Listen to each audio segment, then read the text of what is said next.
one does what God does enough times, it becomes guidance.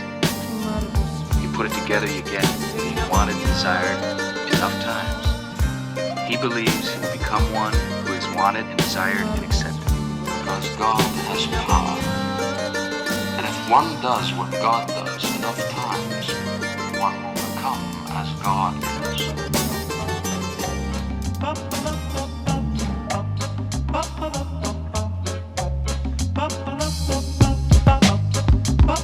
Yeah, Jajangmyeon, baby. Yeah, we bringing you the hardcore, the real raw type shit.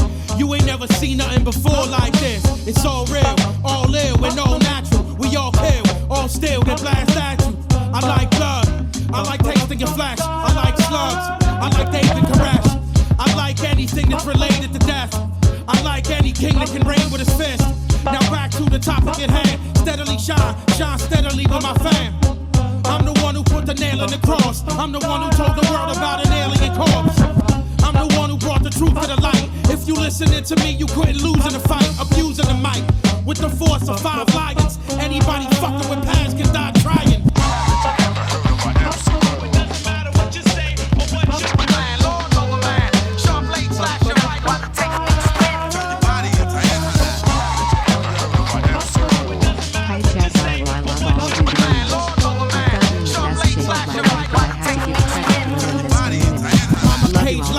Always dying to hurt you.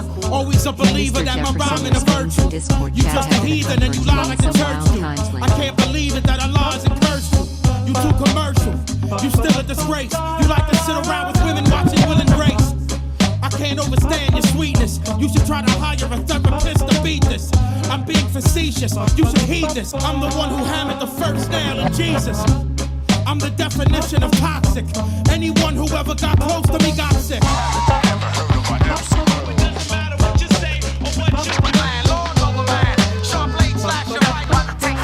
For press use only. Baby Grand Records.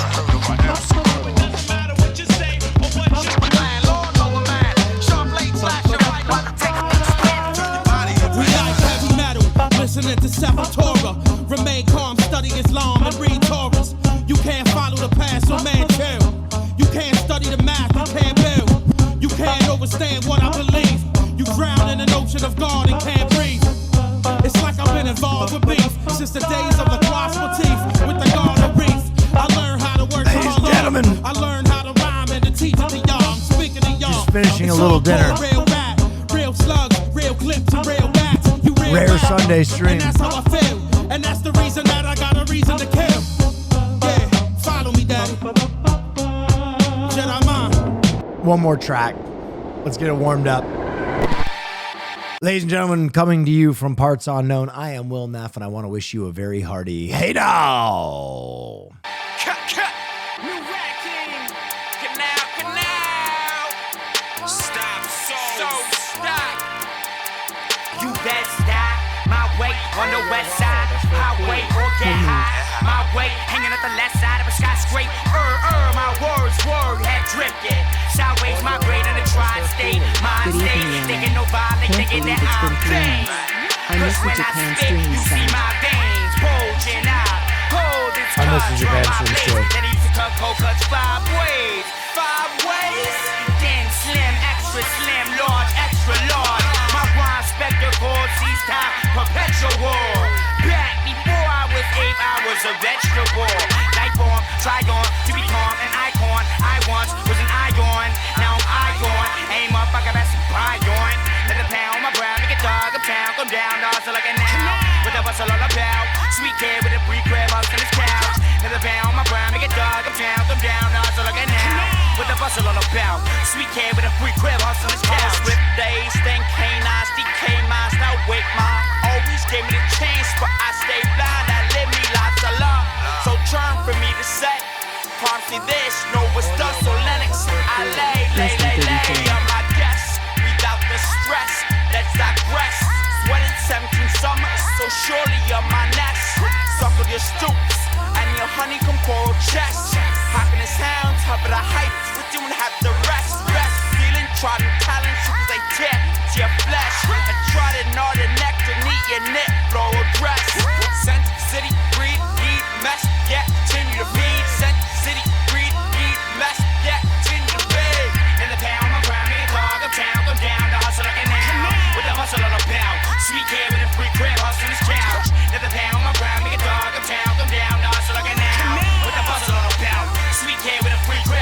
Yeah, Sent City, breed, need to mess. Yeah, continue to feed. Sent City, breed, need to mess. Yeah, continue to feed. Sent City, breed, need to mess. Yeah, continue to feed. Sent City, breed, need to mess. Yeah, continue to feed.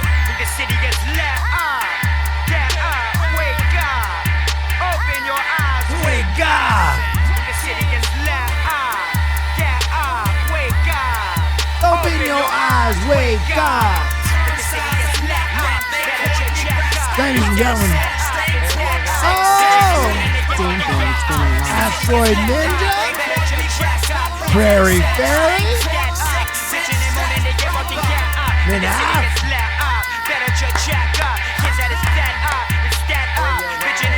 Get fucking get up. The city gets let up. Better check up. Kids that is fed up. Instead of bitching and moaning, they get fucking get up. Rat. Bro. Rat King for me is like the biggest what if. God, I wish they had made more albums. Synchronicity 2, thank you so much. Asteroid Ninja, thank you again. Ladies and gentlemen, I have been up since very, very early. I know a lot of you have been requesting, hey, Will, can you film some more stuff? Hey, Will, can you do some more sketch comedy again? And I got an offer to do some more sketch comedy with the guy I used to do sketch comedy with. Very funny, Henry Lovner. And so we filmed a sketch today. That should be really funny.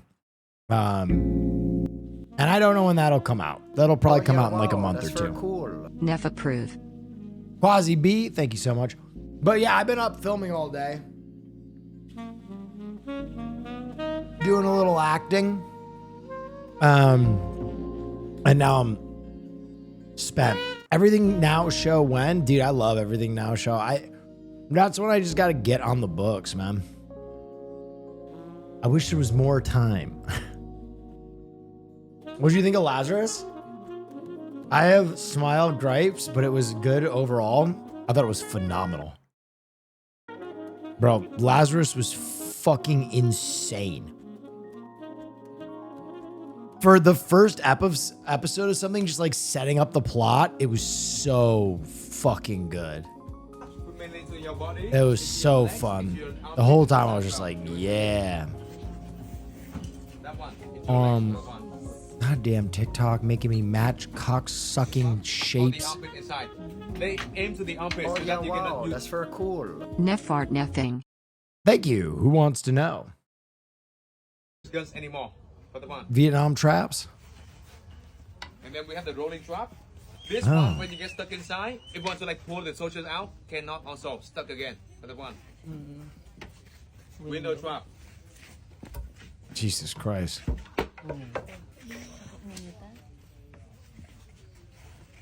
How long does this video go on for? The one. Jesus. A fishing hook right here. So this one, when it gets stuck into your body, you take it out. More things going outside also for this one. For the fish hook right. We call this one over here. It's the Vietnamese durian right here. Vietnamese durian. This one is not smelly, but very deadly for this one. We put into the jungle. If you touch like a rope or like something like that, this one swing around into your body. Or sometimes land it on your head also for this one over here.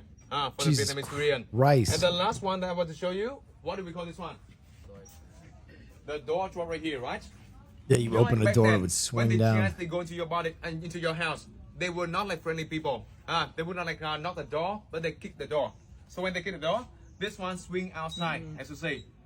But if you notice right here, they have like two parts connected into each other also. This one and this one right here.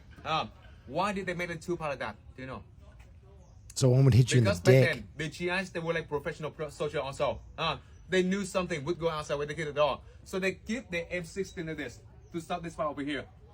But they did not know another part to swing inside of their body also. Hit their dick. No more babies for you. No more banana also for this part over here. Called it. Nothing like a good dick shot. Give you the old licky licky, then fry your banana. Oh yeah, wow, Jazz likes water. Cool. Thank you so 29 much. months wouldn't want to spend my evening with any other streamer. Appreciate you. A little Sunday action coming at you. This is a joke, right? She's joking.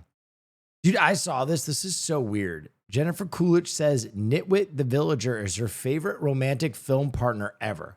Out of all the sex scenes and stuff I've done, I have to say, I think my scene with Nitwit is the most attracted I've ever been to a character. Certainly turned on. I think this is just dumb. I'm not going to lie. I think everybody had a bad time on the set of the Minecraft movie. I think all those actors were like, Jesus Christ. And when you think about it, they were probably on a set like that was just a green screen for like 6 months. You know what I mean? And so I'm sure Jennifer Coolidge was like, wow, this is boring. Wow. And we also just know it's not true, right? Because she has what I would argue is one of the greatest on-screen romances of all time with Steve Stifler.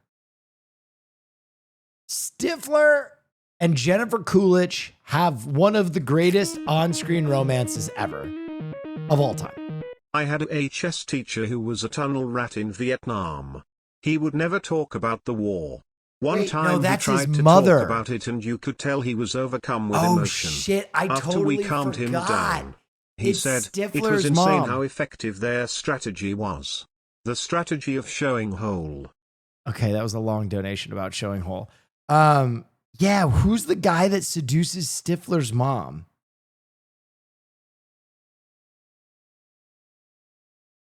What's his name in the movie?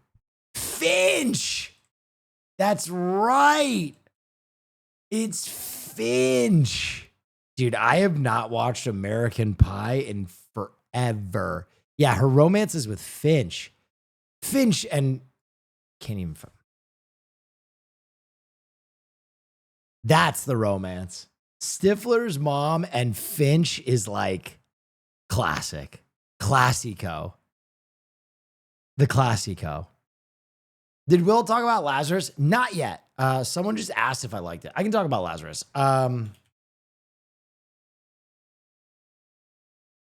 Lazarus was sick. Lazarus was so sick. About me, huh? The animation was smooth. The premise is cool. The first episode is it's just a chase scene the entire episode. It looks great. I mean, I am excited to see how it plays out.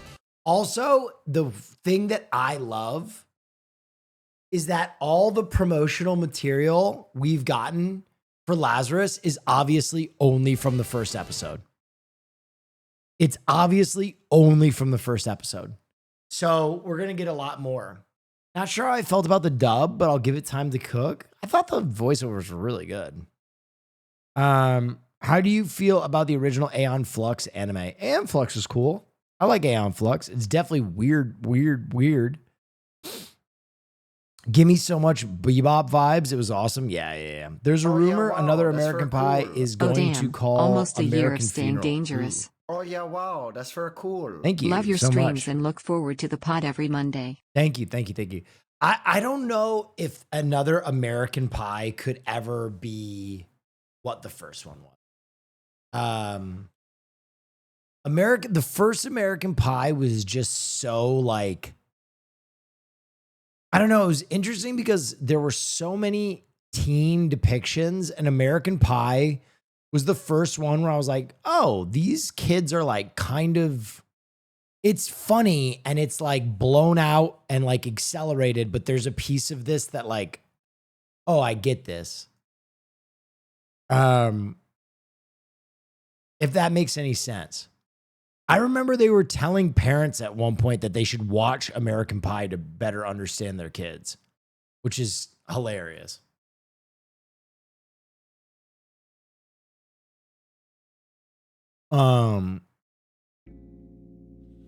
American Pie is extremely of its time and ahead of its time all at once. Definitely shouldn't be remade. Yeah, even the sequels were kind of like... Did you hear Lazarus takes place in the Bebop universe? It doesn't. Universal hired a fake director for Tokyo Drift.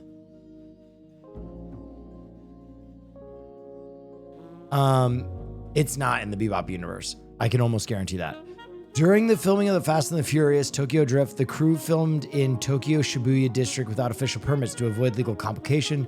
Universal Studios arranged for someone to pose as the director if questioned by authorities. The individual was detained by police and spent the night in jail. That's hilarious.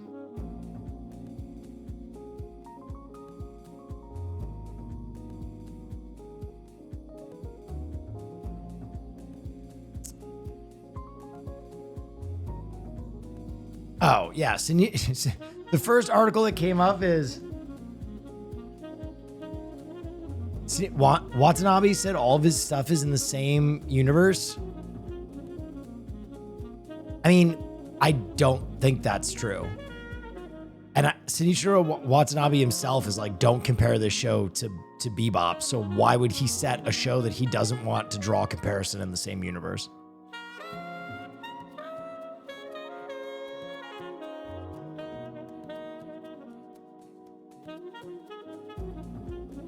It was in an interview. I still don't believe it.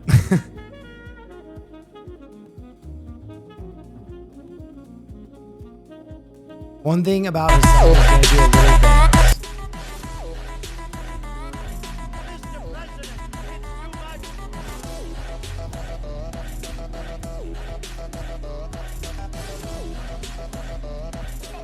Horrible.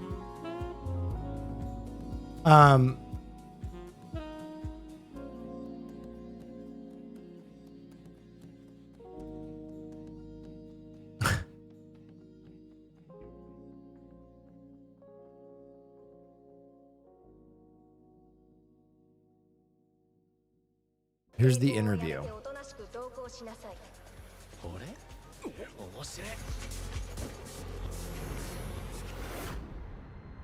Okay, so my first question is, how does Lazarus build on your past projects? 自分の作品は基本的には全部同じ一つの世界の話ですと。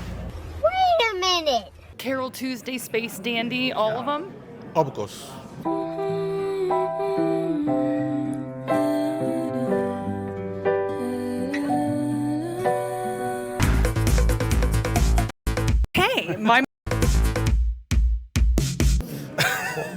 Okay, my mind is blown. That's super awesome. Okay, so then... Yeah, I feel like that was so throwaway. Even the interviewer is like, do you want to explain that? And he's like, no. Yeah, I don't think they're in the same universe. I know what he said, but I don't think it means what you think it means. I don't think that they connect in any way. At all. Maybe it's in the same universe in that like human beings are in the same universe. But I don't think they connect in any way, shape, or form. Like if that's true, Space Dandy, like no, it just doesn't work. It just doesn't work. Like Space Dandy and Cowboy Bebop cannot be the same universe. Nothing about that makes sense. Like humanity would have had to advance to the space age and then like end and then develop again. I think he's just trolling, honestly. Maybe different parts of the timeline. It just doesn't work. With peace and love, it just doesn't work. Didn't they end time in Space Dandy? Yeah, there's a lot of shit in Space Dandy that just doesn't make sense in any other universe. That's like saying, oh yeah, dude, the Naked Gun and the Matrix exist in the same universe. It's like, what? Peace and love, I know better than the creator. It just doesn't work. I just don't think it means what you think it means. I hate to tell you this. I don't think it works. I don't think it means what you think it means.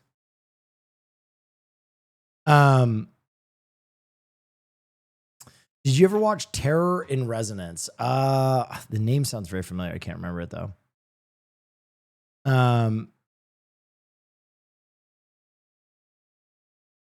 Maybe the universe he's talking about is his mind. I don't even know.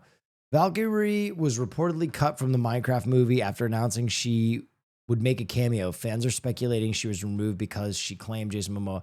Yeah, I mean, here, I'll tell you the God's honest truth on this. When this happened, So, Minecraft movie. I have a cameo in the Minecraft movie. It's coming out.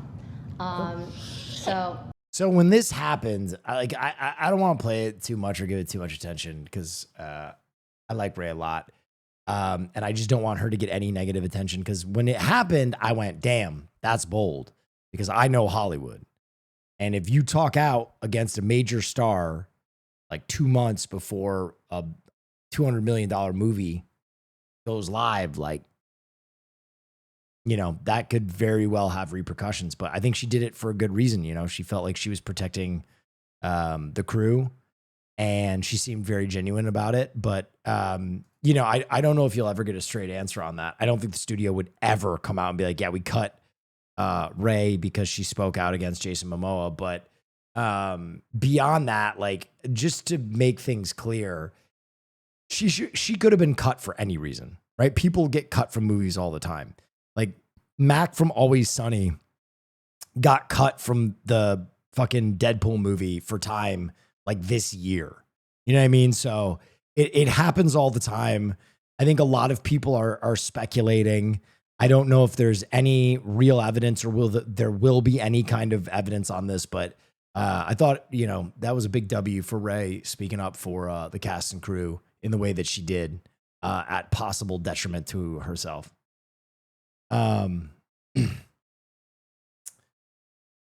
Adrian Brody was the lead of Thin Red Line and still got cut. Yeah, exactly. Ray won in the end, not being in the movie. Listen, I'll be honest. Not really. Minecraft is making an absolute fucking killing in the movie theater. It is what it is. It's not a good film, but I don't think there is much good art that succeeds anymore. So, I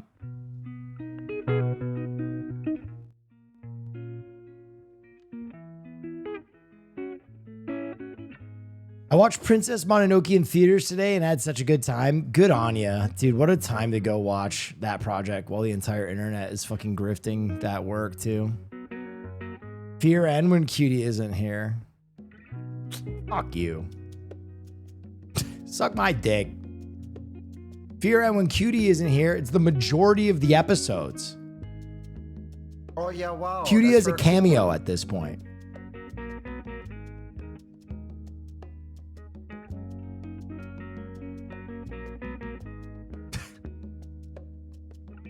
Rip Girly Pop Nation. Honestly, I wish they'd leave. I wish they'd leave. I'm so fucking tired of Girly Pop Nation. Leave. Go away. Cranky Neff night? No, dude, on Sunday, I'm just, get the fuck out of here. Rude? No, they're rude. They're rude. I've had to suffer through what, 20 episodes of all the top comments being like, not watching this episode, Cutie's not here. This show sucks without Cutie. Okay, leave. Go away.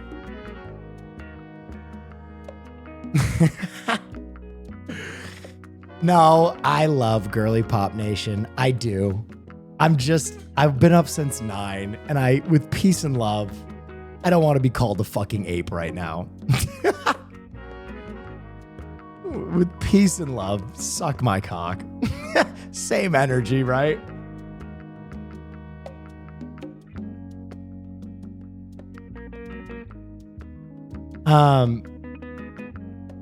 Since 9 must be rough. When you stream till 3 or 4 in the morning, it is.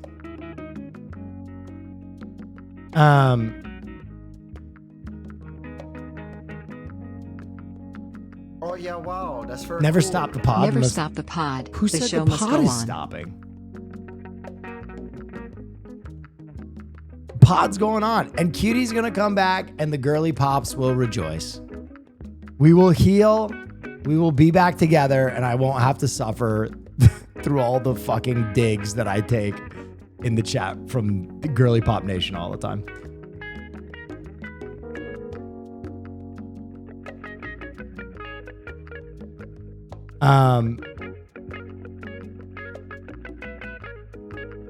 Dexerto, fear is shutting down. Cutie is never coming back. With peace and love, fear would not shut down if Cutie didn't come back. With peace and love.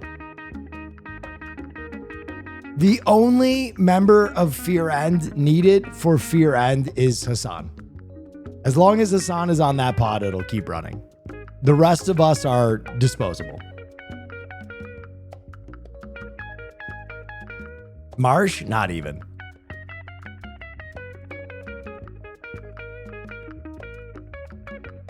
We need you too, Will? Bullshit? Nah, dude. Hell no, you don't need me. That pod runs with Hassan, no problem.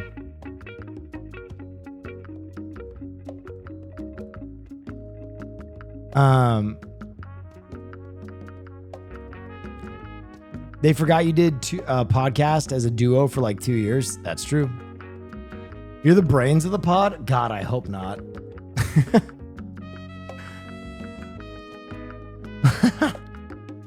Oh yeah, wow, that's very cool. No, man, we need all of you guys there, man. No, you don't. Nothing, chat, with peace and love, nothing you say matters.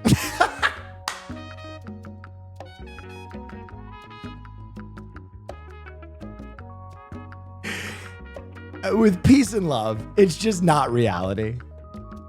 Fear End would do just fine with just Hassan. I love you guys, and I appreciate the support. But don't fucking lie to me. You know when your girlfriend tells you that you're the biggest dick she's ever seen, and you're like, come on, I'm fucking 30, all right? You don't have to do this. All right? You don't have to fucking do this. You know what I mean? We don't have to play that game. I'm very comfortable. Let's just live in reality, okay?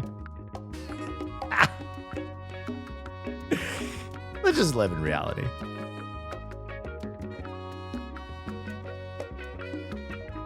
Have you watched Lazarus? Yeah, I loved it.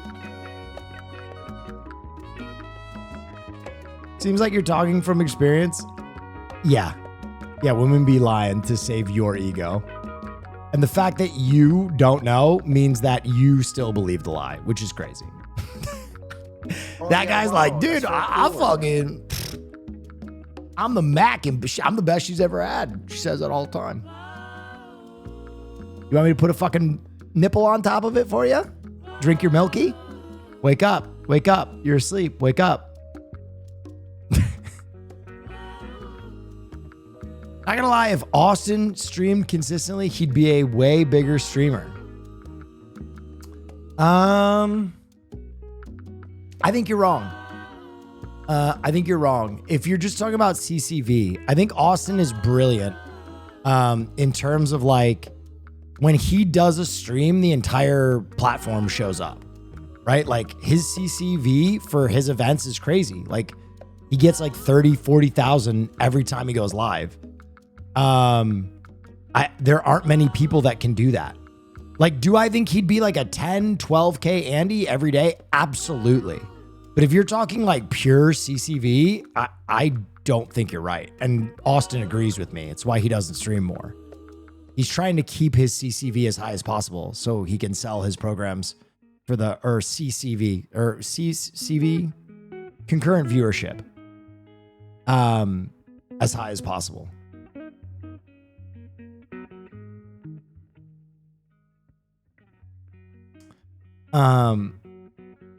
But I agree he would be a phenomenally huge streamer if he streamed all the time. But you saying that he would have a bigger viewership if he did daily streams than he does on doing just event streams? No, that's crazy. Al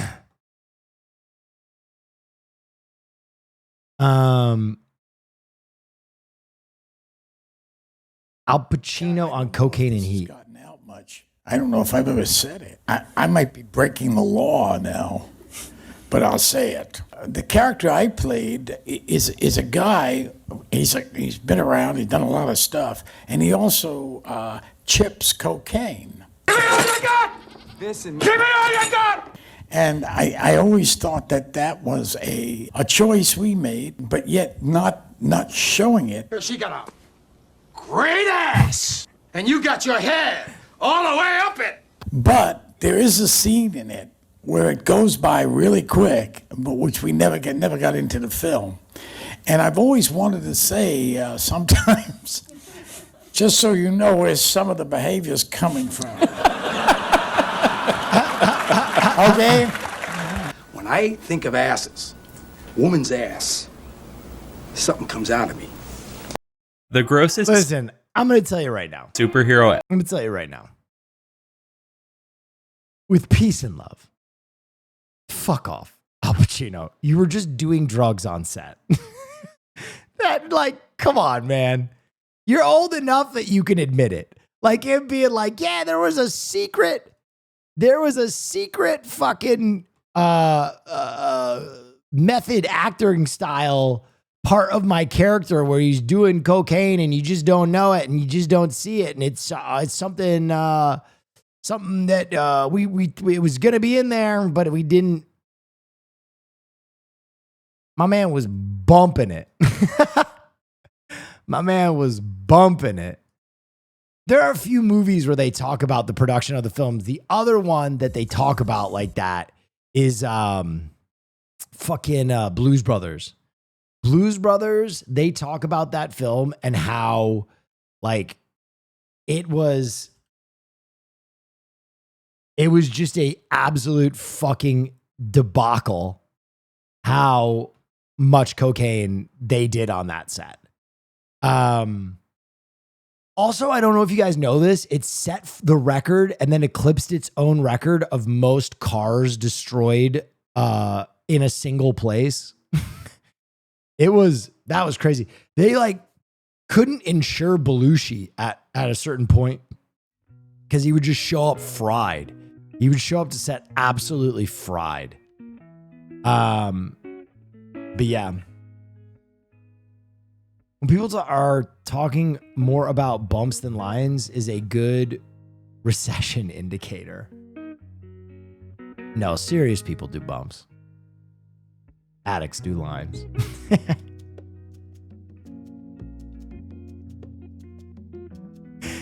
That is a fucking crazy quote. Put it on my fucking coffin. A trailer for upcoming HBO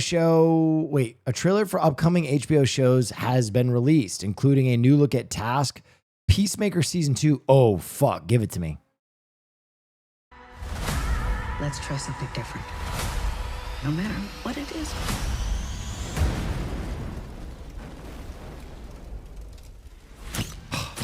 Is this all that's of Peacemaker? You're not gonna beat her at her own game.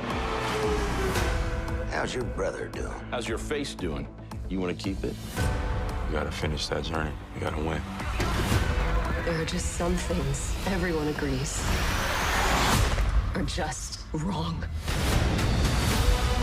No, get back here! To be able to get your message in at the last minute is incredible. Really, really big. This is very exciting. Come on, Peacemaker, Peacemaker, Peacemaker. And I hope you rich folks don't mind slumming it in the humble abode of a working man. Where's the money?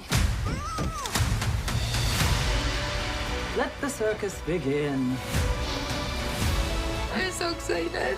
Peacemaker! You can't hide behind the piano. I did hear voices. Yeah! You're a superhero now. That's all we got. Fuck, man. How long has it been on Peacemaker? It's been like 3 years. Wait, Peacemaker got its own teaser? When?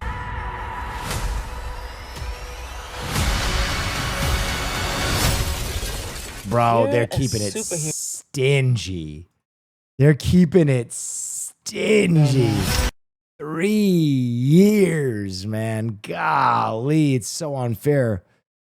Do you think this would be a good movie if it got made?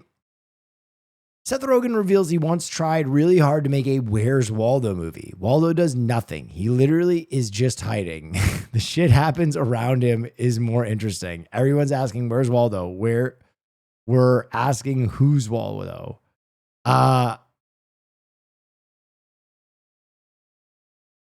going to be honest. It depends. It depends on who's making it. You know what I mean? Like, really great filmmakers can take a premise that you don't give a shit about and make it fantastic. By the way, the last episode of The Studio was so fucking good. The Ron Howard one, it was unreal. It was unreal.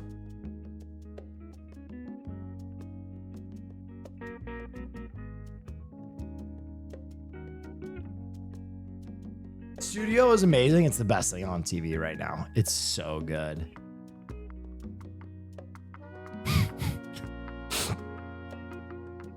Going to any Dodgers games this year? I know you said you want to go see Ohtani. Yeah, I'm going next weekend for Dodgers versus Cubs. Excited for new Mission Impossible trailer tomorrow. With Peace and Love, I have not watched a Mission Impossible movie since like the second or third one. I tapped out. I feel like one weekend I'm going to have like a binge where I watch just a bunch of, just a bunch of Mission Impossibles. I have nothing against Mission Impossible. I just really love the first one, and then I kind of got out of the trend. You ever fall asleep when watching TV? Yes. My dad did that all the time. Cringe. I think for me, I need to like watch TV to wind down because I stream so late at night. So usually what I'll do is I'll stream till like 1 or 2, and then I'll take some melatonin and I'll go like crash. And I'll watch TV and kind of drift off. Bro, Will Neff, Braid Bird did 4. Braid Bird did 4. I don't know what that means. We've watched the new Tron trailer. Today's framed. I did it. Remember? I pulled it up. It was Whiplash. Remember?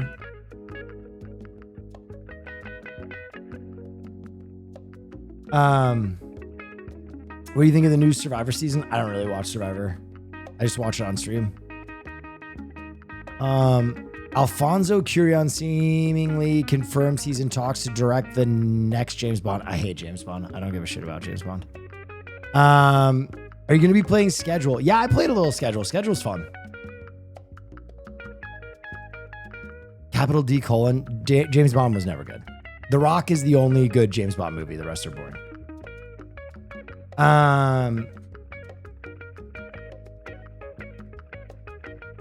For your consideration. All misses in the chat tonight? No, not really. Sunday, I'm just a little bit more real.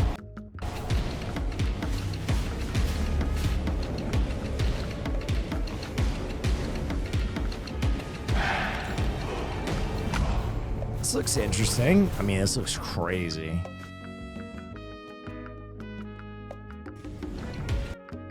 I'm gonna give that a try. Yo, Will Neff, what was the song you played during the hammer fight yesterday? Hammer fight? When was I hammer fighting? Oh! You mean the the old medieval duels? I played Jedi Mind Tricks. I played Wu-Tang Clan. Oh yeah, wow, that's very cool. I played Black Helicopters. And I played King Ghidorah. Yeah. Did you watch this already? Yes, I did. Thank you for sharing, though.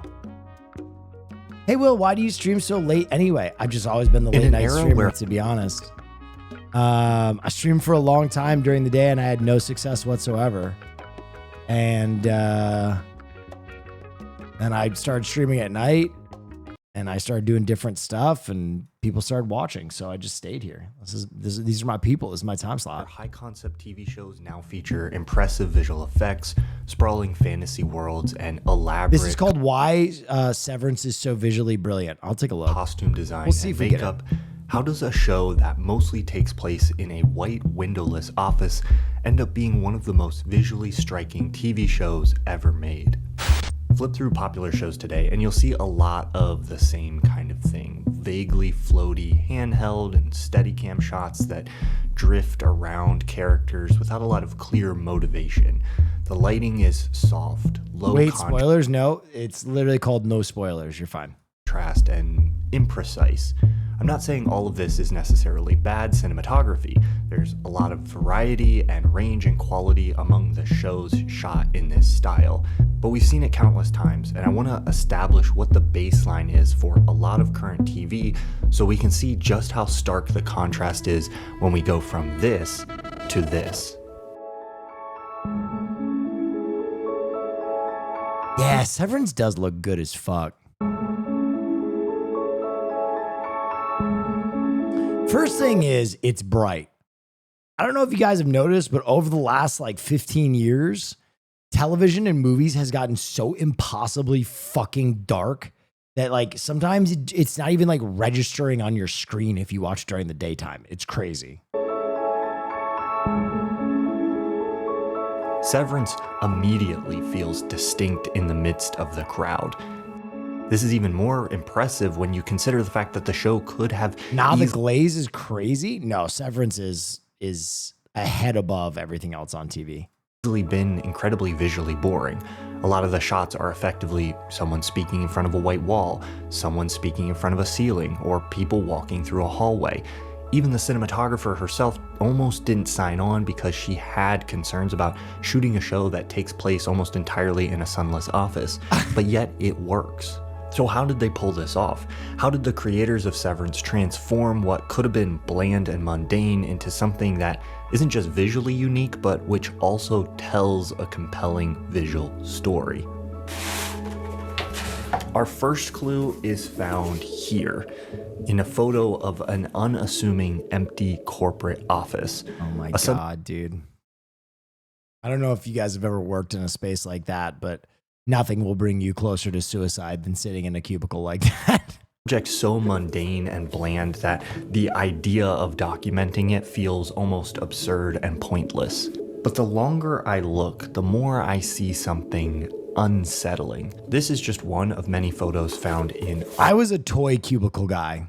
I had toys all over my fucking cubicle to keep me sane. Office, a photo book by Lars Thunbjörk published in 2001. At face value, it's just a documentation of offices from the 90s, but both series director Ben Stiller and cinematographer Jessica Lee Gagne cite it as a key visual reference for the show. And there are little details in this book that are reflected directly in the show, like this particular shade of green carpet. A closer examination of this book will reveal something deeper, something surreal and almost sinister in the images that will reveal the soul of Severance and why the look of the show is more than just an attention-grabbing aesthetic. But before we understand why the look works so well, we have to understand what it is and how it was constructed. And I'm going to do that without any major plot spoilers, so if you're not caught up or you haven't seen the show, you're safe to keep watching. The cinematography of Severance, at least within Lumen, where the majority of the show takes place, is about rigid camera movement, striking composition, and control. Jessica Lee Gagne, the show's primary cinematographer, might not have a lot to work with. I want to know how big their set actually was. Because to achieve that effective liminal space and like running down hallways, I want to know how many actual hallways they had, or if it was just one that they reused for everything. In terms of variety of locations or light, but she uses the space to its absolute maximum, finding new and interesting ways to shoot and compose these spaces throughout the show's 2 seasons. Take, for example, the way scenes are staged and shot in MDR, probably the room the show spends the most time in. It's a minimalistic space where the characters mostly sit around this desk. But the way each scene only is the shot, exterior. It is a set. Chatters, it's Sunday, so I'm going to be real with you. Why Why? Why do you answer so confidently wow, that's very cool. when you don't know? Neff. Here I am like, damn, they actually shot this in an office building. That's so cool. And Haas had to step in and be like, no, that's total misinformation. Still feels distinct and presents the space in a new way. Wow. For example, sometimes all the workers are balanced in the composition. But if one of the characters is the primary focus for the scene will often be established with shots of them from the perspective of their computer. Middle finger emoji. A scene that cuts primarily Thank you. Thank you for that. between these two shots feels visually distinct from one that cuts between two shots that look like this. It's a great example of how powerful of a tool composition is. Many of these compositions use distinct striking elements, textures, and lines from the set to pull our eyes towards the faces. Fun fact, create I am conflict in through Severance? What? Who are you in Severance? Wait, what? contrast or division, or create frames within frames. The show's precise use of composition makes it feel immediately unique in a sea of shows where composition sometimes feels like an afterthought. Severance's use of color and light also makes it feel distinct from almost everything we're watching these days. Instead of the low contrast, soft and washed out lighting, we see high contrast and stark lighting with bright whites The and very exterior dark shots are Bell Labs shadows. in Jersey. Interior shots are a huge set according to the actress for Miss Huang. Interesting. This is what sets Severance apart, but I want to go beyond this because I'm interested in what separates a unique visual style from a truly meaningful one. Well-shot TV shows look cool. They either develop a unique look that sets them apart, or they take the standard Crunch look one and E, just thank execute you. on that really well. But for me, a show with a truly great visual style. Your Audi financed a Gordita Crunch on a food delivery app. One that exists in the category of best looking shows of all time has to go beyond either of these. It's not just about originality, it's about whether you're Your Audi gets sexually harassed by their fan base every day. Yo, thank you so much. Using the look to truly communicate your story. And this brings us to the secret ingredient that I think is key in crafting visual masterpieces, and that's intention. The stark walls and sterility of the severed floor aren't just arbitrary stylistic choices.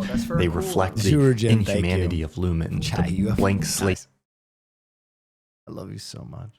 But the last 3 days, you have been so wild. The last 3 days have been wild. Nature of the severed workers who exist cut off from the outside world and information, devoid of memories.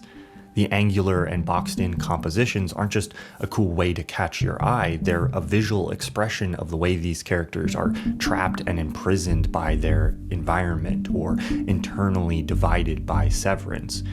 Within Lumen, the camera pans and tilts were not manually operated, but electronically controlled using something called a remote head. It literally gives the camera movement a remote head?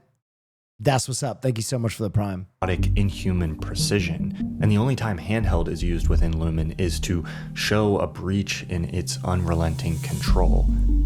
When we leave the severed floor and follow the characters out into the real world, the visual language of the show, of course, then changes, highlighting the separation between these two sides of the show. The bright white walls, even soft overhead lighting that is cool and neutral gives way to darkness, dramatic side lighting, and warmer lighting with more free camera movement. In Mark's house on the outside world, Gagne wanted each scene to feel like it was lit with only a few practical lights that Mark himself turned on. I think this creates an interesting contrast where, in the world of Lumen, the overhead light feels ominous and relentless. Audi Mark lives in a darker realm with harsh but dim lighting, yet it's lighting he controls.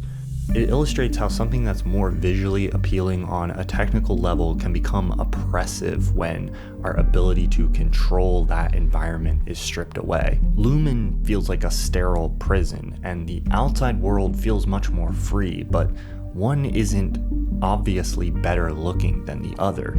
We need to understand why these Audis are willing to subject themselves to severance. Don't tell me you accidentally sleep on stream sometimes. I don't.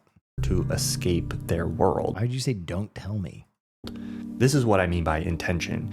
Extensive thought was obviously given to what each choice that went into constructing the look of this show communicates to the viewer. Intention means asking whether the way the camera moves or the way Mark's house is lit helps the viewer understand the what world. Happens to late night streamers? Oh, I mean, fair assertion if you've somehow never heard of me. But no, that's not at all what I do. The show and the internal landscape of the characters. But it's not just the cinematography that's filled with intention. It would be a mistake to talk about this show and not mention the intentionality with which this world was constructed in the first place. Some of the credit for the look of the show definitely has to go to production designer Jeremy Hindle and his team. Crafting a world that feels both beautiful to look at, but also seems to hide a surreal menace beneath this thin artifice is an art. Dude, the props are so good. All right, well, I've squeezed all the juice out of this. In and of itself. I think that's a very good essay, but a no spoiler essay, it's tough. It's a very broad view. I'm only sleeping stream when? I don't understand sleeping streams. They're weird. You should see the labs. Okay, so this is the actual lab where watching they film the outside. Works come to Bell work. Wait. Watching. There's a lot of CGI they use on the parking lot. Watching Bell works come to life in Severance was a thrill. The retransformation of Bell works back into what it was beforehand, this space devoid of life, devoid of humanity, and the juxtaposition of that to what Bellworks really is. What the fuck is that? They got a farmer's market? This amazing place teeming with life, with people. What the fuck? An inspired place to work was just... What the fuck is... What? Mind-blowing. My name is Ralph Zucker. I'm the president and CEO of Inspired by Somerset Development, the developers of Bellworks, and I purchased Bellworks in 2013.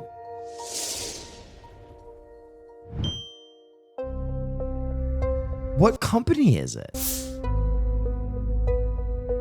Bellworks is a 2 million square foot mixed-use development with office, stores, restaurants, and even a library. Oh.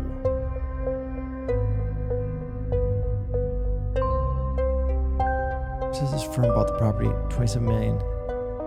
Oh my God. $273 million makeover? What?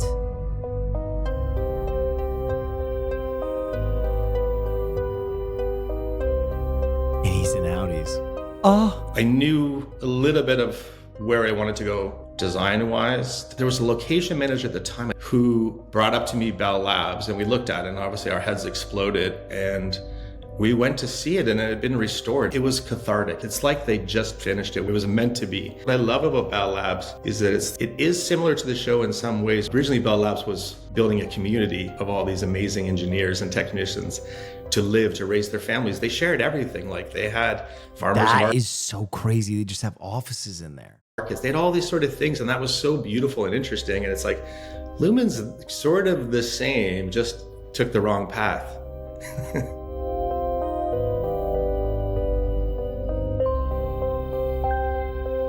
I just swallowed a meatball in shock. Oh my God. For me, walking in one morning and seeing what the Severance crew had done to Bellworks with their incredible magic was jarring. It literally made my heart skip a beat. I had to remember that this was temporary, this was just the movies, and it would be over within a few weeks. Everything has this brutalist feel to it. Let's embrace it. And it's all about the scale and the domination of these places, but you still feel the scale and the Let me see. That's a clothing store. That's obviously like a frame store, it looks like. Or maybe that's just a pattern, but that's usually what framing stores look like. Do it. Let's embrace it. And it's all about that's a restaurant. The scale and the domination of these places, but you still feel really welcome. It's really like a strange dichotomy of your spirit in being in those places. They're just attractive to us. It's interesting. Stylistically, it had things that were slightly artificial and real at the same time. It kind of lent to that rabbit hole that we get to go down later. Bell Works started its life as Bell Labs. It came to life in the late 1950s, early 1960s, designed by the world-famous Finnish architect Eero Saarinen, and its purpose was to serve as an incubator, as an idea center.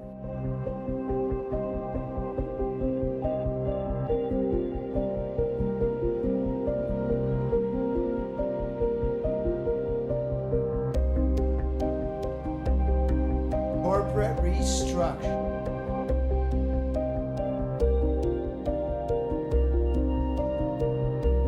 Alcatel-Lucent put the Bell Labs building up for sale and slowly started to vacate the building from its inhabitants.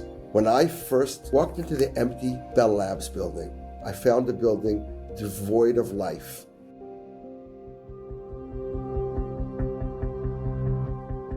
We could take this great atria, turn it into a pedestrian street, bring life into the building, create what we now know to call a metroburb. From that original vision, it took 5 long and painful years to get all the different myriad of regulatory agencies and stakeholders that had to be convinced that this could actually become a reality.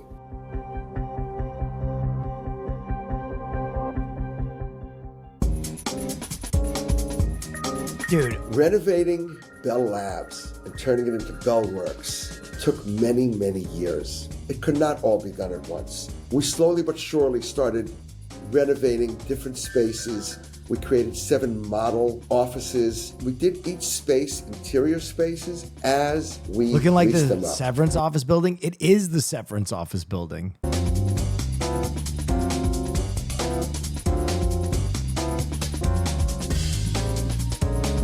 Some of the larger moves we did all at once, like cleaning out all the clutter that had been built up over the years inside the space, removing that, putting this large, beautiful new stone floor in the building. That is so much fucking money.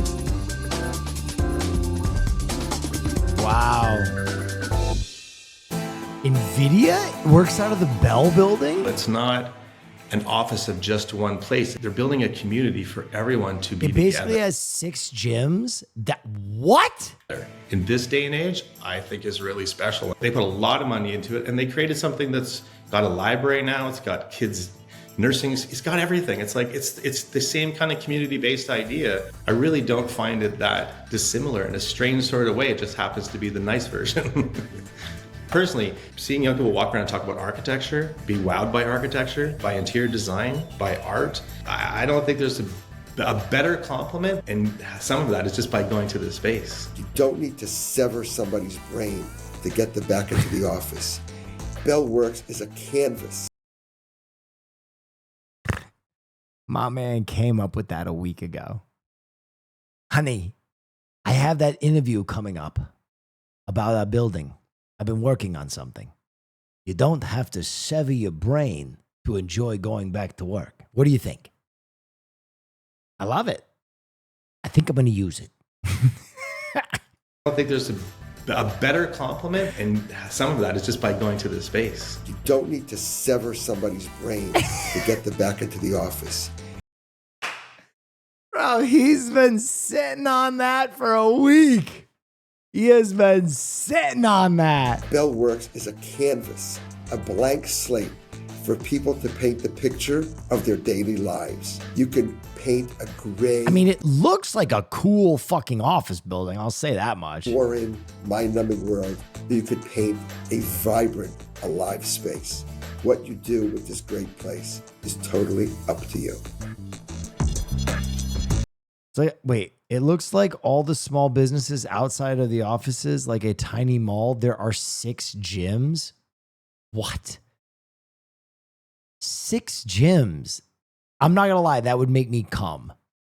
6 gyms in the same spot? Bank Blossoms. Where are the gyms? Jersey Pickleball Club, Escapeology, Oasis, VRX. 2 fucking indoor driving ranges. Where are the gyms?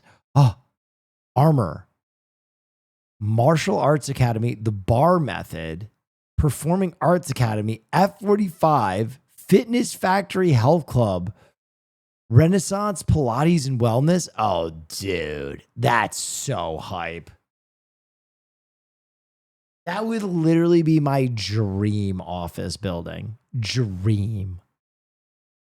Go play some pickle during my workday. Oh my God.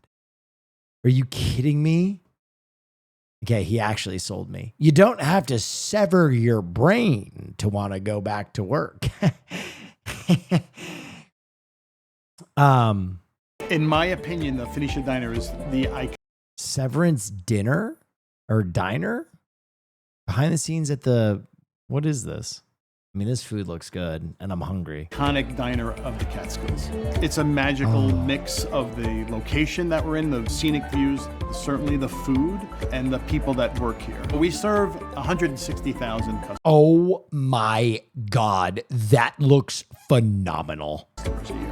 We've grown immensely in terms of popularity, and some say this is a destination restaurant now. Some say, I love when owners do that kind of shit. Some say, there are many people in queer media saying that they're holding space with the lyrics to Gravity. People start floating in the back of the house at around 5 and 6 o'clock in the morning. Bread working, grinding, prepping, and then we have almost pretty much a single shift towards the end of the day. People come in and ask specifically for our pancakes. Lucio is in charge of the pancakes. Tenemos azúcar. Son 2 tablespoons de baking powder. Esto es sal. De este lado tenemos los huevos. Ok, esto se mezcla y esto es vainilla. Esto es mantequilla derretida. Aproximadamente vienen saliendo básicamente como 20 pancakes. Pancake sales here, they're incredible. Could be some days about 1,000 pancakes. It's like air traffic control. How many items he gets on there, they have to come off, what's going to be back on. Esto es, le agregamos mantequilla, pero lo que pasa es que está muy caliente. Al momento nosotros nos damos cuenta, es cuando surgen unas bombitas, como pimples. Es momento de girarlos, de voltearlos. Siempre nos damos cuenta cuando ya empiezan las bombitas. Después, yo, that is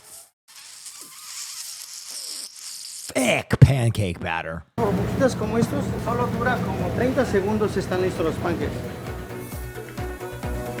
We stack them, we use maple syrup, all those components. That is one of the first pancakes in a long time where I'm like, yeah, I'm in. Let me get one of them. Actually make that dish popular. A lot of times people just order a full meal and then get a side of those as almost like an appetizer. It's incredible how difficult it is to make those 1,000 pancakes consistently correct. So Lucio is an amazing person. Lucio! So our pancakes, I know it's almost lunch, but our pancakes are fantastic here. You can do a side of 3, they're this big, or a full order of 5, and they are this big. Between 11 and 2 are our busiest time. I know you're coming in for dinner, but you're gonna want some of these pancakes. In the winter, we're catching skiers, so like during the day it slows down, and then by 4 o'clock this place fills up almost immediately. I love when restaurants do that. I know that's like an upsell, but if you have a dish that is like wild, if you have a food on your menu that is like, fuck off, don't order the other shit, get this, like, you should let me know. Because there have been multiple, dude, I remember I was at a restaurant and I was the first one to order, and everybody else at the table, it's a restaurant in Los Angeles, everybody else at the table got Eggs Benedict. And I was like, what the fuck? And the Eggs Benedict came out and it looked phenomenal. I was like, oh my God, that looks amazing. And the waitress was like, oh yeah, we're known for our Eggs Benedict. And I was like, no one was going to tell me? No one was gonna. Here I am with my fucking scrambled eggs like an asshole. What the fuck? Everybody else is like, it's so good. I'm so good. I'm like, fuck you guys. On the opposite end of the spectrum, I'm gonna let you know something. If your restaurant says like, we're known for our quesadillas, and then your quesadilla is whack as fuck, it's like, shut down the restaurant. Fuck you. Oh yeah, wow, that's very cool. Like if the thing you say that you're good at is whack, get the fuck out of my. I might just refund my meal. You gotta have one thing you do well. The other thing that drives me crazy, have you ever been this person too?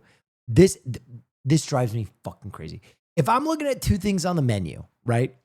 And I'm like, hey, if you had to choose between the burger and the chicken sandwich, which one would you go with? You ask the server, and their response is like, I don't eat either. I only eat the lump salmon. And it's like, well, can you tell me which one give me something here.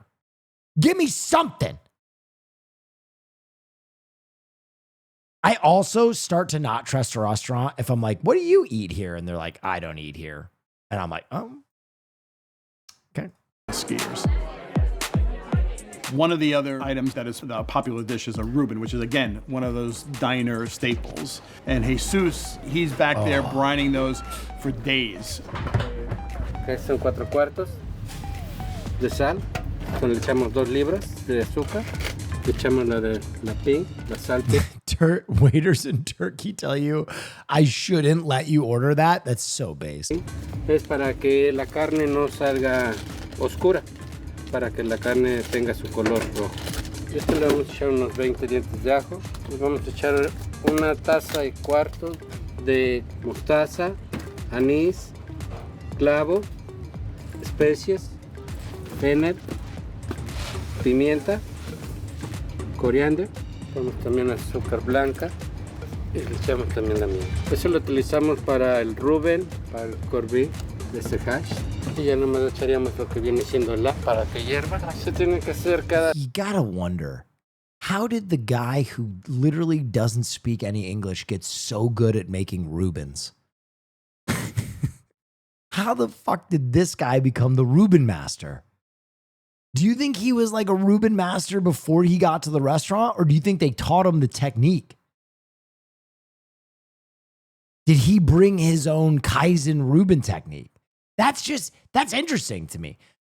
Are there any Mexicanos here? Do you guys eat Reubens in Mexico? Is that a food that's typically consumed? I always think of that as such like an East Coast, like New York Jewish dish that like, I don't even eat Reubens really outside of the East Coast. I mean, LA has some decent Reubens, but tortas. They eat everything in Mexico. Real shit. Like widespread. You can walk into a sandwich shop in Mexico and just order a Reuben. You don't have to go to like a specialty place. Hell no. Okay.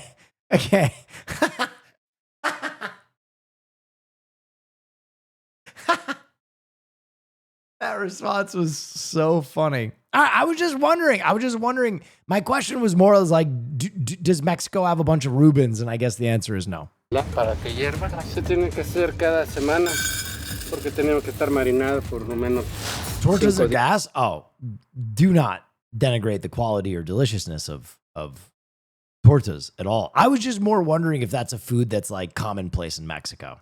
Yes, en el agua, para que agarre todo lo que es la especie y la sal. It was important to me to be integrated into the area and part of the community. So we try to stay local with our vendors. We get about 12,000 pounds of brisket per year. One of our longtime vendors is Paul. For example, real shit, like a cheesesteak is something you can get in Los Angeles, but it's not commonplace. Oh yeah, wow, there are like you cool. have to go to a very if it's specific not too location much of an to get a inconvenience and cheesesteak only in if LA. you feel comfortable, perhaps consider, in the most gracious of manners, maybe, if it's something you wouldn't mind doing, Showing the hole? No. Also, banh mi. I think it's easier to get a banh mi in Los Angeles than it is a cheesesteak. Real shit. Unless you're going to like a Chili's or something. But like to go to a restaurant that has like a real cheesesteak, I think you'd have a better time finding banh mi's than you would cheesesteaks in LA, which is like that on the East Coast is like the antithesis.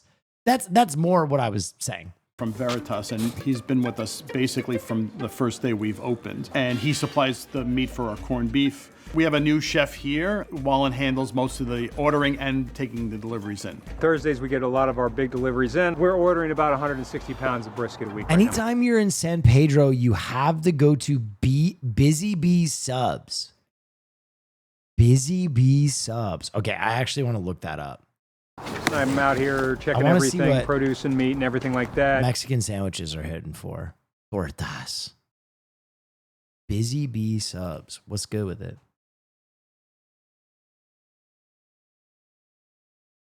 The Belly Buster. Yeah, I'm having a hard time finding this place. Busy Bee Market? I see a Busy Bee Market. I don't see a Busy Bee Subs.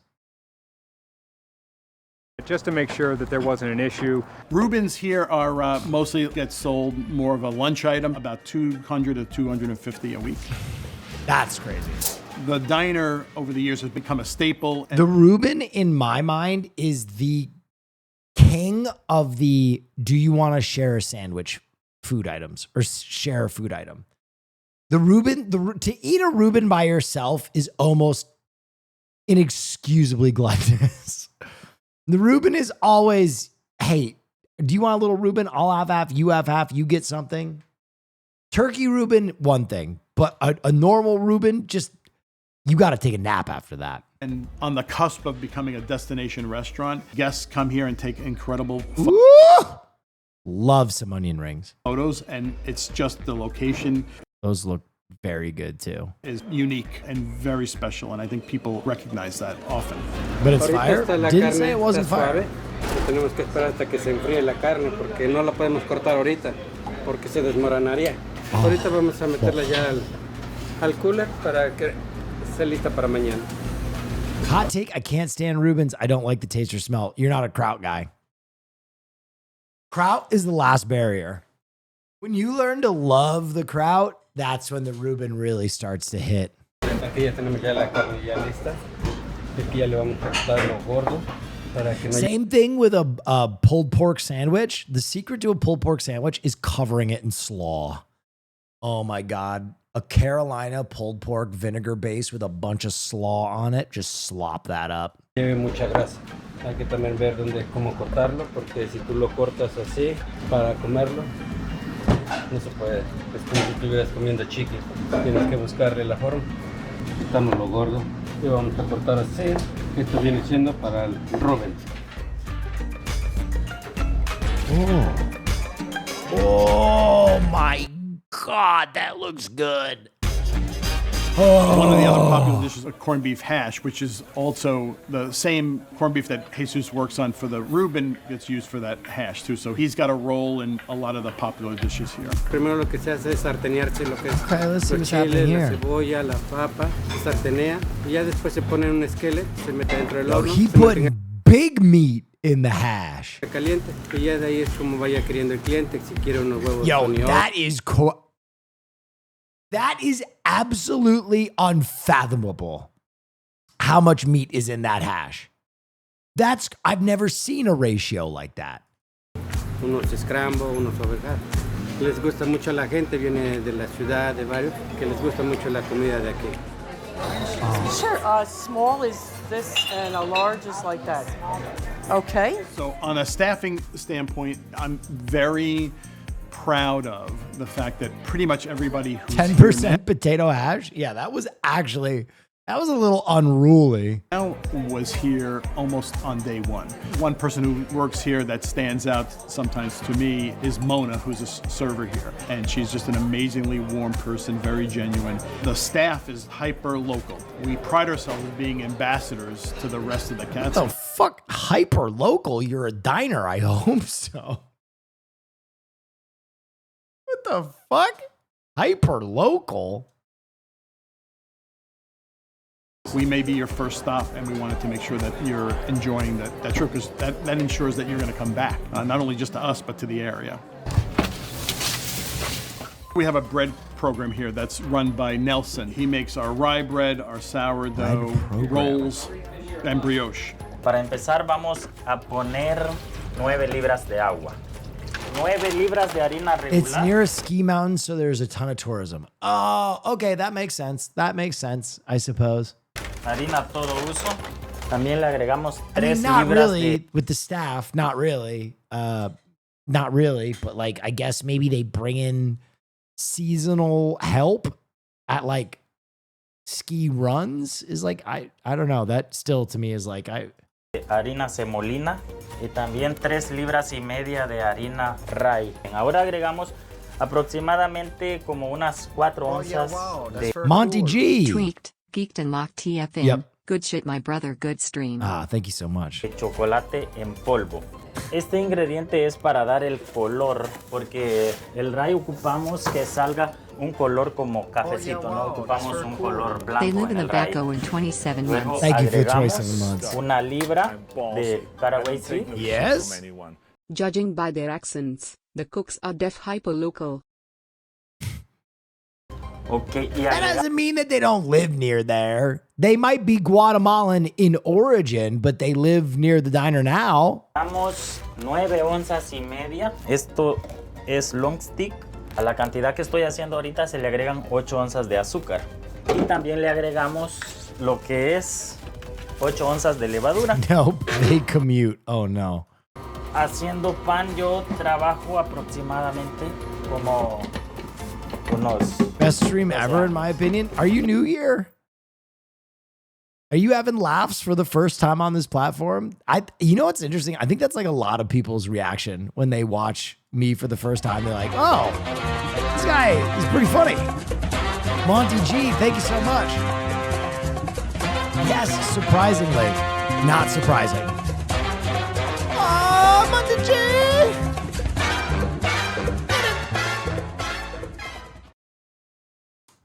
Appreciate that though. What a kind thing to say. En la semana hacemos aproximadamente Hassan's friend, no way he's funny. Honestly, real shit.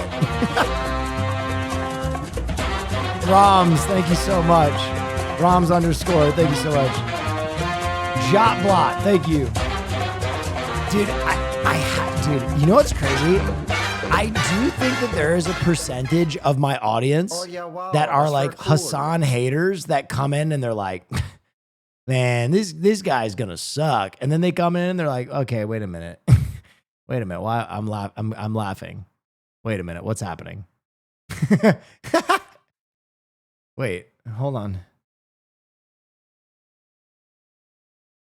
60 a 80 piezas. Yo, Zamando! Thank you for the fave.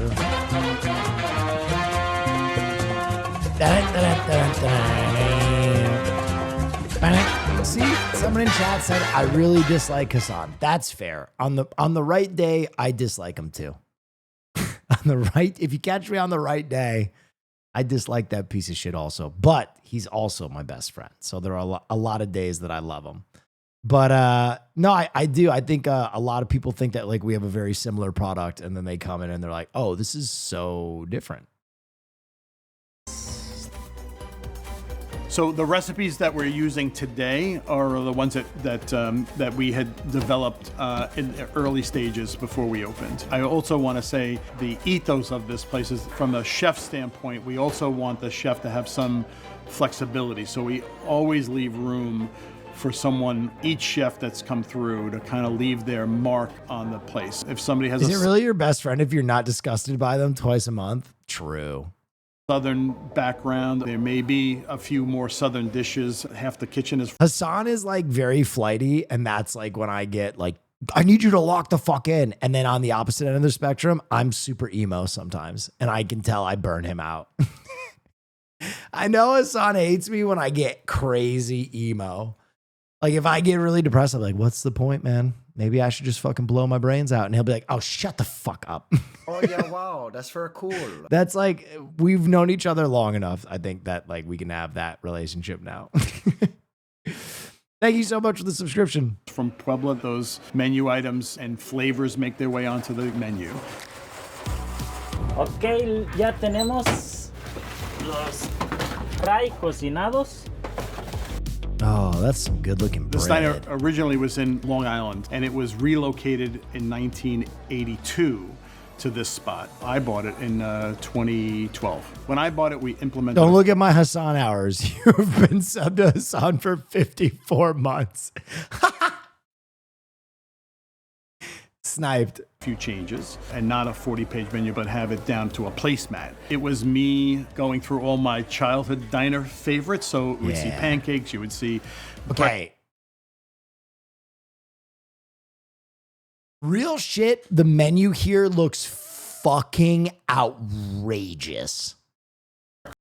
Breakfast items all day. A diner should, in my view, be everything to everyone. Recently, we got a request from a show called Severance to shoot some scenes in here. Oh, really? It affected you? Yes. Ben Stiller was mapping out shots. They changed the name to Pips, and the flood of outrage, because nobody knew it was a film. They thought we had sold this diner. The first season, you'll see it a little bit, but I believe on the second season, you'll see it a lot more. I can throw it out. Alrighty. Oh my goodness, thank you so much. You're welcome. In terms of guest experience here, we strive for this authenticity. And one of the things that I'm keenly aware of and want is that they leave here not only satisfied with the food, but also the overall experience. Like they were at a place that was authentic to the area and the Catskills, and not necessarily some place curated from the city where they're escaping from. So I don't want to recreate a city experience. I want this to be an authentic Catskills experience. Oh my God, that mac and cheese. Oh shit.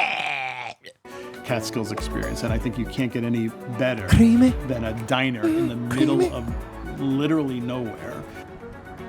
Tanisha Diner, I think, has transcended into an iconic diner, an iconic restaurant.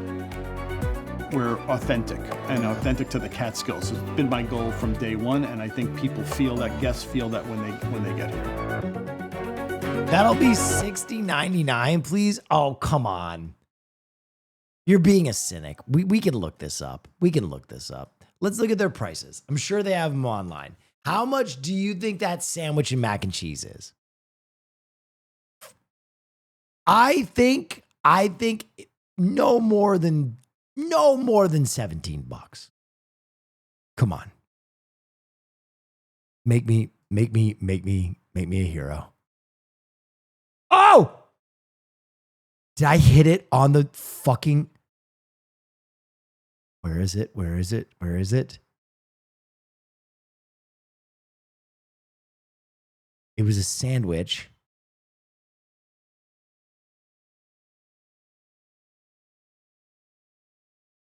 Benedict.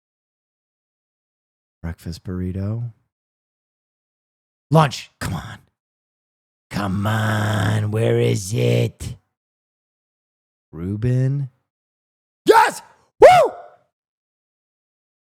Wait. Oh no. I thought I hit it. Which sandwich was it?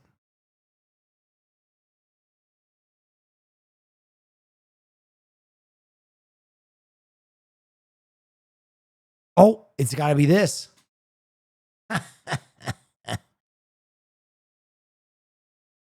Well, you know, it gets hard being this brilliant.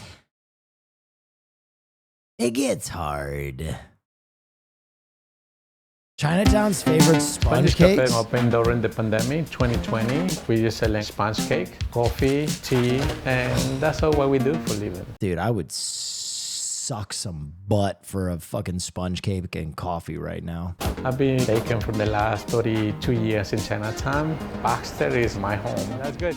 That's where all my customers see me grow up. I know Fernando over 10 years already. Now he got his own business, the best sponge cakes in the world. This is light and fluffy. It almost melts in my mouth. What can I say? Everybody welcome to Sponges.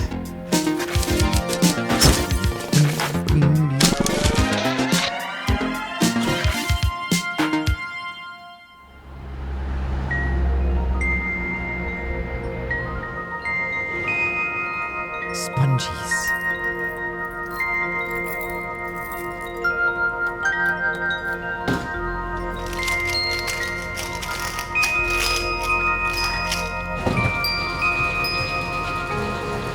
Fresh coffee early morning. Everybody drink coffee over here. They need it. They need energy. First cup of coffee. I'm born in Mexico. One day when I was around 6, 7 years old, I see my grandmother make a big sponge cake. In Mexico, they call them mamons. And I say, oh, can I help? And say, yeah. So she gave me the bowl and I started to mix it out. I didn't pay attention to all that stuff until I started with Sponges Cafe.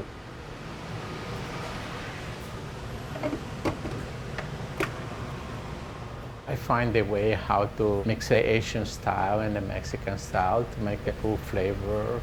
Dia de los Muertos, Day of the Dead. We mix few batch original first, and later we starting with the flavors. Over here, you just need to compete with the machine. That's it. Which is the fast one. A little pick me up.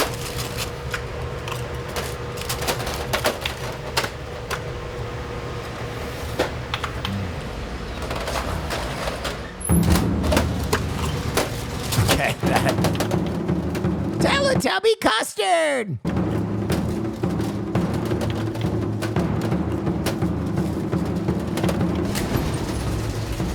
The first sponge is coming out. The first one. When you're baking, they're catching air. If you don't heat them, they want to be flat. They don't gotta stay like fluffy. Every baker, Gotta they beat know 'em.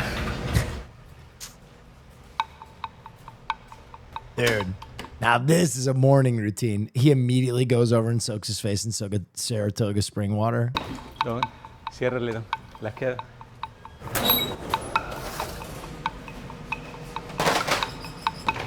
Estoy bien, Toyo. Pilas, Toyo. He's the one who decoration the sponges outside. Okay, dude. We gotta get a more flattering photo than this, brother. What the fuck?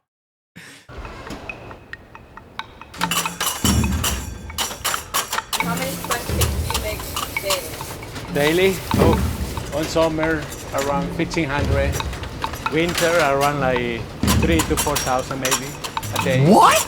That's good numbers.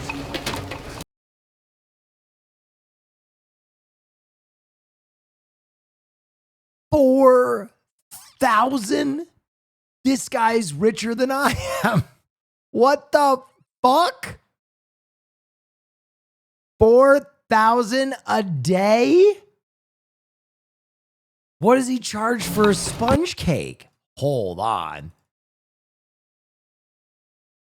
Spongies.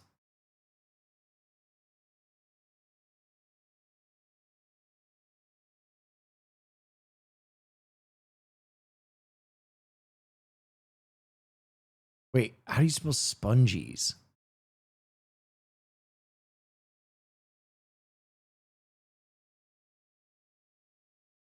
Where the fuck? Spongies Cafe. I need to see how much money my man is making. Spongies menu. Sponge cake. What the fuck? How do I find it? Okay, iced coffee's $3. That's reasonable. Spongies. Wait, do they not have the price of the...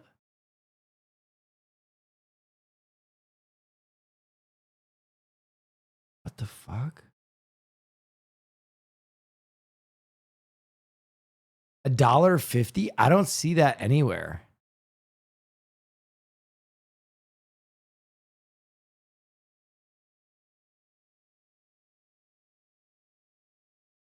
$1.50 on Instagram. Okay. Damn, bro. All right, let's do the math. He said like 3,000 a day times, let's say he works 300 days a year. They're pulling in $1 million, $1.5 million a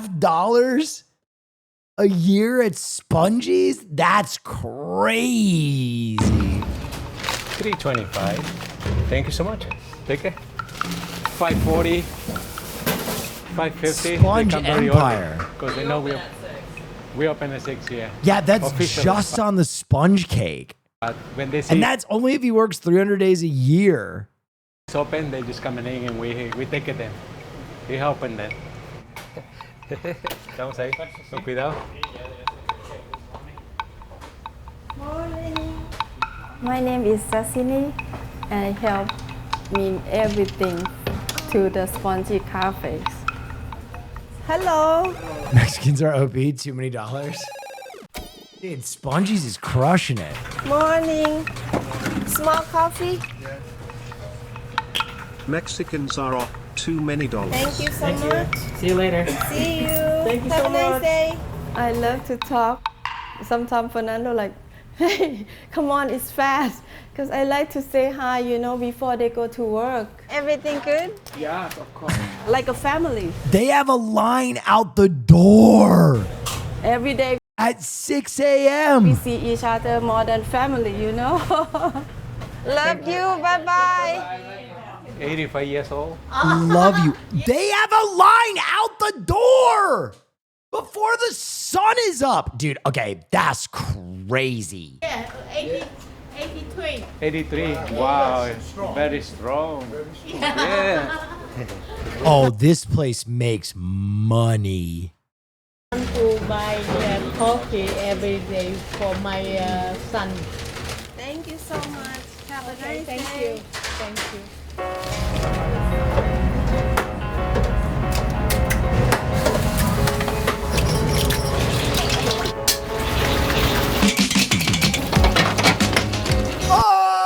Oh, shit.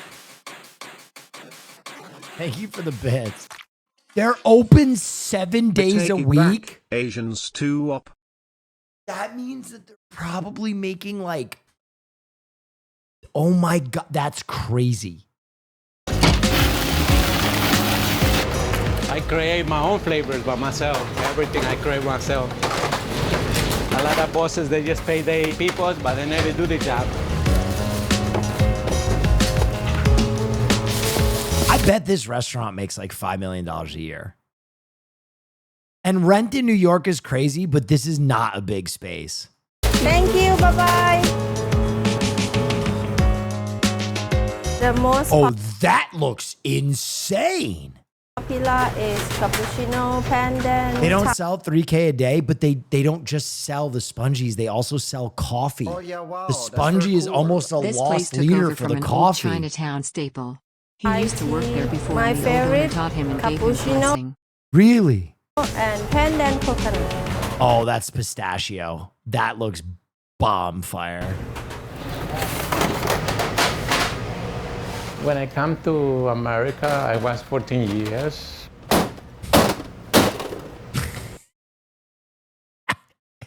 He's saying this thing that's like making me emotional as he's beating the shit out of these goddamn cupcakes. To America, I was 14 years. Crack, crack, crack. One of my neighbors, he recommended me with Mr. Tensencham, and that's when my life is come to change a lot. He's the previous owner from the original store. He opened his store early 80s. Hey, muñeco, ¿cómo está? Muy bien. ¿Y usted? Bro, ¿Está bien? listen, I just want to remind you guys, real shit I know America can be so tiresome, but this is why you keep going. Only in America, dude. Only in America would a fucking Chinese immigrant take a Mexican immigrant on as his disciple to make the best sponge cake in Manhattan and make a multi-million-dollar business making cake. I know I know this country can be such a fucking drag. Oh, yeah, I know, wow, that's but very it's cool. moments Damn, like this almost where 2 you're years. just like, That's crazy, man. that's pretty fucking cool, dude. Like, what is the crazy random happenstance of these two souls crossing paths and becoming so integral to one another's lives? You know what I mean? That's hey, we'll take that. We'll take that W. Yeah. ¿Está mejor? Yeah. When I started working, I love how he speaks Spanish to him and he knows Spanish, but he still responds in English. Are you okay? Mejor? Yeah, I'm good. I'm good. ¿Y usted? ¿Está bien? Yeah. ¿Está mejor? Yeah. When I started working with Mr. Intentional, I was 16 years old. 咁你覺得佢係點嘅咧？第一眼見到佢，佢人好好，佢人好，即係佢好忠實，佢就跟咗 Dude, 我 this is gonna make me cry. 19年。 2 dozen cakes. When I started working with him, I see how he working in the kitchen, and I look at him like, I say, one day I want to be like him. ¿Tú quieres para ti, Muñoz? This way. That's fine. That's fine, Muñoz. 初初佢做廚房嘅啫，佢咧唔識講中國話啊嘛，佢人好聰明，我揾你出嚟做，喂點得啊？我話得啦。He said, oh, don't worry, the customers will be teaching you. 幾錢啊26 muna. ？24蚊。係，係咁阿姨。多謝，唔該。I still learning. I never finished to learn yet. Oh my This is my God, school. this is so cute. I'm so shocked that he speaks Chinese. I'm like, Dude, I am so glad I watched this. This is so unbearably cute. Okay, bye-bye. Okay, bye-bye. Hi, Chosan. How many languages is that total? Spanish, Polish. What? He speaks Polish? English, French, Mandarin, and Cantonese. Oh, this dude's just different. This dude's just built different. It is 6 on my brain, on my tiny brain.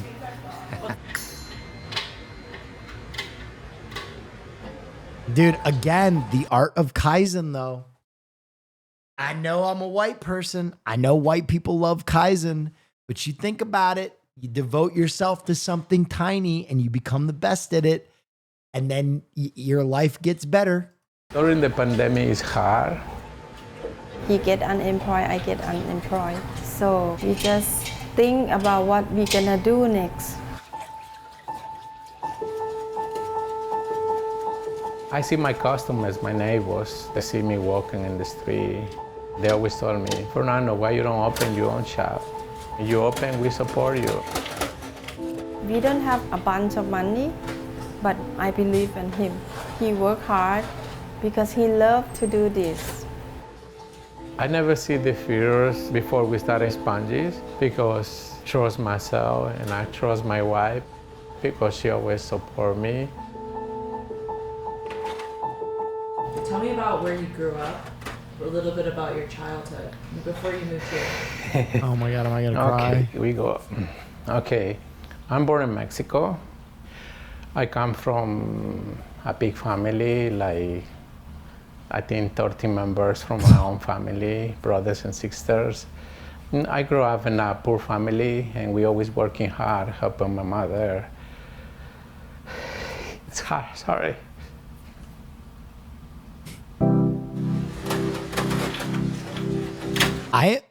I am in love with this man. I would lay my life on the ground for Spongies in New York, and I didn't know about it 8 minutes ago. We saw how my mother suffered to raising 13 kids. Sometimes one egg, we got to split with 2 kids. That's why I very appreciate the little things, but I have it and I make. Yo, chat. I know you might be going through the struggle right now, but I don't think anybody in here had to split an egg for a meal. God damn, that's real struggle. Shit. Okay, I do by myself.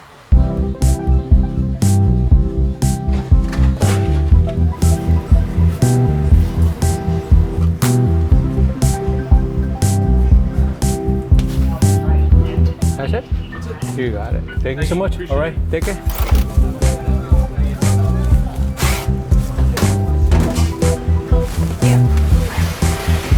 Three purple yam, 2 super chocolate, 2 banana. Thank you so much. The last flavor, pandan coconut, fresh pandan. Bro, I'm telling you, that's the secret. If you want to be happy for the rest of your life and you don't have direction right now, become the best in the world at anything. Whatever that one thing is, whatever that tiny little thing is, it doesn't have to be fucking baseball. It could literally be like soft serve. If you become the best at soft serve in the world, if you become the best at funnel cake in the world, you might become very happy. I'm poor. This dude was splitting eggs when he mastered the way of the sponge cake. Pandan coconut, you see that color, the light green, that's from the fresh pandan.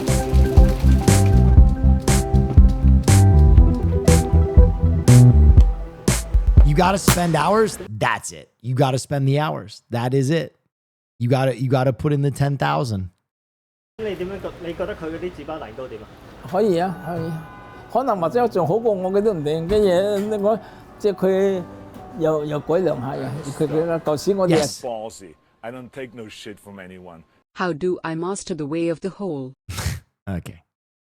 I've never had a cold brew coffee before. I love cold brew. 一種啊嘛，佢而家可以加多幾種落去。Original, like the cake, only original, and maybe two Okay, let's take a look. flavor that. Shit. All right, we got the original spongy, the banana chocolate chip. That's what I would get. The cappuccino, the holiday spongy, rainbow sprinkle, sounds fire. Black sesame, panda coconut, or pandan coconut, Thai tea, purple yam. The taro one would go Where is nuts. Drexel, thank you. This is in Manhattan. Pumpkin spice, triple chocolate. Oh, lovely butterscotch. Holy chocolate with chocolate sprinkles and green tea. And there's one flavor just called Big. Oh, no, fig. My bad. Flavor, that's it. He said he don't want to do too much, but now 14 flavor. I've only tried original. I always get the chocolate. I got a holiday spongy, so it's their original flavor. Take a bite, motherfucker. Let me know. Let me know what it's hitting for. But with like sprinkles on top and folded in. Very moist, very chewy. Fernando, she want to see you. Hi, how are you? She love the holidays. You like holiday? Yeah. Yeah, a lot of kids love holiday. Yeah. Bye-bye. Thank you. What's your favorite spongy? My favorite spongy is the pumpkin sponge. Do you come here every morning? It's my favorite place because there's not any bakery that sells Keep up the this great good work, stuff. Oneness. Thank you. Thank you, Go. I appreciate you. Or God of Gnome. Sorry. Thank you. I go here to eat breakfast every day. 5 days a week. We've known Fernando since I've been going to PS 130. Most the kid from PS 130 know them when he's 16 years old. We always see a lot of kids coming. Jesus. My heart is shattering into a million pieces. To the shop. Now they bring their own kids to sponges now. Dude, you know what's crazy? If I stream long enough, probably if I stream for like another 5 years, there will be people that had their kid while watching me that now watch me with their kid. Isn't that fucking crazy? Like, that's going to be a really weird time. Like, that's going to be wild. And I'm going to ruin those kids. Absolutely ruin them. Yeah, she would have been there. It's in the back. How would you rate CJ as a helper on a 1 to 10? Oh, I don't know. I could hold my own. Wait, look at the drink menu. The drink menu goes crazy. Coffee, lemonade, signature tea, Jamaican punch, Thai tea. I give myself at least like a 7. Okay, I give you 7.5. Shopping time. We're going to Neff, three will you places to shop. retire? I don't know. I feel like, honestly, I feel like the one thing I could predict for myself is maybe stream less and like make more film stuff. Like, you know, I said it earlier, but a lot of you weren't here. A lot of you were like, make more film stuff, go back to filming, make sketches. So like today I filmed a sketch and it was fun, man. There was at one point, like I was doing a scene and I was really in character and I was like dialed in. And then I looked around and like everybody on the set was like doubled over laughing. Like they weren't even filming anymore. And I was like, damn, I miss that feeling. I miss that feeling a lot. I like acting. I think it's really fun. So that was cool. I can't wait to show you guys that sketch. I think it's pretty funny. What is your Kaizen? I mean, being funny is something I've like really worked on for a long time. I love making people laugh. Being funny as a pursuit is very humbling though. Nothing's worse than someone being like, you're funny for a living? Be funny. And you're like, oh God. I'm a stud. I'm ballsy. I don't take no shit from anyone. Yeah, go ahead. Hello, Mr. Holman. I regret to inform you that you are already there. My bro had his kid like 3 years into watching you and now watches with her. She has no idea what's happening, but that kind of counts, right? I mean, that's most of the people that watch me. They have no idea what's happening. You should do stuff with the Friday Beer guys. I think the Friday Beer guys are really funny. I'd do something with them at any time. They make really funny sketch comedy. Brown Paper Brick. Thank you so much. The one sketch they do with like the fake crypto guy is incredible. What is all this talk about holes? Again, I'm new here. Oh, you sweet summer child. Just you'll know in time. Oh, you're a Shogun comedian? Yama, thank you. Name every joke. And if you're not being funny, people will always ask what's wrong. Why are you down? How do you know that, Haas? Yeah. If you're not funny, if I am not like bouncing off the walls at any function I go to, people are like, I'm a funny guy. Well, I mean, don't lie. I mean, Haas, don't lie to these people. I'm kidding. Haas is funny as fuck. Honestly, so many of the bits that I do now rely on Haas being funny. Real shit. I was being a cunt. So much of why my stream has been successful in the last. Okay. No, hold on. I think Haas is threatening to get me banned from the platform. Haas, you don't. Let's turn that opacity down. Let's turn that opacity down, Bucko. Come on, gear it down. Yeah, thank you. No, so much of my success over the last year has been because Haas and I work really well together. God, my fucking throat is absolutely destroyed from, I don't know, I guess I've been screaming a lot. I gotta go see an ears, nose, and throat doctor. 20. Yes. I'm ballsy. I don't take no shit from anyone. Hey Will, friendly reminder that 2 chatters literally named their child after you cake. No, that's what I'm saying is like, I know that. I'm saying like, we're going to come to a point where those chatters literally watch my stream with their kids. That's going to be crazy. If I do this long enough, right? Like that's really wild. How you doing? You have the Chris Farley curse minus the drugs. Well, I mean, like I would not total subtract the drugs, like divide them. Like probably half the drugs. In Chinatown, I cannot hide it from nobody, so everybody know my face. Chinatown and Little Italy. This is the two neighborhoods where I grew up. Shopping. Buenas. ¿Cómo está? ¿Cómo le va? ¿Todo bien? Es que yo creí que estaba libre. He's the one who always helped me with a fresh jam. He always get the best for me. This is all what we have. We gotta take it. Better than nothing.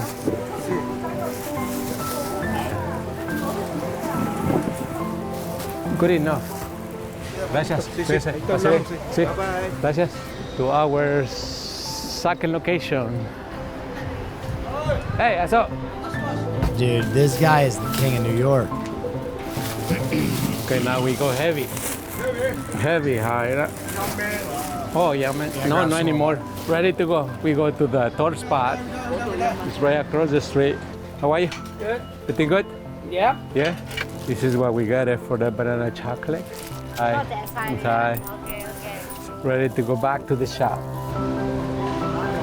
Jajangmyeon. Jajang, Lopan. Jajang.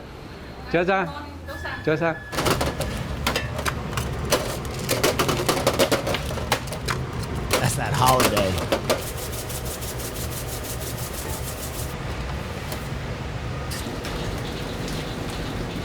Going to see my parents now. Guy is rich, dude. Like Elon Musk could never understand the kind of wealth of being known and loved by your community. Real shit. Oh, Canada. Okay. So we see you when we come back. Yes. All right. Ready for the trip? Monday. We plan to go Chiang Mai. Yeah. Yeah. Go side. Hey, have a good time. All right, you too. Nice to see you. Take care. Anytime. Enjoy yourself. All right. Thank you.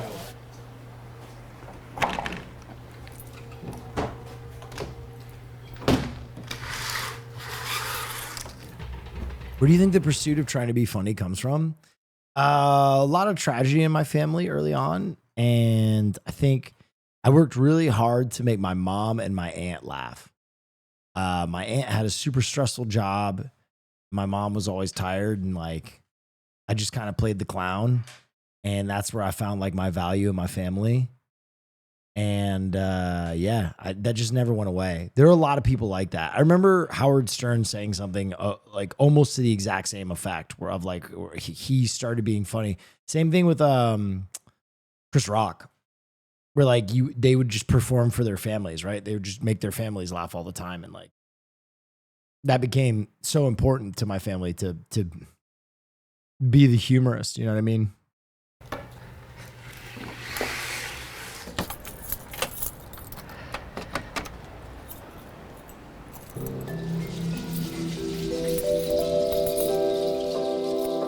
Like to this day, real shit, I'll randomly re-record the dance from Silence of the Lambs and send it to my cousin JR. Just randomly like, Oh, that's for cool. Cutest video ever. Thank you so much. Big, appreciate you.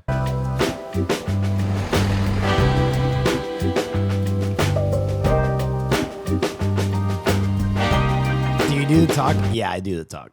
The tuck is what makes it hilarious. The tuck is the funniest part.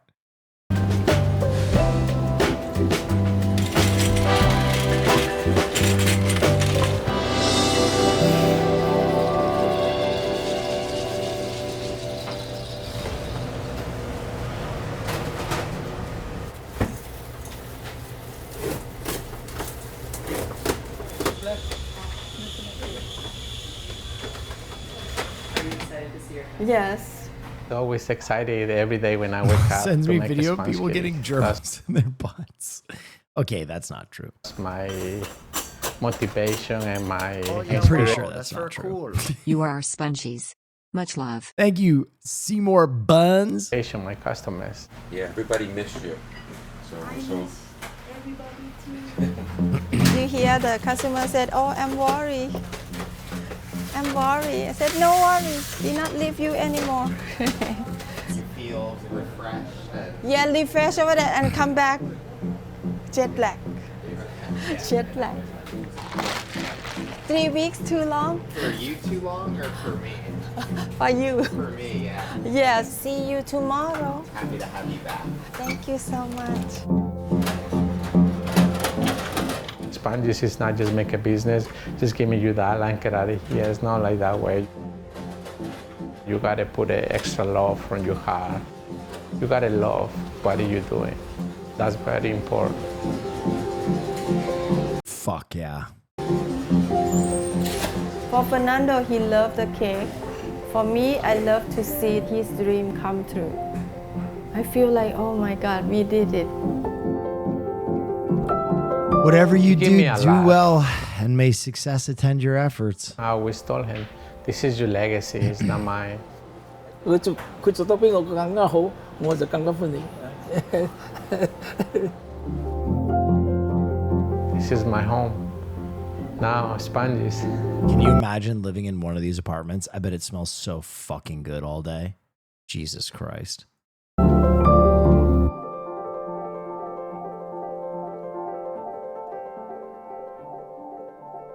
Wow. Should we watch one more food video? I'm kind of... So we're in Queens. We're at Korean Noodle House for our first.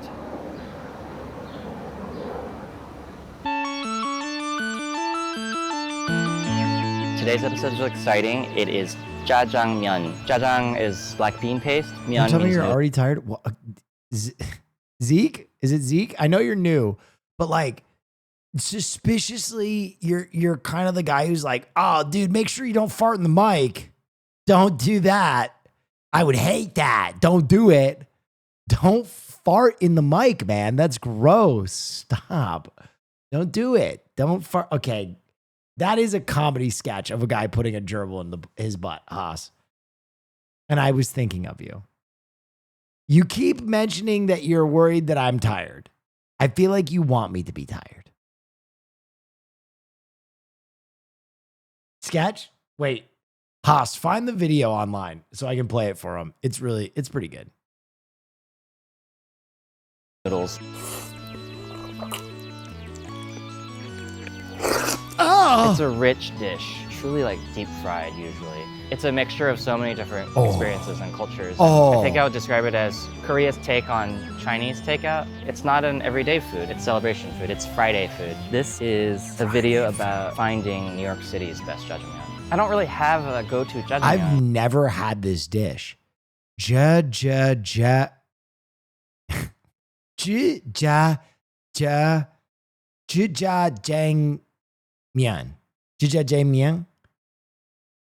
Here, the fact that I can spend 2 full jajangmyeon here.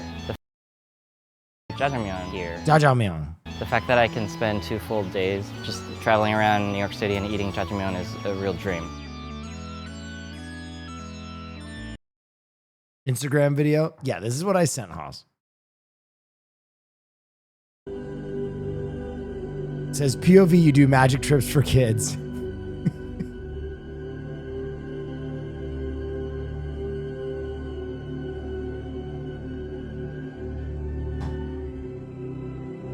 Oh, he's biting me. Oh, somebody call 911.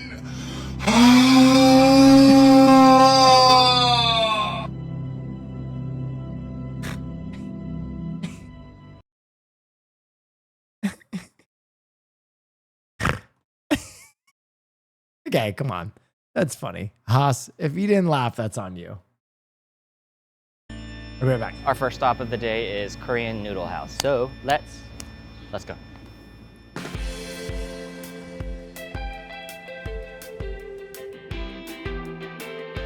It's time for jajangmyeon. Okay, so usually the meal comes with a side of vinegar and soy sauce. Take it and I pour it over the onion. Sort of softens its heat. This came out pretty quickly. I think of the sauce less as a sauce and more as a gravy. It's like a big gravy over the noodles. Anyway, I'm really excited to have this. And the effort is to try to mix it.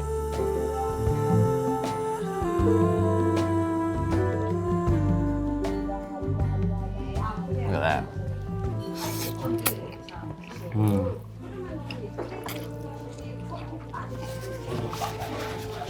Even a bad bowl of jajangmyeon is like really good. This one's very good. It's like hard for this to not be just absolutely soul satisfying. I really like the balance of flavors here. It's not too salty, not too sweet. I'm looking forward to tasting many more across the different Chinese, Korean restaurants in New York City, so that my tongue. So is it just sauce, noodles, and onion? Kind of decide what flavors I want to prioritize in my version of this recipe. So this next place is where black beans. Everyone in my circle told me to go. A lot of people said Jjunggukjeep. I'm excited. Like gravy? Let's go to the next one right now. It's dank as fuck. I mean, that looks good, bro.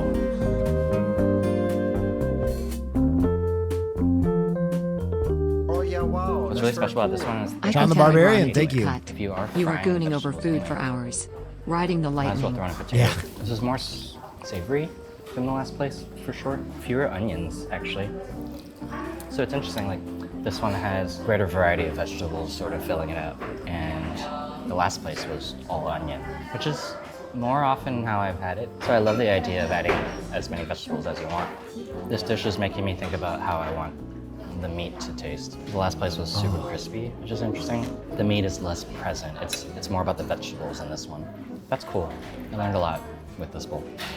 He not once said it was tasty. I'm really full, but we're gonna walk it off and then go to Manhattan.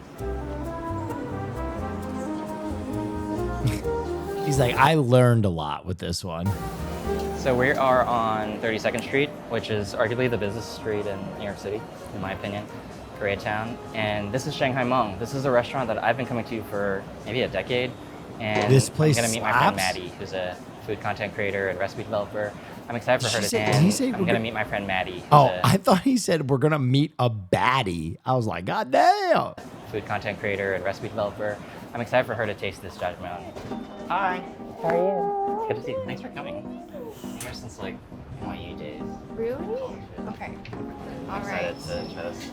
I told you I didn't eat lunch today to Right. eat this. Really good. Wow, that's excellent. Yeah, this My one earliest he's memories like, of yeah. jajangmyeon are from Buford Highway in Atlanta. What about you? Do you like what's your jajangmyeon experience growing up in Jajangmyeon? Korea and then coming to America? Jajangmyeon. So my earliest memory with jjajangmyeon is being a Jajangmyeon. really like small kid, like 6, 7 years old, and then being scolded for having it all over me while I was eating. really? Yeah, Oh. like all over my dress. Oh. But I think it's like been always part of like the Korean Korean experience, really. How have I never had this dish? I eat Korean food so often. Time there was like a milestone, there was always jjajangmyeon, I think. And growing up in Korea, it was like moving food. So whenever you moved and you couldn't cook in your own kitchen, you always get jjajangmyeon delivered to you. Yeah. Did you live in Korea? You just eat KBBQ? No, I no, because I get bibimbap, I get KBBQ. No, I go to like Korean restaurants too. I've had a lot of different shit. When you would have to return the bowl outside? Yeah. Is that Dude, I don't know how to fucking say that. I don't know how to fucking say it. You know what I'm talking about. Yeah, I think the tail end of it. Yeah, So they don't do that anymore, right? No. They would deliver it in these like metal boxes. In the apartment complexes, when you like walk around, there would be empty bowls in front of the houses. Well, they'll come and like pick it up. There's definitely the chewiest we've had so far. Also, There's such a difference between like fresh noodles. the not fresh noodles are quite disappointing. They're too soft. They're too soft. It has to have that elastic bounce to it. Elastic. Thank you for joining me. This was really fun. Of course. Cheers. This is really delicious. We're gonna finish our meal. Day 1 complete. Whew.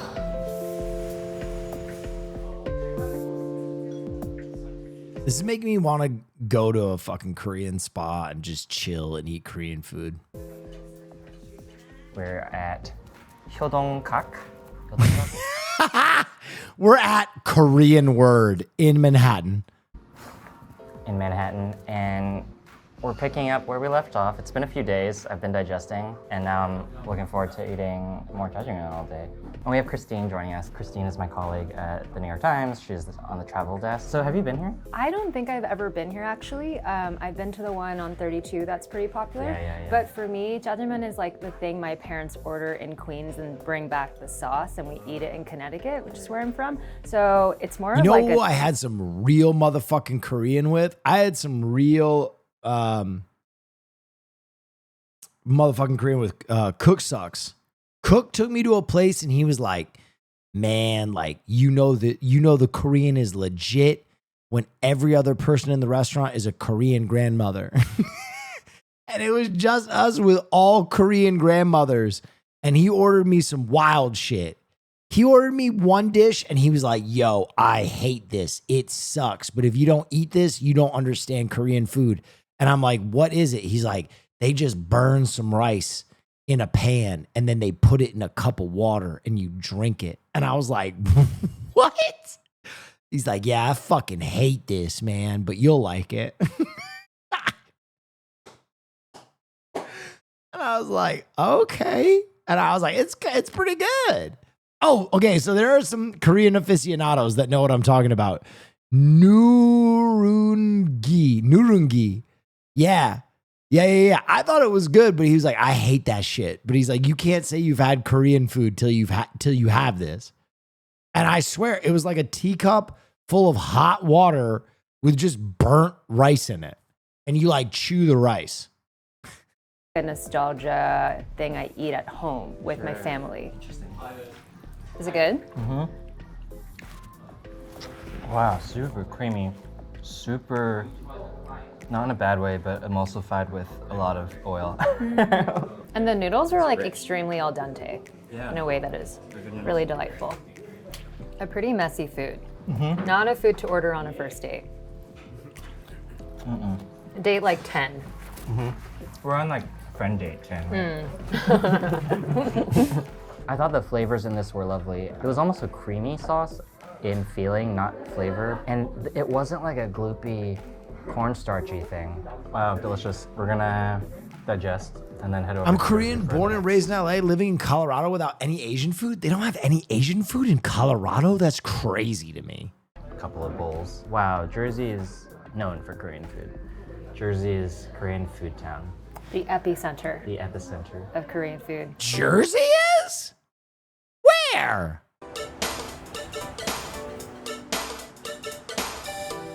Oh yeah, wow, that's very cool. How many more of these for Okay, home? that looks legit. How many more of these for whole? I don't know. I want to get to like a record number of subs so I can do the IRL date with Tifa. I lowered it to 8K, but I'm going to be honest, I don't hammer subs like a lot of streamers do. I don't even put up goals or anything like that.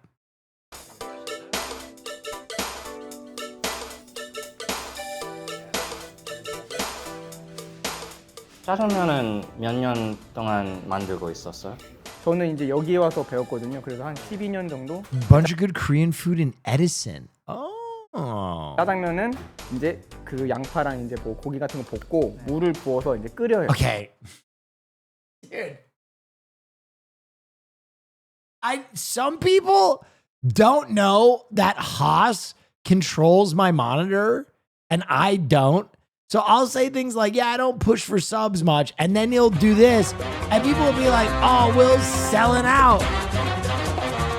Zimmy, thank you so much. Zimmy, thank you for the 5. Kata Crockett, thank you so much. Happy Dabs, Lime King Guitar. Thank you, thank you, thank you, thank you, thank you. Oh yeah, wow, that's very cool. Okay. Oh yeah, wow. Okay, that's that very is. cool. Will is lying to us, chat. That is yeah, that wow, is crazy. That's very cool. Oh yeah, wow, that's very cool. Neff. Oh yeah, wow, that's very cool. Torakganik. What is that name, brother? My mouth can't even cool. say those together. Oh yeah, wow. Winning. That's very cool. Thank you so much. Euro Greg, Macho Plant. Thank Hey, you Will, so much. I had to Mako take out a Muff. second mortgage on my house and pull my kid out of karate lessons, but I knew I had to get you your date, Neff. Shut up, dude. Don't say stuff like that. Schooler, Abraxas, Scoogler, thank you so much for the 10. That's a lot of juice. GC Chirpin, I appreciate you. Use your prime. Squatchels, I appreciate you. Soulless Joint. Love you, Willie Neff. Hobbs DeMarco, thank you for the 5. Holy smokes, thank you guys so much. That's very cool. Please have my prime. I wish I could sub more consistently again, but money Don't. hard. Don't worry about it at all. Love the content. Thank you so much. Psychotic Joe, thank you. Guys, don't worry about something at all. Don't ever feel like you have to. Can I put gifted subs on layaway? Question.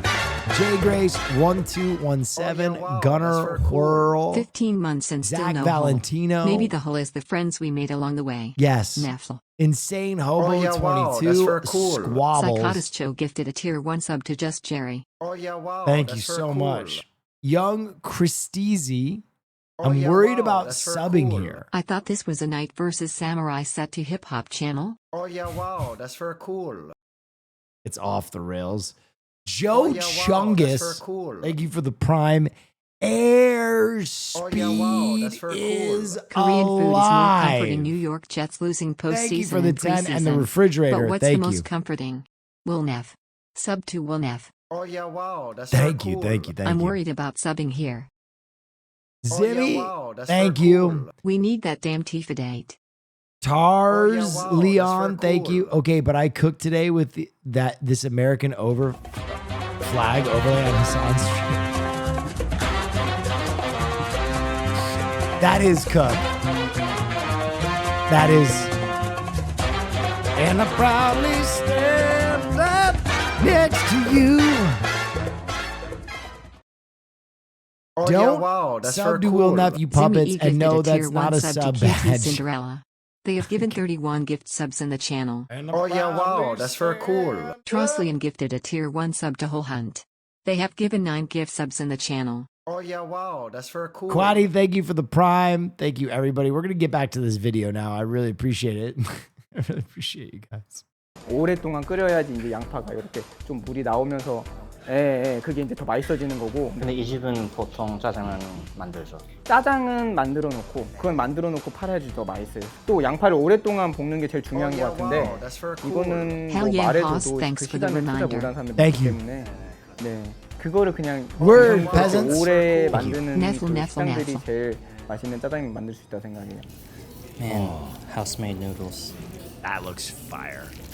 Hey, this looks good. This is the least sweet jajangmyeon we've ever had. That's a beautiful sauce.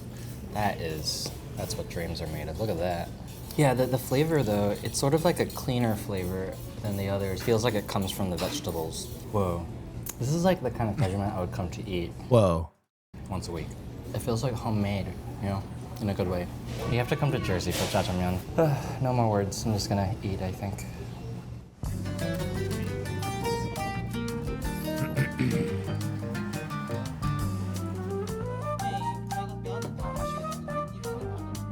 I love that everyone does it so differently. That's really the thing about this whole recipe quest.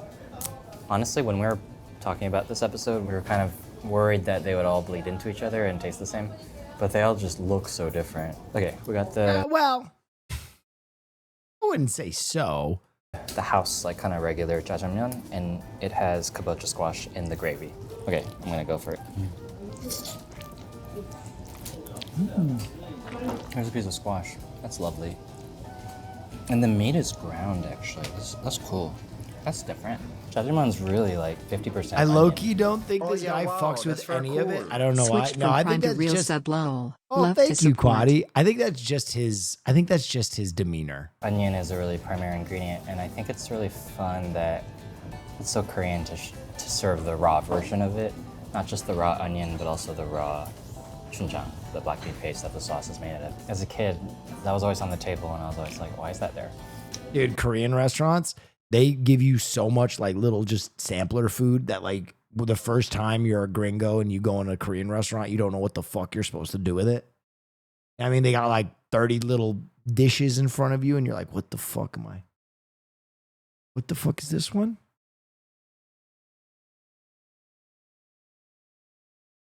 Is that fish?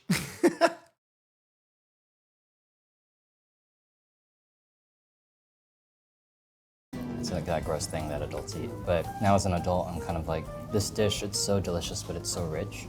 You kind of need something to cut through. One thing that you do as like a Korean person is you take this and then you kind of like, my mom and dad are always at the end of the meal doing this, covering their mouth with one hand, being like, anyway. Pick your teeth with the chopstick wrapper. Interesting. Interesting. Joining, I'm gonna get back. Gringo? No, gringo. It's like Spanish for whitey. My food. See you in a bit. So it's been 2 days of jajangmyeon. I learned so much about how to differentiate your bowl of jajangmyeon. Definitely not doing homemade noodles. I don't have the patience for that. I need to perfect the technique that's gonna help a home cook buy incredible fresh noodles in the market and show them how to cook them the best way. I'm gonna focus more on the gravy, but I'm gonna keep it simple and just try to come up with a version that pulls from all of these that I've had and that kind of celebrate New York jajangmyeon. One thing I learned in my field research was that a lot of these jajangmyeon sauces rely on the broth that then becomes a gravy once starch is added. So I thought that chicken broth would be a nice replacement for the water, especially when you're not a restaurant that has to make gallons and gallons of this sauce. I noticed a lot of jajangmyeon recipes call for sugar. Though sugar is great in a pinch, I figured, what about maple syrup? I like the darker, more complex aromatic sweetness it adds, and so I tried it and it worked really well. The final touch of this jajangmyeon is julienne cucumber. I wasn't completely sure whether or not I wanted my version to have it. It's sort of that quintessential taste, which is a really classic addition, and you need a little bit of that aromatic cucumber right on top. Let's cook my ultimate jajangmyeon. Start with pork belly. We want the pork belly without the skin for this recipe. So now we've got this nice pork belly. I'm just gonna cut it into pieces first. About like, I don't know, half-inch thick pieces. Try to grab some fat from the other one. As the pot is coming up to temperature, I'm going to add the fat to sort of render slowly. I'm gonna add the pork. And just fry away for like 10 minutes. You want it to get, nice and crispy. This is actually your opportunity to season the pork. I was trying to replicate the high heat pulmat, like fire taste of jajangmyeon, which is usually created in a wok. So you can use a wok, but I developed this with a Dutch oven. You just really need, the a Dutch nice, oven. like heavy bottom pot, so that you can truly develop that fond. And I'm really happy about this. It's rendering fat. There's not a huge pool of it. That is such a great poll in chat from R. I took the walk to Poland. What it's really gonna do is fry the vegetables, and then in the end, just emulsify with everything and be delicious. So jajangmyeon, it's really about the flavors of the very humble ingredients that these restaurants were using, and one of them is onion, but another one that I really like is cabbage. Hold on, quick aside, because I'm going to forget. What's the fucking interview where little boat?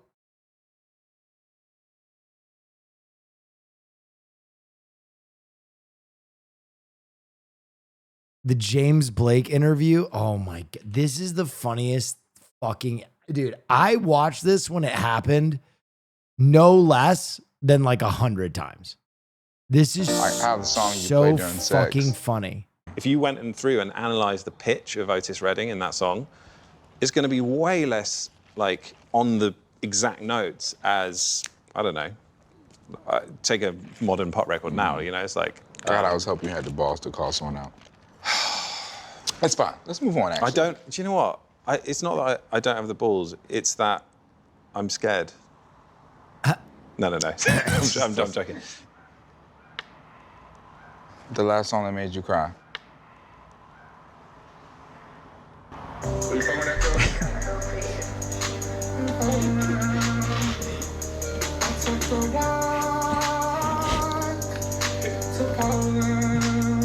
No, on a serious note though,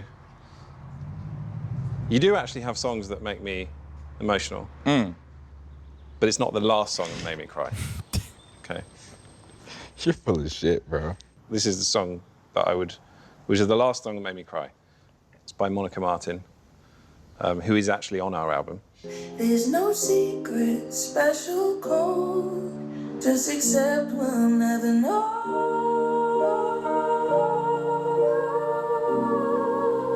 Ah, there's that note. Those notes. Dude, and then Here's kid, you're gonna look back time. Will that? Hang on, you need where he fucking edits it. What is the song that everyone hates but you love? I'm gonna play it to you.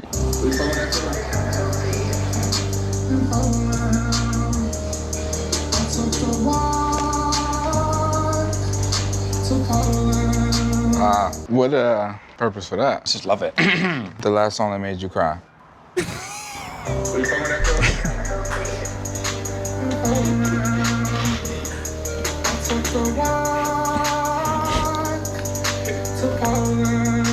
What is the song? It's so good. This recipe is, there's no removing meat from pots, there's no none of that crap. You just add all of it consecutively. I would say this is kind of medium, so I'm gonna go for like a third or a quarter and see where I'm at. Same shape. Did you know that Korean Black Day, the 14th of April, is a special day where single people who didn't get any gifts, presents on Valentine's Day, and White Day, 4th of March, get together and have these Korean black bean sauce noodles and commiserate with each other? Interesting.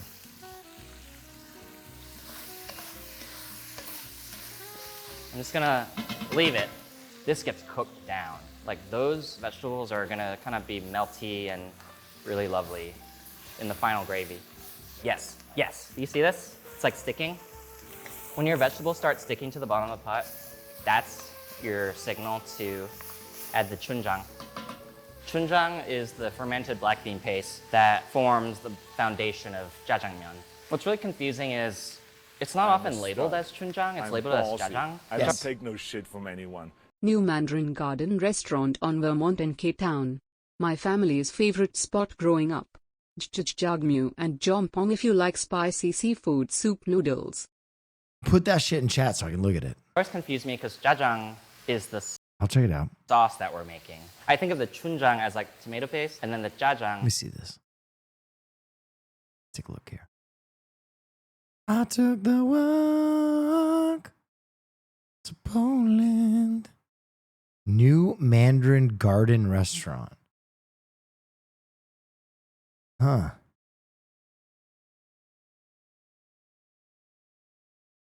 Hey, yo. Okay. There's 3 of them. Okay. All right.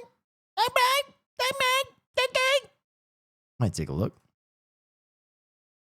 Thanks for the rec. I personally don't think Mount you should Drew? use the kind that says 볶음 jajang. This has been doctored a little bit. I think it would work in a pinch, but if you can, try to find one that just says You need that real shit. simply jajang or chunjang. This one says black bean paste fermented. I like this one. But they also come in these cute little boxes, so these are cool. This is the one I brought from home, and it's already open, so I'm gonna use this. 1, just straight in, really beautiful. And I like to use like a half, 2.5. Delicious. It's so cool the way it glosses the vegetables and pork. Look at that.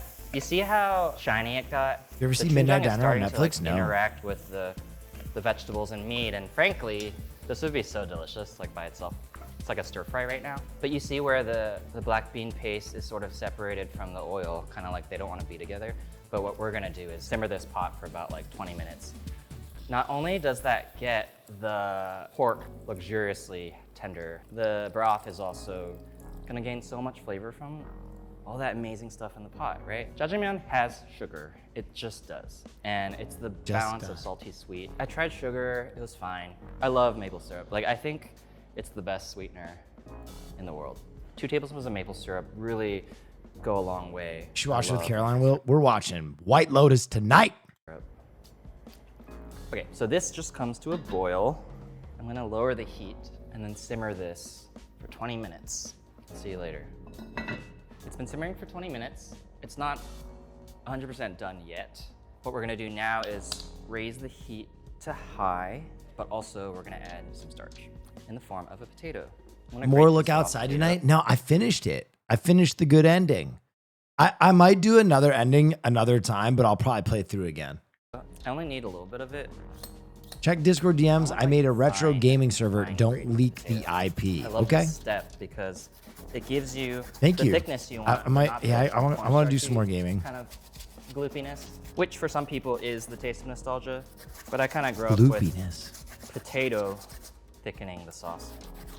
Oh yeah, And wow, that's you very do cool. want to grate it. 36 I've done months, this much before where I love. just food process. Thank you so the much for potato. the 36 months. I just didn't love it. So I'm just stirring that in, raising the heat to high. As this finishes cooking, Cadence we're gonna let underscore. it really vociferously boil. The potato will Watch the cook, first it'll episode of swell, Lazarus yet? it'll Yes, thicken it the was gravy. fire. The little beads of oil and fat on top will emulsify with the water. And then we'll have a beautiful sauce. The reason you want to fine grate is bigger kind of slivers of potato will make it cloudy. So yum, yum, yum, yum. So Oh, he good. likes his own shit. Frankly, if I were cooking for my mom, I would leave it there. But I think I want a little more Salt? A little more salt. This is where you really just use your eye, and the longer it simmers, the thicker it'll get. Because again, you do want to cook the pork a little more. You want the pork to be like melt in your mouth. I love these noodles. They really work. It says fresh jajang noodles. It's your opportunity to go to the refrigerated section and get fresh noodles. It will change your life. They are delicious. They are so different. I love them. So I'm taking out my phone because I want to time this exactly right. You know, follow the directions on the package. It says boil for 5 minutes. I'm gonna take them out at 4 because I like to leave room for a little human error. One of the bundles is obviously a serving, and boil it for about 4 minutes. Will you ever Kingdom Come again on stream? Yeah, maybe.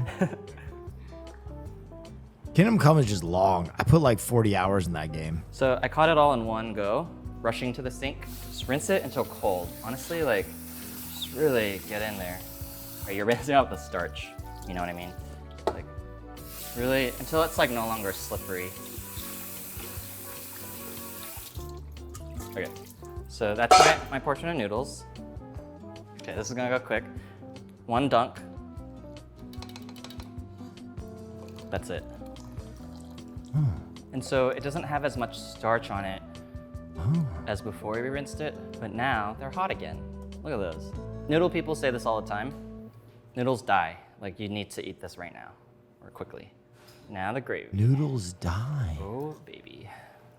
You know, it's thick, it's glossy, beautiful. So just get a huge spoonful of it. Some people style it where it's like only covering one side, but when I had it at all the restaurants, they just like poured it on. Yeah, slop that shit You know, on sometimes there's fresh cucumber on top. And Okay, now the fresh we just cucumber go in. looks like it kind of goes crazy. That looks fire. See how well it mixes? That looks fire. I haven't eaten anything today.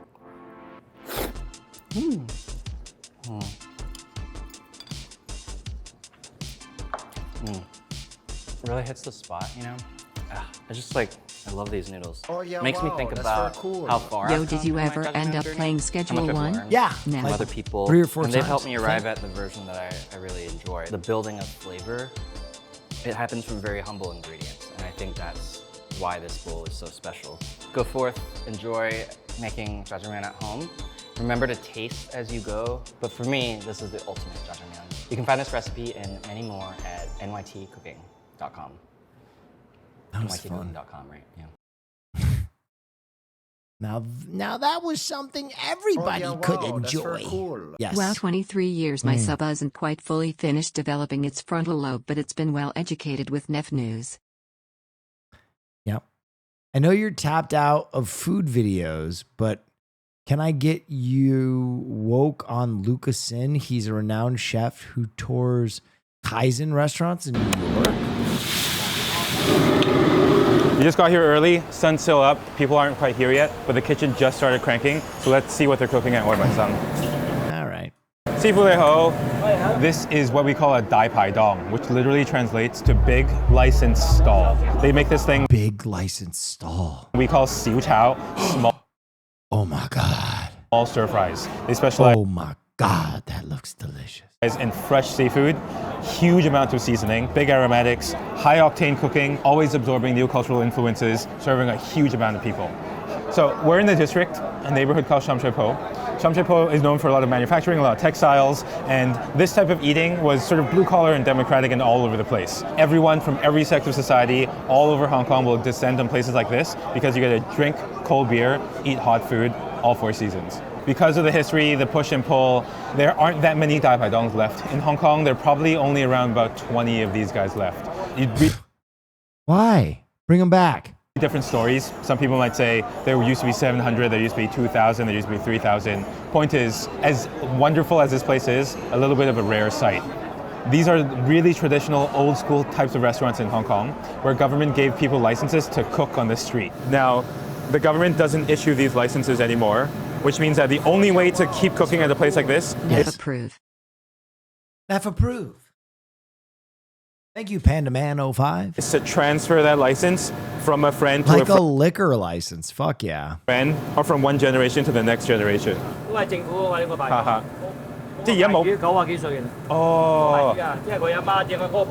Oh, so this license they've held on to for 60 years. As a result, these guys are guys who are operating it. Cooking in the street kind of goes crazy. I don't know about all this metal shaving just hanging down, but I'm on board. They're not the owners of the license, but they're the operators of the restaurant. The way it's set up is based on lines. This chef's job here, what you might call a garde manger, is to put together these little bowls of ingredients that are then passed off to the wok station, so that all the wok guys need to do is cook it and then put it take the walk to Poland on top of a plate. Whatever the chef needs for their dish, that's the guy that's going to put it all together. On the right-hand side is the seafood butcher. He's going to butcher, clean, and prepare all of the seafood to order. All the seafood. Fresh comes in every single day. Yo, these tanks are all live fish. You get pomfret, you have dongsengban, and crabs as well, and that's what we're going to ask chef to make. This is crab that's known for its flesh. It's killed to order, chopped up, split up, butchered. Woo! In the middle are 2 chefs. Yo, he popped the top off that motherfucker and kept the gills intact. That's crazy. With their own woks.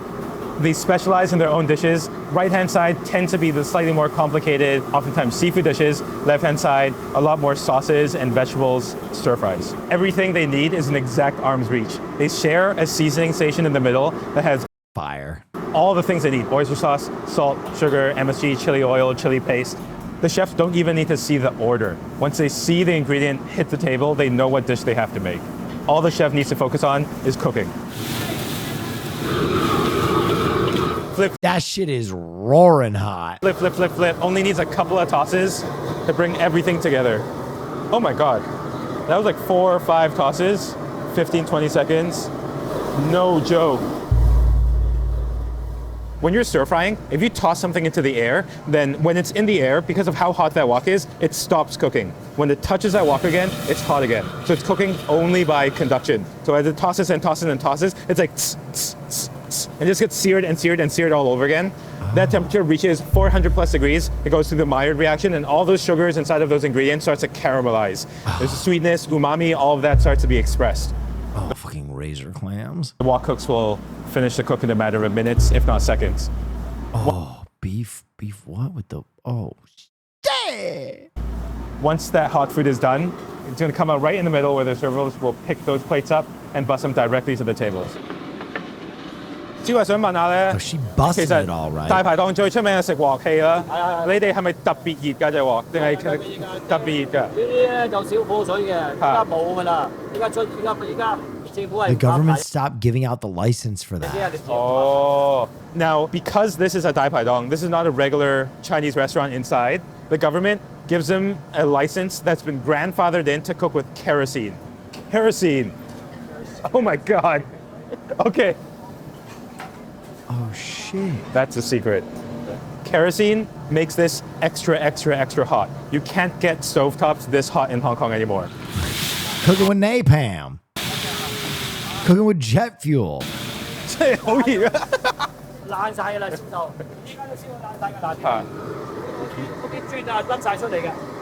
Bro, look at that. That shit is ripping hot. 明。爛晒㗎爆啊！因為啲火太過猛啊。In Hong Kong, restaurants don't really take tips. So if you were a restaurateur, you ran restaurants, and you wanted to make a little bit more money, the key is to serve more people. Gotcha. That's where this essence of speed comes in. It's all about a brutalist sort of efficiency, right? The tables here Brutalist efficiency. span the entire block. And honestly, there's a type of freedom and do whatever you want spirit. The number of tables that are in this restaurant that they can serve is dependent on where the cars are parked. Today, unfortunately for them, what? As you can see, somebody else parked the car right where these folding tables and these plastic stools are supposed to be.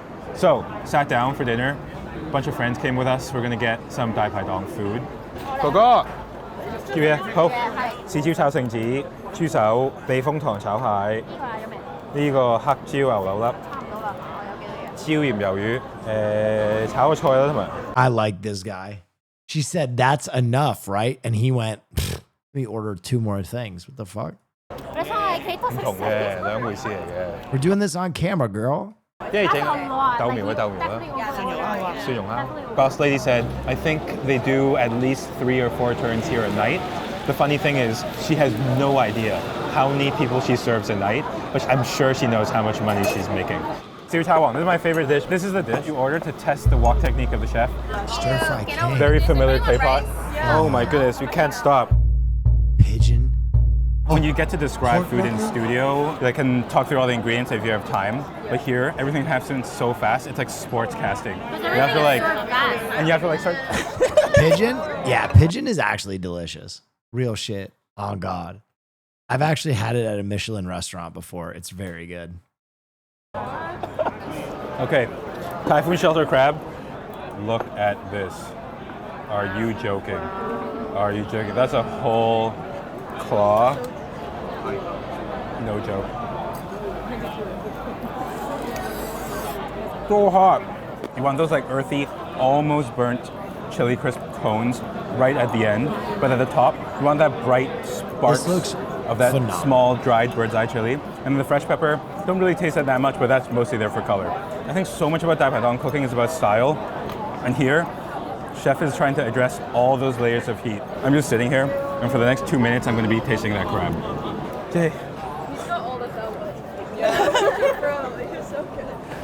The first time I came to Oi Man Sang was seeing chef off in the distance. When you walk into this restaurant space, you walk down the middle of the road, and in this kitchen, all you see are his bright yellow shorts. This guy fucks. Flapping in the wind. Chef has forearms of a walk god. Nothing stops him. No heat, no fire, no injury. This dude looks like a wizard, bro. That still frame looks like fucking a wizard. Because he's the coolest dude in all of Hong Kong.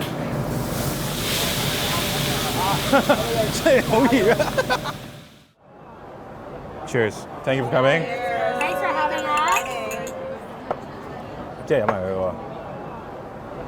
All right, one more. I might order some food too. This is hitting. We're in Kennedy Town. It's 3 in the morning. Sun Hing just opened, and we're here for the custard buns. Lao Sa Bao. This is one of the only late night dim sum places that I know of still operating in Hong Kong. The dim sum itself is going to be prepared right behind us. It's going to be steamed inside of those bamboo steamers, and they make them in batches. They have fillings inside of them, pastries, baos. There are various types of like dumplings. Oh my God. But as I said, we're just here for one thing, which is the custard bun. Chinese food is so fucking superior, man. Their shit was, they were on some other shit, bro. Their shit was really crazy. Lao Sa Bao, I would translate as custard lava bun. And the idea is that you have a solid piece of filling that gets wrapped inside of the dough. It gets steamed, and once it's hot, it'll run. So bao is a leavened bun. The dough itself is quite simple. The reason why the buns are so soft is a combination of baking powder and yeast. And the filling here is primarily salted egg yolk. So that's a duck egg yolk. Yeah, we got hot dogs. You know what? People sleep on American cuisine, but I actually put American cuisine up with like some of the great cuisines. Like it's not Chinese and it's not Mexican, but American food kind of fucks. It's better than a lot of other cuisines. Fast food, nah. There's like a lot of there's a lot of dishes that are like fusion American, like versions of other dishes that started in the United States. Cope, you're so wrong. You're absolutely wrong. Like Tex-Mex, crazy. All the food in fucking Chicago, crazy. US doesn't have its own food. Yes, it does. All the Americanized versions of dishes, that's like American cuisine.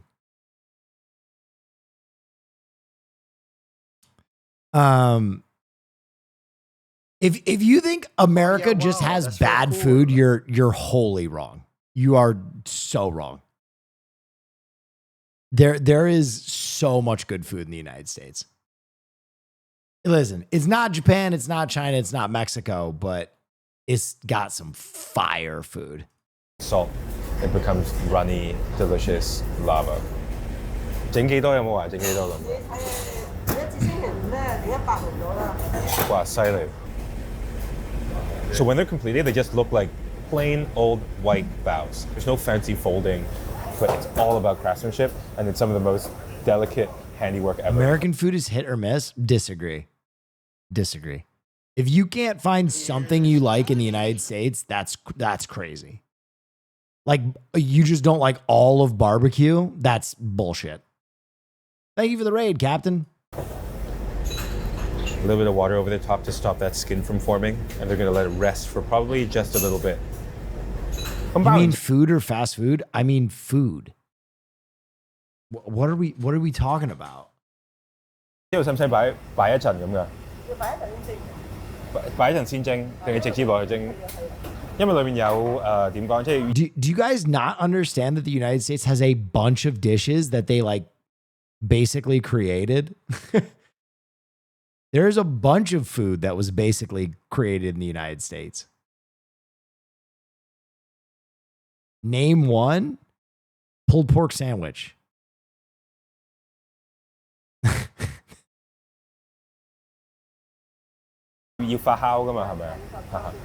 This is a specialty station, just like pastry. The handiwork that produces What? These specific shapes and the speed, that's what makes this place very, very special. And it's gonna go in a steamer at a high. Are you guys fucking delusional? I don't know what's happening. Either you're delusional or you're dumb, or the hate for the United States is so deep that you've become dumb.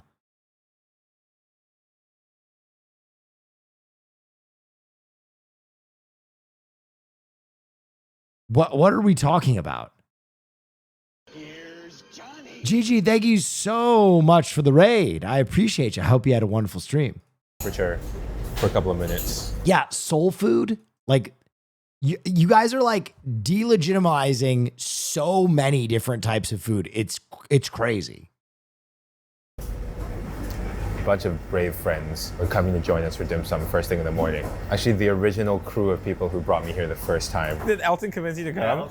It just didn't make any sense having dim sum alone. It has to be a group. So we in English call... Have a good stream, guys. Thank you, GG.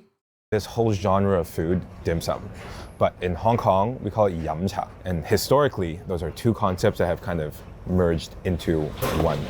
Yum cha means drink tea. The primary act here, the primary thing that we're here for is the tea. First step for yum cha, pick your tea. Tea, it's kind of like... Pulled pork is a staple dish at barbecues in the Carolinas, but originated from the South. Yes, Spanish explorers introduced barbacoa manner of cooking to American. By the time, okay, guys, you do understand that cuisines evolve, right? You do understand that the way that the fucking Spanish fucking settlers prepared barbacoa beef is different than a modern pulled pork sandwich, right? You're not that stupid, are you? You're not insinuating that food only exists as the very first person who prepared it. In which case, American versions of pizza would not exist at all. We would all be eating Napoli pizza. That's crazy. Like a personality question. I actually like Heung Pin, which is jasmine tea. A little bit of like floral tinge. It's quite easy to drink first thing in the morning. Second step for yamcha is to wash your utensils. This is a myth that we have in Hong Kong that for some reason, the people who are dishwashers don't know how to do their jobs. So you have to clean your own utensils with lukewarm tea. It's part of the ritual. I cannot imagine that this is actually good for you, but here's the tea, Heung Pin, green tea, jasmine flowers. All of that food that developed the dim sum developed around that tea drinking ritual and that Do tea not drinking. get Five Guy no burger. American food fucks. Cheers. And the third step is then you start ordering the things that you like. Dim sum roughly translates to whatever you like, whatever your heart desires, really. You serve yourself and you go through all those little bamboo baskets. Dim sum is so fucking good, especially when you just go ham and order everything on the menu. You try to find the stuff that you want, you bring it back to your table. Your goal is to cover the American table. pizza is the best kind, and someone puts a fail fish. No, it is. American pizza is better than Napoli pizza, 100%. In as big of a variety and as much diversity of dim sum dishes as you can. You want different textures, you want different flavors, you want sweet things, you want salty things. I can't agree with that. Well, then you're wrong. Every single time you go to dim sum, basically you have to get hagao. This is that crystal shrimp dumpling. A lot of fancy dim sum chefs will say that this is a test for what's good. And then siu mai. Siu mai is pork and shrimp. One of the things Cantonese people are really good at is combining land and sea. Specific animals have specific proteins with specific types of amino acids. When you bring different types of animals together, sometimes you create this like symphonic effect. Shrimp and pork, really great example. From Japanese cooking, dashi is kombu plus bonito flakes. That's a classic example. Or chicken and mushroom. Yes, these are kind of the classics, but they're classics for a reason. Dude, I love how everybody else's table is just sitting in silence and gorging. It like it's 3 a.m. You can tell they've been out. And most dim sum restaurants won't deviate from it. And this is an old school version of a siu mai. Well, your hog is showing, and I'm not talking about your member. Nah, dude, I'm more cultured than you'll ever be, and I still think that American pizza is better than Napoleon pizza, whatever. Fucking Italian pizza. Fuck you, suck my dick. How about that? I'm done handling you with kitten gloves. You're annoying. Well, it's good for the mojo. I think this is beef shumai. If like proper dim sum experts watch this, they're gonna think this is ridiculous. 3 siu mais in the first round is crazy. This is cotton chicken, lobako, daikon or radish cake, cheongfan, a nice stretchy texture. Hong Kong people love texture. EU chatters go back to sleep? No, dude, it's not EU. You think EU chatters are in here making the case that Napoli pizza is better than American pizza? They're not. This is definitely some American who has had it like twice, who's like, no, this is a much better form of pizza. I promise you, EU people think that New York slice is better. Like, this is not that. This is entitled Americans that are fighting. 100%. I bet most EU people are like, yeah, I'd prefer a fucking New York slice. This is what happens when you sit a little bit too far away from the dim sum I'm a restaurant. European chatter and I agree. Fresh food gets sniped. I'm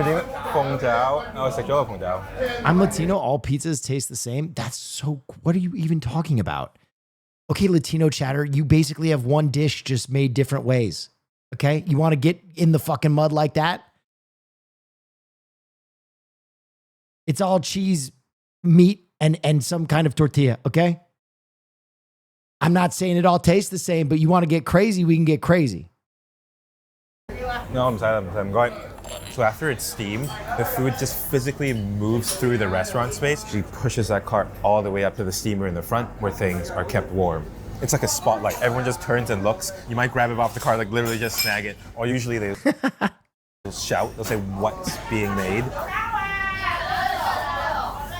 She was like, chicken feet. And then all the girls were like, yeah, chicken feet, please. Wait, why are you attacking all of us? Because I'm tired of this shit. I see all the snarky little fucking comments. And every once in a while, once a year, you just are like, you know what? No, I got the time. I got the fucking time. You want to make little snarky comments? I got the fucking, I'll pause the video. Okay? I'll bring you up on stage and I'll fucking undress you. right? I'll take you down. Oh yeah, wow, that's very cool. One correct All take and the pizza whole tastes world the goes same. mad. Insane. Uncultured swine. Oh yeah, wow, that's very cool. This is what you're here for? Bahio Musta 32 meter shake jam. Dude. Eat it? Yes, chef. I think the image speaks for itself. It's so perfect. The fattiness of that buttery dairy milk phenomenal. stuff, and then the salted duck egg yolk balanced. All It's BBQ chalky, is but the it's same. Insane take. This is all rage bait. Now you guys are just doing rage bait. Smooth. It's piping hot. It's so fresh. Thank you, sir. Go ahead. The longer we stay here, Get the you and more boss. Chat said type this of coming people you're since the going to bad meet. music Literally a tapes. rotating cast of characters. Actually, the table next to us is 3 people. Every time someone finishes eating, one person will get up, and randomly, a new person is going to take their seat.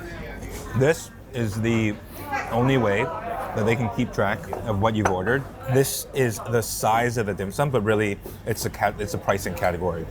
I will say this is the most civilized I've ever seen the pricing been done here. Because last time we were here, we got up, they had no idea what we ate because it was just pure chaos. They just charged us a cover charge. They just said, we're like, yeah, about 200 per person. That's yeah. so I fire. don't take no shit from anyone. You have to be kind to these people with bad takes, Will. You should know Hussein has started pulling us up in his chat and shaking us. Most of us have CTE from it. At least I try and make it funny when I snap at you guys. When I get mad, at least I try and make it funny. Hassan will just pull you up and be like, this is factually incorrect, dude. Let me fucking go through this. Yeah, that sounds good. And then you just have to pay it and leave. Every time people come to Hong Kong, they always want to look for dim sum because they know that it's the best here, probably is. And there are the really fancy places, the Michelin-starred restaurants that make really delicate, really beautiful dim sum. This is the type of place I like to go to because it's a little bit more 接地气, you know, it's like closer to the ground. It's a little bit more for the people, and it is very, very, very fun. He also bans way more people. Yeah. I hardly ban at all. Go out. I'll yell at you and I'll make you the butt of the joke, but I don't ban many people unless you're truly mean or obnoxious. Knowing that you're trying to survive until 3 in the morning because these custard buns are worth the wait. So we just ordered a fried milk. You banned someone yesterday? I'm a 5,000 viewer streamer. I banned one person this week. Wow. I'm really shooting to kill out there, man. You got me. See, it's those kind of fucking snarky comments. You know I don't ban many people, but I can just see you. You're sweating somewhere. That's very cool. You're sweating Caleb, not somewhere, starting a hot and you're take, like, hope you're good. he banned one person yesterday. I have to prove him wrong. Enter. And you're just like, oh, that was good. Like, you know I don't. You know I don't ban many people. You've been here, but you can't help your fingers from ejaculating all over your keyboard something stupid. It's some kind of Tourette's-based illness that extends to a keyboard. And I don't know why. I don't know why. Brigade is a company that hires professional chefs to work in school kitchens. We get to work with real ingredients and limit the amount of processed food that kids get on the daily basis. We serve K through 12. We're looking at upwards of 2,400 meals a day. USDA has some pretty strict guidelines, so we need to fall within those restrictions and also make sure that each plate is $1.50 or less. As a program chef, it makes R&D fun and challenging. No school cook ever gets the credit that they deserve. This is probably the most fun job I've had. This is dope. Ever. For real, though. Bro, wait, what the fuck? I'm a little bitter, though. The shit that I ate in school was way dank, not delicious.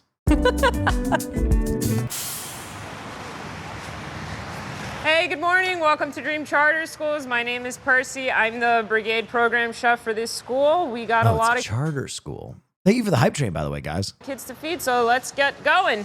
Good morning. Good morning. Howdy. School is 5 stories, K through 12, about 1,200 kids, and we feed all of them. It's about a little after 7 a.m. We're gonna walk to our main kitchen so I can take a look at the prep list and get breakfast going. Kids are gonna start coming into the building at 7:30. It's crunch time right now. This setting is way different than a restaurant. We have 3 kitchens. We have 2 cafeterias. Don't worry, my charter school has shit food too. Okay, well, thank you. Well, I guess that makes me feel better. And 1 prep kitchen. They're spread around 3 different floors in this building. This building is 6 stories. We occupy 3. Good morning. Typically, we have 11 people coming in. Oh, wow, Turbo Whiskers. Turbo Whiskers gifted a tier 1 Thank sub you to so Van much. To work today, unfortunately, we had 2 call-outs. I'm switching out some numbers based on what everyone needs to make and what we need as priority versus what we're prepping for tomorrow. A lot of moving pieces here. We just need to Hecko make boss, sure, thank you so although much. someone does call out in a school kitchen, that Oh, what the frick? Dread Window and Newsome knows best. AI Collector, thank you so much. God, you know what's weird is my opinion on Gavin Newsom has changed, like, because I haven't changed on his politics or who he is at all. But like, I Last just video had to be I rated just hope he runs NC-17. next election and saves us. Save me, Gavin Newsom. Save me with your handsome hair. Please, please. I know white moms will vote for you. Question mark? Listen, you got to take what you can get, okay? I know white moms will vote for him. He's got good Weatherman hair and he's tall. I don't fuck Newscomb. Have you looked at the weather outside? I would suck Gavin's cock right now if he would come save us from what's going on. Jesus, I would suck him hard. You think I give a fuck about his politics anymore? Please save us. Oh God. Can you imagine if Trump's little VP becomes president? Oh my God, please. Please, Gavin, save us, dude. We can fix things. Dude, honestly, we can fix everything after we stop the bleeding. We got to stop the bleeding first. We need a Gavin Newsom sized tourniquet, Zimmy and then we gifted a can tier 1 sub to Gavin and then we can Newsom fucking 4. fix They things. have given 32 You can dream gift subs higher in the than channel. Newsom. No, you can't. Not in this country. Not next election cycle. No, you can't. We need the lowest possible barrier to win. We need handsome Democrat. That's all we need. That's please. Please, please stop the bleeding. Then we can fix things. Please. That's fucking sad. I mean, yeah. So Bernie, I'd take Bernie in a heartbeat. If Bernie would run again, God, if Bernie would run again. Do you guys think Bernie will run again? That'd be sick. doesn't mean that the kids are more forgiving or understanding. No. God damn it. Then it's Gavin, baby. Because, like, here's the thing. I'll be real with you guys. It's not whether you will vote for Gavin Newsom, right? It's not that. It's whether white moms will. That's the problem. That is the problem.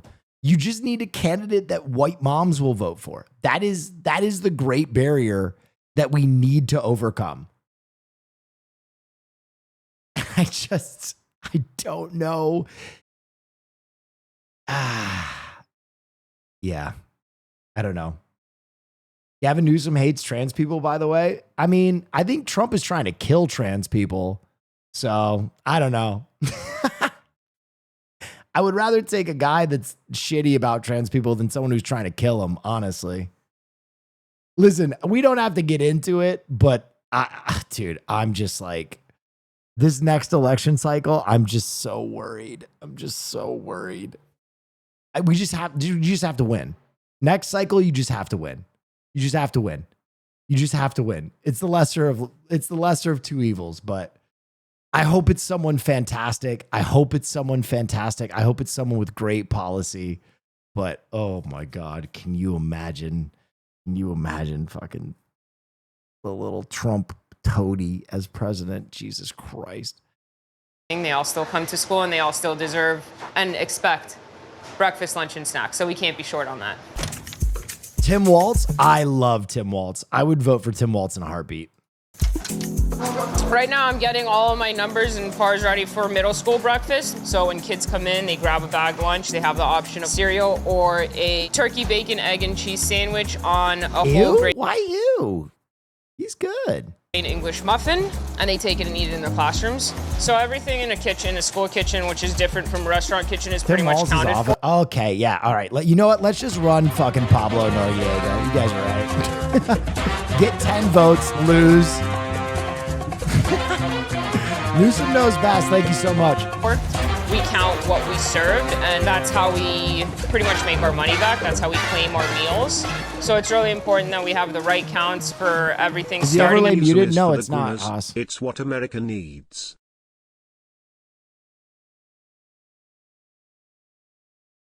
At the shift, and then at the end of the shift, we make sure that we count everything again. If we miss a meal, then the school program doesn't get the funding that it needs. It's a lot of count. It's inventory every single day. 2, 4, 6, 8, 10, 12, 14, 16, 18, 20. Why can't we just have AOC? I'd be fine with AOC. I'm just really worried that a lot of white moms won't vote for a woman. Like, that is the reality we live in. Like, we live in a world where that's like, I don't know how else to say that. Like, that's, I would love that, but I'm a little worried.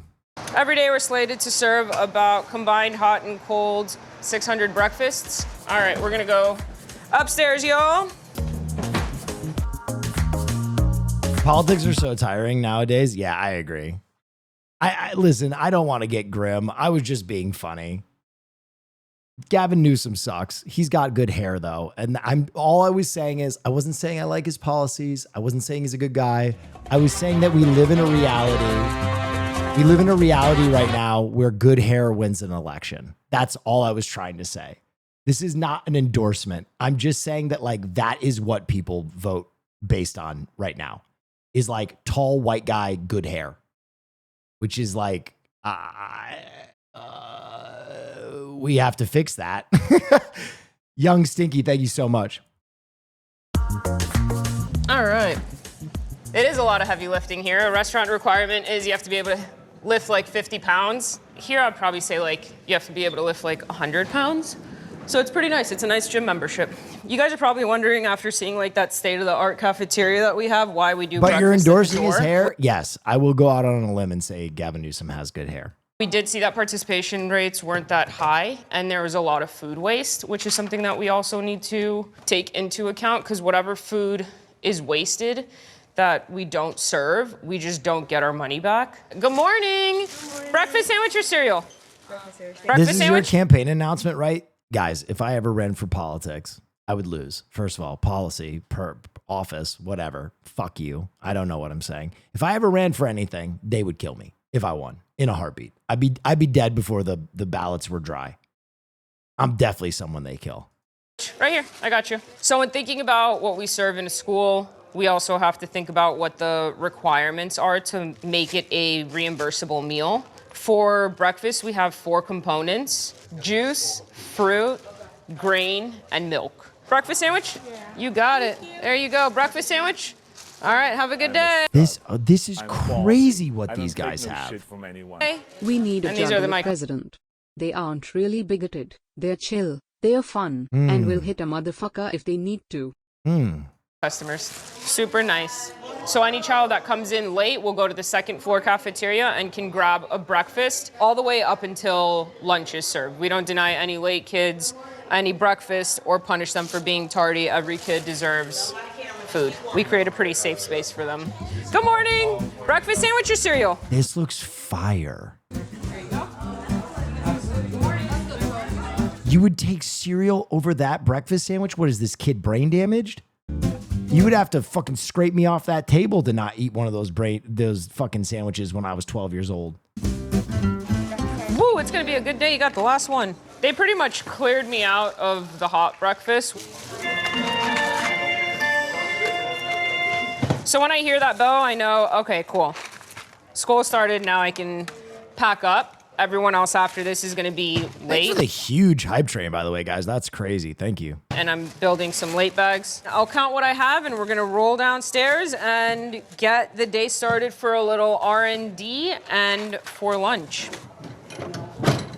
You know, in a restaurant, you don't have to be too mindful of all the spaces and the people that are in Coffee it while you're Rage, prepping. thank you for the 'Cause 100 it's bits. usually just like your line cooks. In a school setting, you're here during the school day, so you have to be really mindful of the teachers and the students that are also here and know that there's class going on.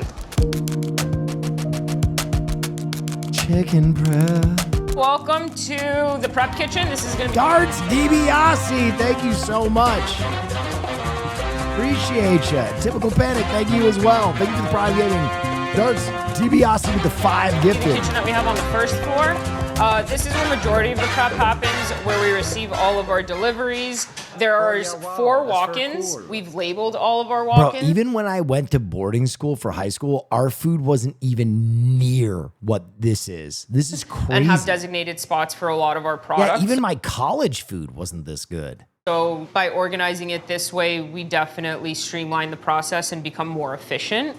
Right now, I'm just coming in to grab what we need for service today, which is going to be the soy marinated baked chicken thighs.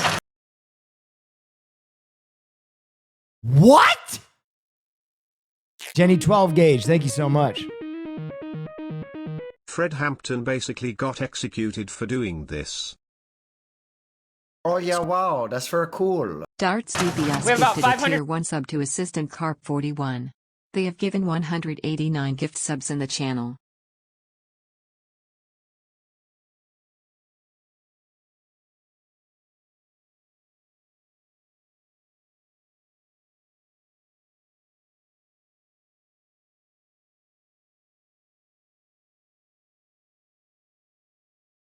Wait, I thought he got killed in his apartment.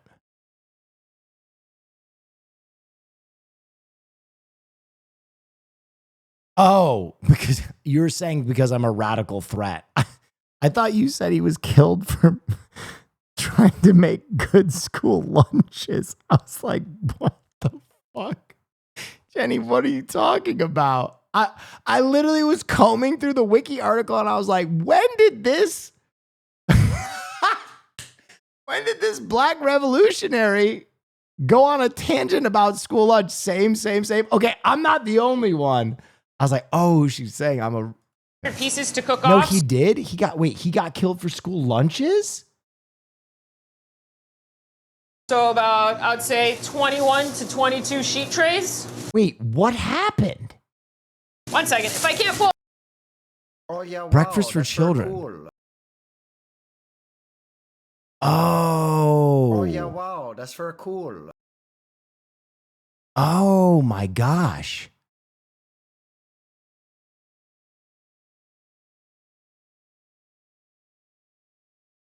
And this is why they killed him?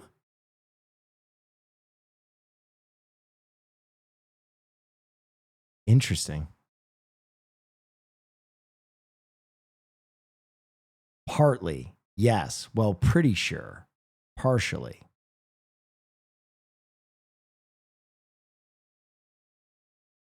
You know who else is a big free breakfast guy? Just saying. I'm just saying, my boy Coach Tim, all about those free breakfasts. I'm just saying. Oh, I can push. There you go. Just a nice, easy 160-pound sled push of chickens to start your morning off. Today's meal, soy marinated chicken, fried rice, bok choy. As soon as you come in, this is fucking insane. it's like a ticking time bomb. Service starts at 11:30. Your line needs to be set up by 11:15. Dealing with scaling and mass production, it's always important to also set your station up, and that's something that I teach the team and train the team on. So now that I'm on chicken, I know, all right, once I take the chicken out, what am I gonna need? Fuck It you. sets you up for Welcome success. back, It makes Fred you a little more Hampton, efficient. Mr. Waltz. Jesus Christ. In the sense of you're not walking back and forth, and you're limiting the amount of steps you take, which is also preserving energy. And we preach that, like, thinking every single step through. When we're writing a recipe, how many portions is a 10-pound bag of pasta? Like, write that down so people know. It's little things like that that I think brigade chefs really think through to set all the kitchens up for success when they're implementing scratch food. As I have 6 trays of chicken working, I'm also going to just take a look at what I need for my R&D, which is going to be a Mongolian meatball bowl with Mongolian sauce. What? Mongolian meatball bowl? Yo, I got frozen chicken fingers. What the fuck? And then also making sure that I have what I need for the carrot slaw. Just grabbed all my stuff for the carrot slaw that we're gonna be taste testing right now.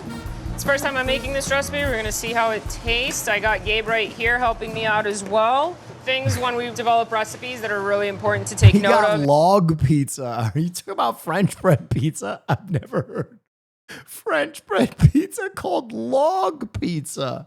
That makes it sound so fucking peasant. Get your fucking pizza log. Get your pizza log. Is obviously the cost, and a big component are the nutritional standards and guidelines. Restricted on how much sodium we can add into a component. We're restricted on calories and saturated fat. So we're gonna start off with recipe I made right now. It's a different item every day of the month, but we try giving them a variety. Now I'm adding a little lime juice. I added a little bit of sesame oil prior to that. I'm also updating how many grams of everything is so then I can put it in the recipe once I scale it. So instead of them getting it in 1,000 teaspoons, they're actually getting it in gram measurements. I'm putting in a little ginger, just 5 grams. Kids don't typically love carrots, so I'm trying to find a different way to prepare carrots where they would actually like it and would get a higher participation on them taking the carrot. When building a recipe, I look at what the cost per dish would be. If you put out in a restaurant a dish that has a high food cost, you also have the luxury of elevating the price of that meal to align with your 20% food cost. In a school kitchen, you're running about a 40% food cost. We get $4 and I think 69 cents per meal that we serve for lunch. So we try getting a dish that's Bro, at how $1. are you turning this out for $4?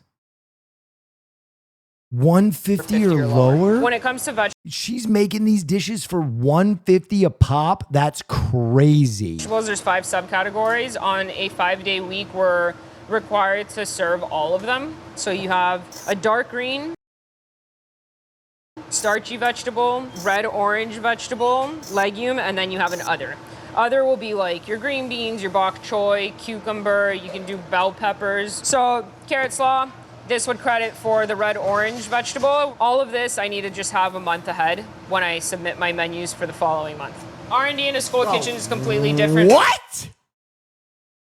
Dude, Jay, do you remember what they used to feed us at Community motherfucking Park? Are you nuts? This is crazy. You know, where I was before out in Telluride, Colorado, I did a lot of R&D and was able to put on like... Bro, the pinnacle of the food that we could eat was a hot pretzel. That was like, bro, if you had a hot pretzel, you were eating king's food. Shitty ass pizza and chicken patties, baby. Oh my God. I remember I would suck down 2-3 chicken patties fast. Specials on the menu day of, and it was a lot easier because I didn't have like any nutritional restrictions or set price restrictions. It's super important that whatever we prepare, we always ask the kids if they like it or not, and we can also see that in the numbers. I wish for the next person to eat better than me. No, fuck that shit. Fuck these kids. No, fuck that. All well nourished and shit. Fuck that shit. That's bullshit.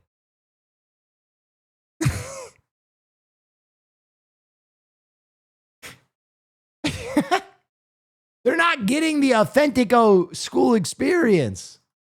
I might love one dish, but Nah, I'm happy for them. I'm happy for them. But if they don't like it, it serves me no purpose because then I'm not doing right by them.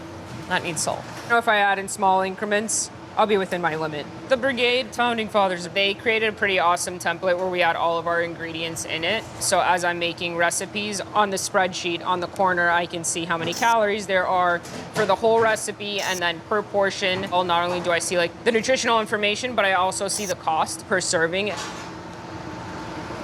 I think a little bit of salt brought out all the other flavors. So I'm gonna package this up, put it in the walk-in, and then see where we're at with chicken and keep going. Oh my God, that chicken looks phenomenal. That's the timer for the first round of chicken. We're gonna take it out. Murdy Super important that BK, we thank temp you. every piece Half a and make bagel is sure a pizza that was us we eating are like at kings in 165 or elementary on higher Long and that there's no pink. A child's immune system is still developing, so we want to make sure that everything is definitely cooked well. A meat thermometer? Man, those they took those chicken patties out of a goddamn microwave and that was it. This is crazy. We are good to go. I never ate school food growing up, and today I ate school food every single day. It's thoughtfully prepared food with real ingredients from scratch. The marinade for this chicken doesn't come out of a bag. It's not coming out of a bottle. Like, we're actually preparing the soy marinade, giving kids the opportunity to taste vegetables or flavor profiles of things that they typically wouldn't have at home or outside. I think that's really important even for like social interactions. As they get older, they can speak authentically about like them not liking bok choy. Right here, it's really important that fuck yeah, I didn't even know what bok choy was. The amount of chicken I put in one hotel pan is consistent throughout. And that is because when my high school cooks go upstairs to start serving lunch to the high school students, they know how many hot portions that they need, and they can actually take the accurate number of sheet trays and not leave us with less food for a K through 8. All the students do get the same meal. The portion sizes will change. About to be me at this school. Woman pretends to be a high schooler and attends 3 different schools. Yeah. You're serving a 5-year-old, and then you're also serving a 17-year-old. I mean, some of these 5-year-olds slam that food, and I'm like, slow clap, I love to see it. In a restaurant, you know, you have your line cooks at the end of the night telling you like, oh man, that was crazy. We just did 200 covers. And it's like, School lunch tier maker if you want. Now this is the school lunch I grew up with. Everything's slightly off color. Like, look at those cookies. Why are they kind of orange? Why are they kind of orange? I don't know. What the fucking fuck is that? I'm not gonna lie. We didn't even oh God. This, and this.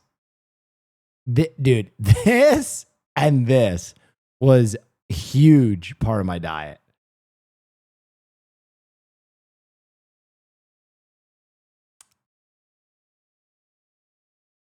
Holy fuck. Where's the hot pretzel though? Bruh, Jay, I don't know if you would remember this, but remember our school got tiny things of apple juice. Like a piece of metal on top. Oh yeah, wow. Dizzy that's very cool. Deets, thank you for the prime. And like that was like a big deal for us when we got the apple juice. And one day I tried to drink as much apple juice, Schooly Pete, thank you so much, as humanly possible. And I think I drank like 21 apple juices. And I went to library after that, which was like a course back then, right? Library was like a class. Do you guys remember going to library and they would like read to you? And I was like, I swear to you, I was like in and out of consciousness. I was like in and out of consciousness where I was like, like hanging on to the edge of the planet. And my library teacher was like, Will, just lay down. And I was like, I don't feel good. And she's just like, lay down. And I lay down and I woke up and just went, and projectile vomited for like a full 5 minutes. Just absolutely projectile puking all over the community park library. Like in a way that was like, they got all the other students out. They left me there. There was so much puke, they didn't even tell me to leave. They told the other kids to leave. So I was just in this section of the library, just like, blah, blah, blah, blah, blah. I was absolutely out of my mind throwing up. And they were like, what happened? And I was like, I drank 21 apple juices. Meanwhile, this kid is having fucking bok choy and a virgin cosmopolitan. Bullshit. Yes. Middle school staple was these borderline uncooked, greasy, shiny, doughy, saran-wrapped chocolate chipped cookies. Those were disgusting phenomenal. yet god tier. Yes.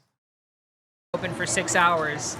Here, you're like, wow, we just did 700 covers in an hour and 20 minutes. And these little shits bring lunch. Did you just see what she did there for you? Shout out to the dishwashers because we got one person doing dishes for 1,200 kids that we're eating. So much love to all the dishwashers. So this right here, guys, is a warmer. We add a little water in right here, and this keeps all of our food at 140 and higher, ready for service. This keeps it out of the temperature danger zone. So, you know, kids get hot food. It's a charter school. Okay, forgive my ignorance. I don't have kids.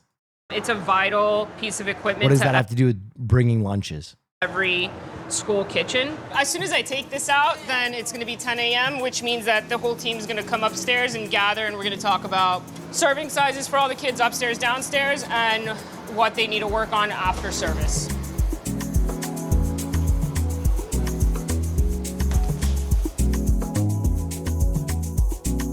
Fancy. Hi guys, happy Thursday. Oh, I mean, it's obviously fancy, but what is the association with charter kids bringing their own lunch? I don't understand that association. Few updates because of the weather. I did get a text today from Cisco. The truck's going to be coming in tomorrow. Today's meal, soy marinated chicken, fried rice, bok choy. We have enough bok choy for everyone to get some on their Rich parents who have the time to make school lunch ahead of time. Okay.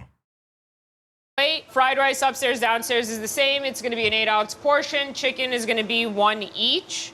Sweet. All right, good to go. Break. We listen, we don't judge.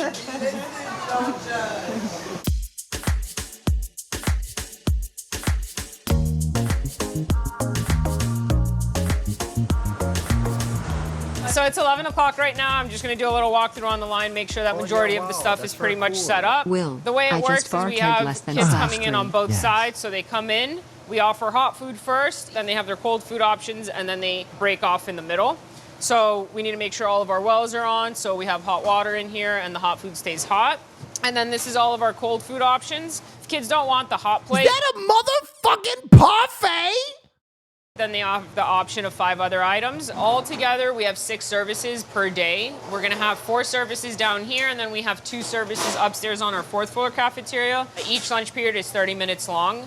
We probably get through the lines in about 10 minutes. We'll come back here. I make sure all of that is good.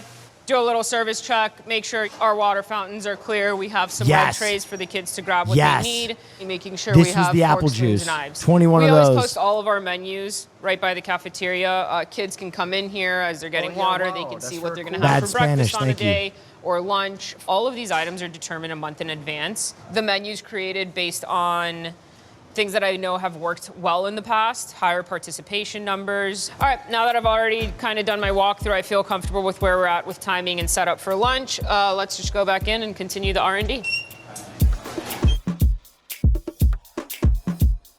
So this is a recipe I saw on our Brigade Slack channel from Alex over in New London. So I have some canola oil, some onions, scallions, garlic, and ginger as well.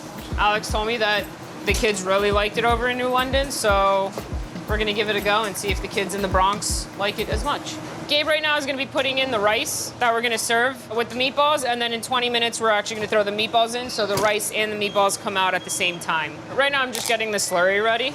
So a slurry is just cornstarch and water. The intention of a slurry is like you add it to a sauce slowly, and then it thickens the sauce up and creates like a nice Oh my God, that looks phenomenal.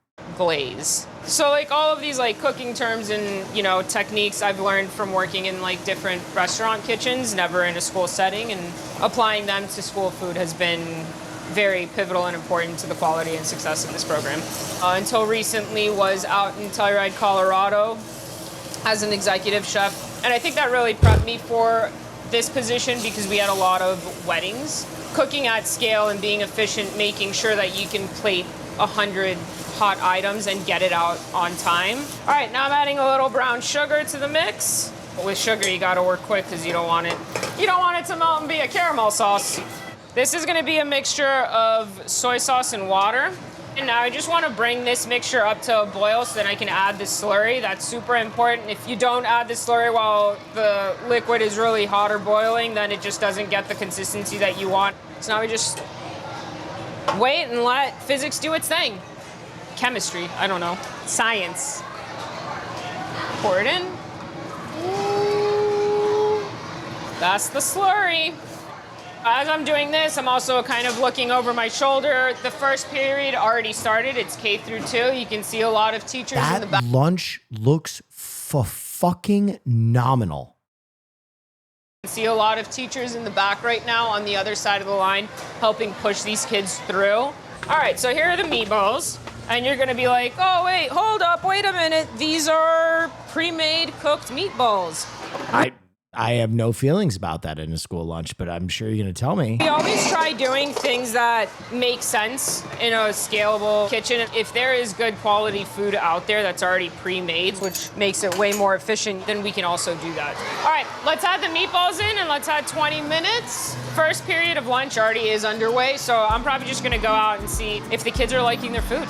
Is yours good? Where did they get that from? Where did they get that from? They went to the toy store.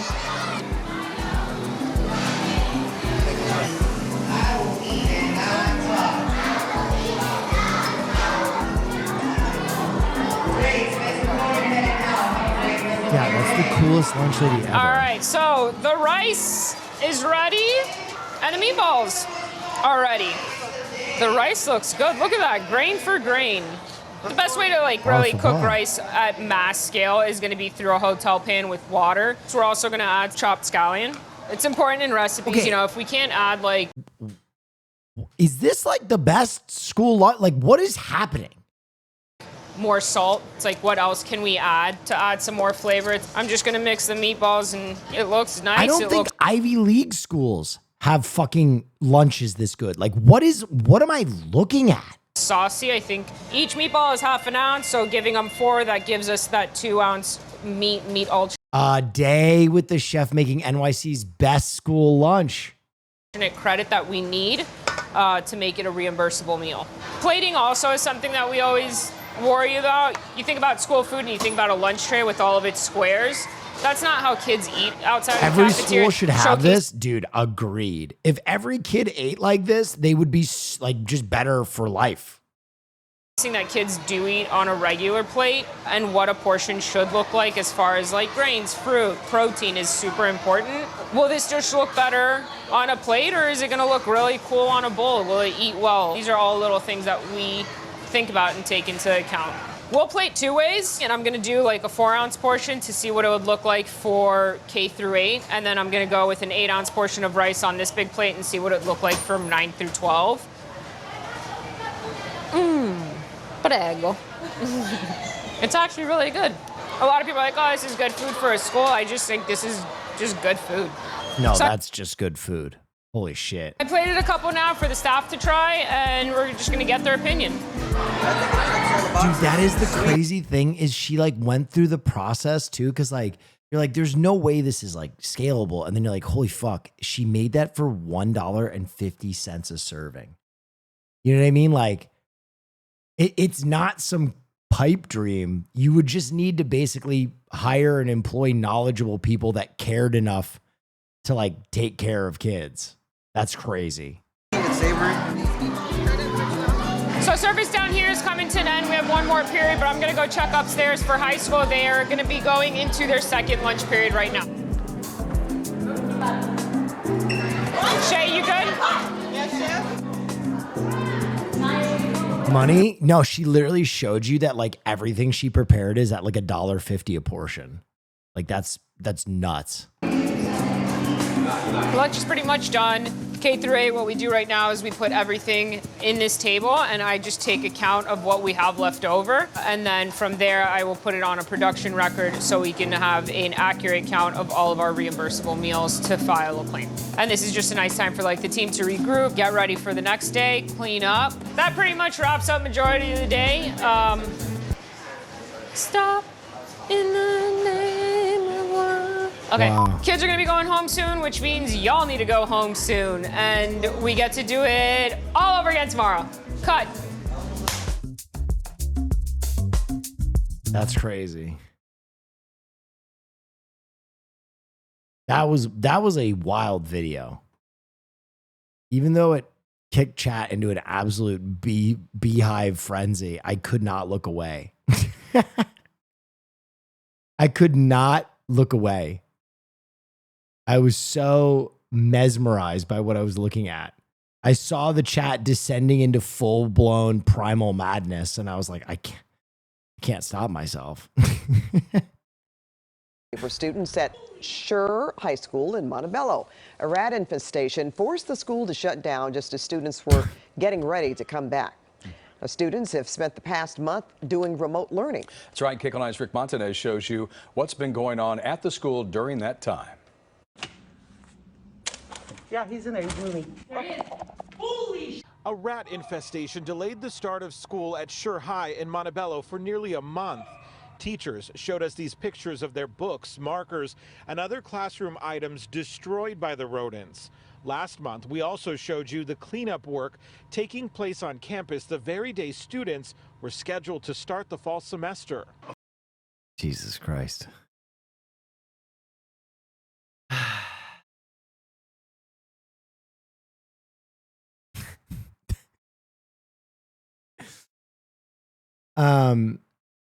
You got the hot sauce from that big giveaway about a week and a half ago. Delicious. Yo, got the hot sauce. Oh, I'm glad you enjoyed it. Yeah, I'm really proud of That's very cool. Will, have you heard of Fun sauce. Spot? It's a massive arcade spot in NH that I took my BF to today, and it was awesome. Nice. Neff. Glad you enjoyed it, Allie. No, I don't think I've heard of it. Losers. Furry raid. Oh, God in heaven. Oh, God in heaven. Hello, Raiders. How you guys doing? Good to see you. Welcome to my stream. How's everybody doing?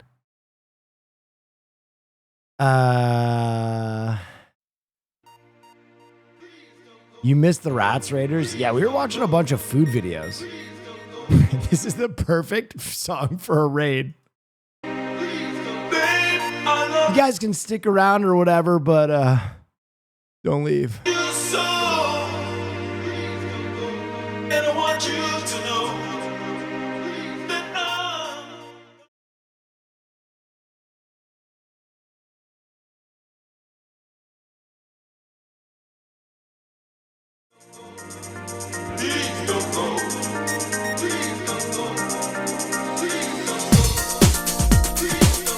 It's muted. I know. I was doing it for dramatic effect. Suck my ass. Lick my dick. I'm 35 years old. I'm almost dead. Okay? I'm like a chimp being launched into fucking space. All right? There's going to be problems.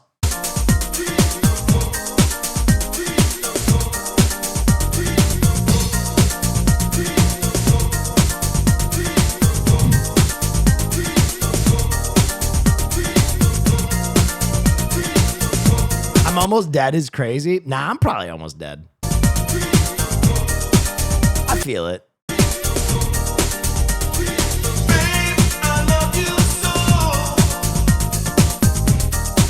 I'm ready. I'm ready, though. I'm ready.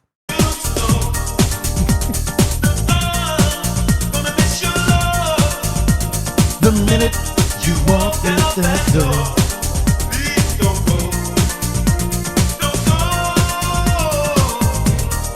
Your dad's like 100? Yeah, but I'm not my dad. I've been hard on this vessel.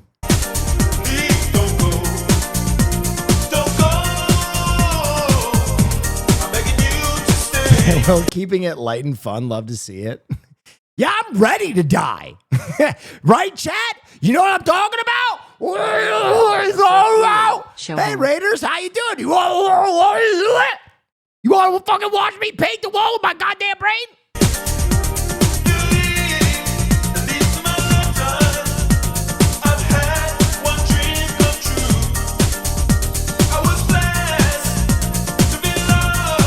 In a game? No, in your living room.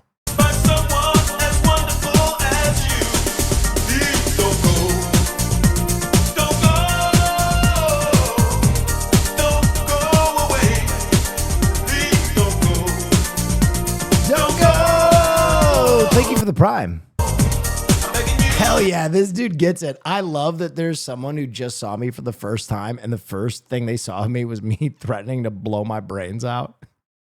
And this guy was like, I like this streamer.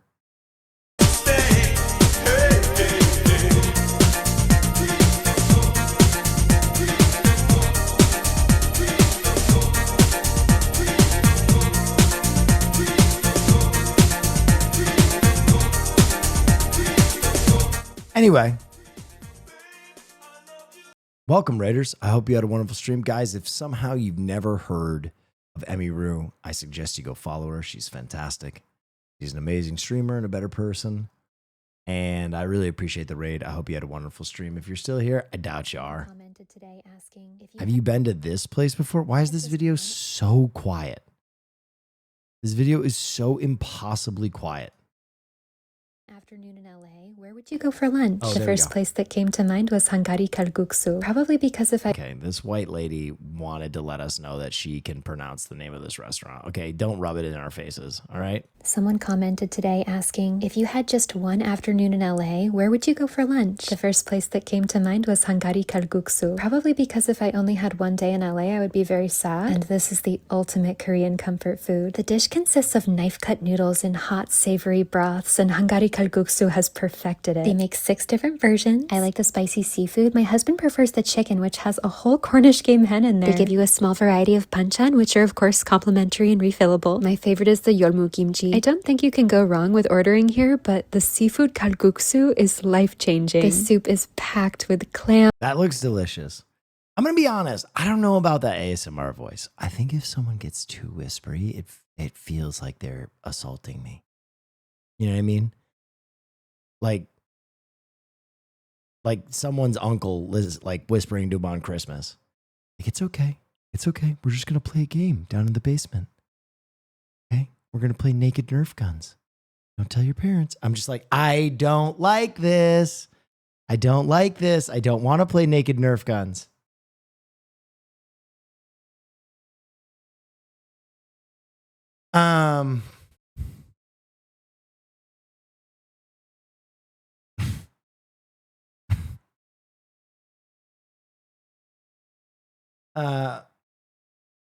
But it's classic? You mean the voice or naked Nerf guns? Oh no, we just found out that that Cheddar was assaulted by his uncle. So Cheddar's like, you guys didn't play naked Nerf guns? That was a holiday tradition. Wait. Wait. No. Wait.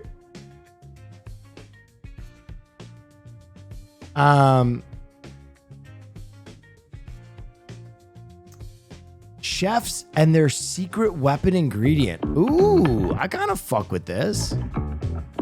Secret weapon ingredient. What would my secret weapon ingredient be? I think a good jalapeno chip goes on a lot of things pretty well, but what else would a secret? I use a lot of dill.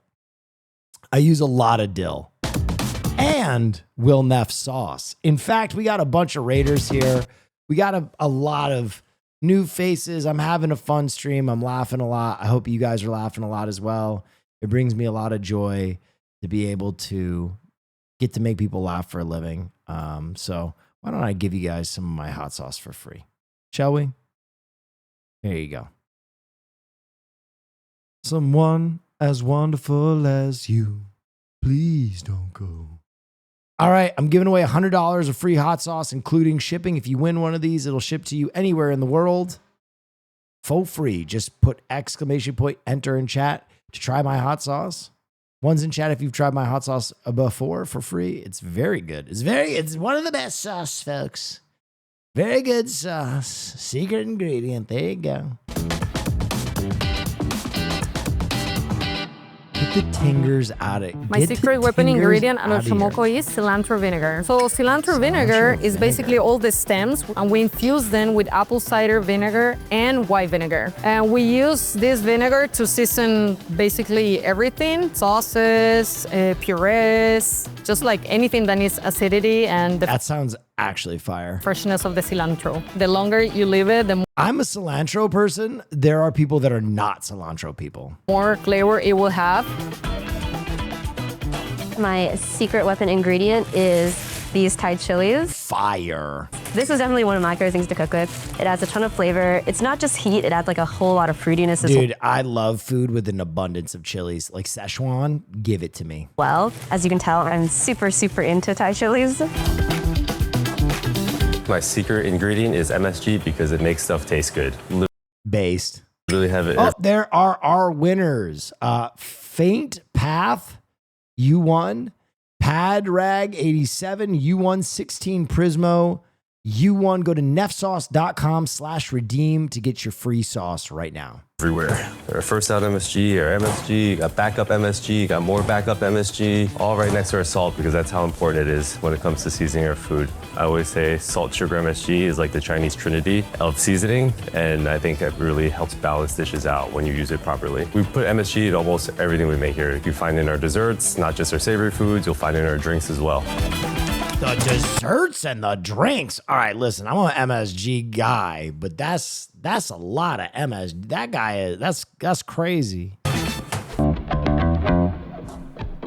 Our secret weapon ingredient is pickled summer peppers in Hell like the yeah. dead of winter when it's really hard to kind of get produce that you're excited about or kind of dreaming about spring Put that on a pizza. and summer. Being able to have something that you can like tap into from your walk-in that kind of gives you a little bit of like that energy blast to kind of like keep being creative and keep pushing the menu. It's really nice to have. So these are habanadas. They are a crossbred between a habanero. They're not spicy at all, but they take on those fruity floral qualities that habanero peppers have, but are usually harder to taste sometimes because of how spicy they are. These are ají dulces. They are very similarly non-spicy, sweet, complexity from florality and some fruit characteristics. We've used them for like mini nets before, for oysters and stuff like that.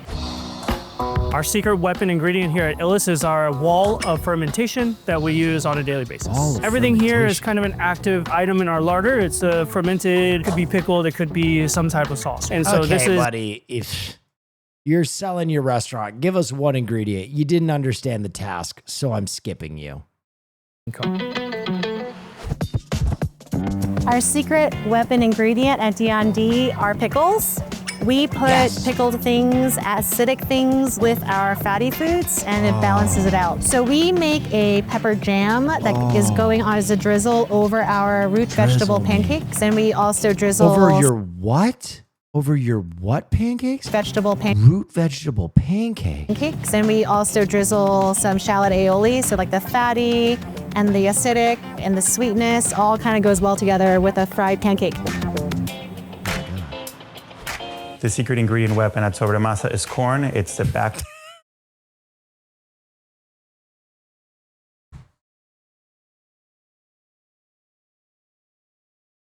I don't know why this fucking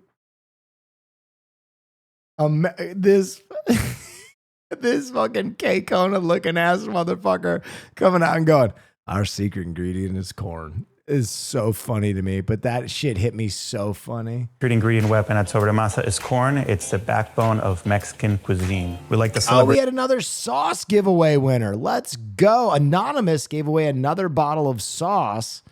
That's fire. Who did they give it to? Oh, it's now. Exclamation point, enter. We got to have another winner in a second. The diversity of corn by using as many different varieties of corn with as many different uses. This one here is called cacahuacintle and it's made for pozole. And we also like to grind it very fine and use it for batter, like for a fried fish taco. And it's very high in starch. We like to mill it into a really fine flour and we'll use it as batters or for cookies or things of that nature. And this blue corn, we're right here. It's cooked, part of its soaking process. This is the... I'm sorry, that does not look appetizing. I'm that. Guanico, also from the state of Mexico. But this one's really good for tortillas. It makes really, really nice tortillas with really, really beautiful color. As a pastry chef at Kellogg's Diner, the most important ingredient that we have is probably it's salt. Really good. No, just the way that it was in like a big vat with ice and this like water. Listen, I love corn, but this vat just does not, that doesn't look appetizing to me.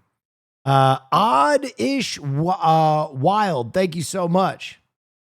You grind it down. Okay. Yeah. I mean, I'm just saying this part of the process. I think it's like, you know how you get like fear of like little holes? What's that fear I'm talking about? Fear of little holes. Yeah, that shit. I'm not even going to try and read it, but this is kind of giving me that. Trypophobia. Yeah. I don't know why, but this is kind of hitting that uncomfortableness right there. Whoa, we had another giveaway. Hunt and Farm. A Magnum. Enter to win now. From the state of Mexico. But this one's really good for tortillas. It makes really, really nice tortillas with really, really beautiful color. As a pastry chef at Kellogg's Diner, the most important ingredient that we have is probably salt.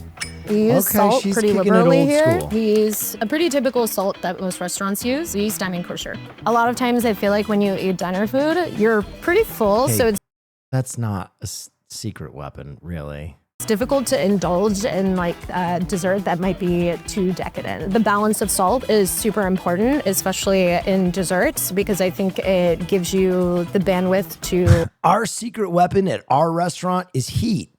We cook our food, which, We'll explore different textures. The salt actually, to me, brings out the sweetness. At Saigon Social, our secret weapon ingredient is snikmam fish sauce. Now we're talking. Now this is a secret weapon. A little snikmam fish sauce. Basically fermented anchovies and salt. Depending on the brand, sometimes there's more additives like sugar and, different like spices. About 80% of our menu uses fish sauce. It's incredibly potent to the nose. She understood the assignment. Incredibly powerful as well. A little bit goes a long ways. Think of it as kind of like your flavor enhancer. Our secret weapon ingredient at Cozy Royale is definitely this guy right here, ground beef. The meat hook, which is our sister. Okay, well. Our business, butcher shop, works directly with 1 or 2 farms really for our ground beef. Ground beef is very important at Cozy Royale because we sell a lot of... No one understood the assignment. No one understood the assignment. Oh yeah, wow, that's very Punkville, cool. Thank you so much. Cheeseburgers. And we're gonna sell between 60 and 80 pounds of ground beef a night on weekdays and much more than that on weekends. If you come to Cozy and you have a burger at 5 or 6 o'clock, the overwhelming chances are that ground beef was a part of a whole... Secret beef? Give me the secret beef. He just starts fucking your brains out. No, I meant your secret ingredient. Whole animal or part of an animal 10 or 12 hours beforehand. As head chef at Kellogg's Diner, my secret weapon ingredient is Sazon. I put it in Sazon. everything. We use it There we go. in our Spanish rice. I put it in soup, so it provides a little bit of color, depth of flavor, because it's pretty much just MSG. I'm going with cilantro is actually my favorite. This is my second favorite. That's a secret ingredient. My secret ingredient is nutmeg. It cannot be pre-ground. It Okay. Little fresh nutmeg. has to come just... Dude, I'm gonna tell you right now, my favorite drink in the world when I was a drinker, I would put down a Ramos Fizz bathed in nutmeg. Like, I'd put down 3 or 4 of those and get absolutely fucking destroyed. like this, and I love it because it sort of has the like warmth of cinnamon, but it's a little bit spicy. We put nutmeg in everything, so from our cinnamon buns to our molasses Those are spice so cookies, good. Dude, Ramos Fizz goes crazy. the sour cherry pear pie, lots of nutmeg. Probably most famous for being sprinkled on top of the banana cream. My secret ingredient at my restaurants would probably be leche de tigre. Okay. Tiger milk. It is our base of all our ceviches. So it's a mixture of lime juice, fish stock, different aromatics, pieces Now of fish. that is a secret ingredient. We blend it all up and strain it, and that's what we use for all our ceviches. I find myself putting it in a lot of things to add acidity, to add a little more depth to the food. When you blend everything up, because of the proteins, it looks milky. So that's why we call it leche. The reason for tigre is because it's like very zippy and very like, you know, it's supposed to like kind of like, you know, energize you as like a tiger in a sense. That looks so good. Holy fuck, that looks good. At Hamburger America, our secret... Don't fucking do it. If you bust out something basic. Secret weapon ingredient, unquestionably, is Lowry's seasoned salt. It adds just enough to the burger that goes beyond salt, obviously. It's very flavorful, and I love it. It's different salt. It's different salt. Hold on. Secret beef. It smells so good. You know why it's so good? It's because it has sugar in it. Salt, sugar, it has turmeric, that's the color, obviously. It has paprika, it has garlic, and those are really good things for a flavor profile of a burger. Really good. Not much, just a little bit. Not much, a little bit. Oh, that boy was huffing that shit. So our secret ingredient... Will showing his whiteness? What? Simple is Lasel Hanut. It's the head of spice, and we make it once a week, and we use probably as much as we can because we're addicted to it. Process. Wait. I'm a stud. What is it? I'm ballsy. I don't take no shit from anyone. As a veteran bartender, please don't order Ramos gin fizzes if you are trying to impress anyone. They're a pain in the ass to make correctly. Just order a classic daiquiri. That's 3 ingredients and fantastic with great rum, not Bacardi or ale. I'm not ordering it to impress anyone. I'm ordering it to get drunk and enjoy my drink. That's crazy. Hey, lady, you want to watch me order the most homosexual drink on the menu? It's called a Ramos Fizz. I'm doing it to impress you. That's crazy that you thought I was ordering a Ramos Fizz to impress anyone. Hey, watch. I'll show you how to get laid. Hey, Janet, how you doing? Great. Oh, you want a drink? Yeah. I'll have a fuzzy navel on the rocks with a pair of steel-toed boots. Make them kick. Do you want anything? It's like, what? A Ramos Fizz?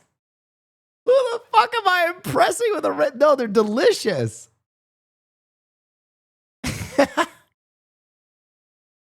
Is Lasel Hanut. It's the head of spice, and we make it once a week, and we use probably as much as we can because we're addicted to it. Process is we pick whatever spices that we have and we do a mix. So it's called the head of spice because it's whatever I want to be. It's the translation is... I've never heard of this. I'm ballsy. I don't take no shit from anyone. Yes. Will, Yes. I'm sorry. I wasn't talking to you. I was talking to new drinking chatters Le Mans Neff. Oh, okay. Fair. Actually, my drink that I would drink when this is real shit. My drink that I would have when I was trying to like impress other men when I was younger, real shit. I would order a dark and stormy. When I was like in college and I was around like older fratty dudes, I'd be like, yeah, I'll have a dark and stormy.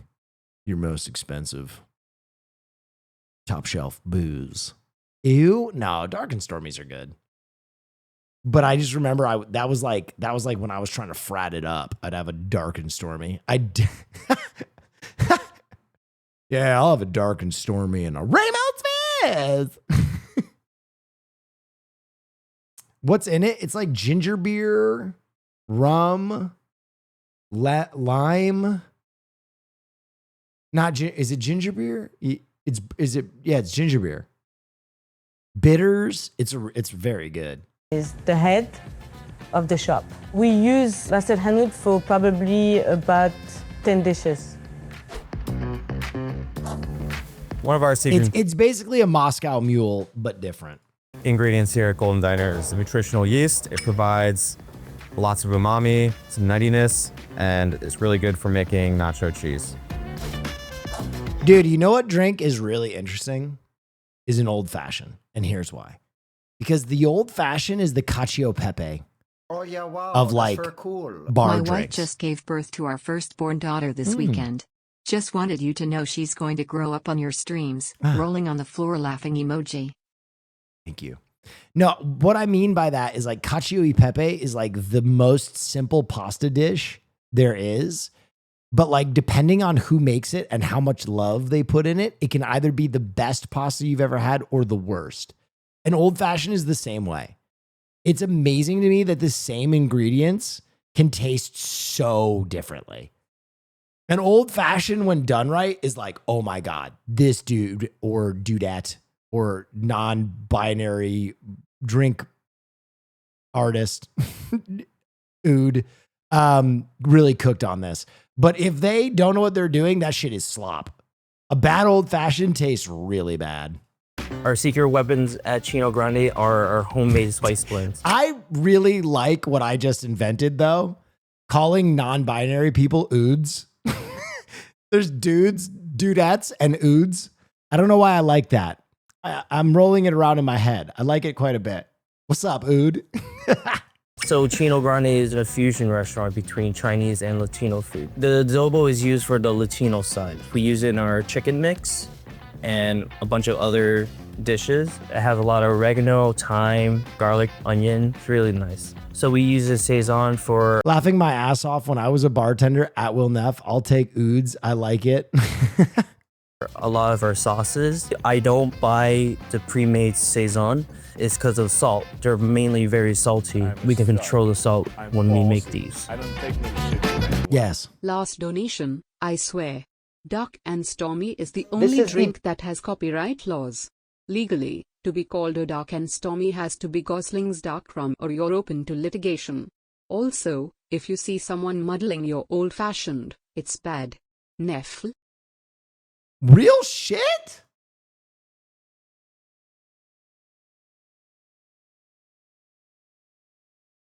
The dark and stormy cocktail traditionally made with Gosling's Black Seal rum and ginger beer is a trademark.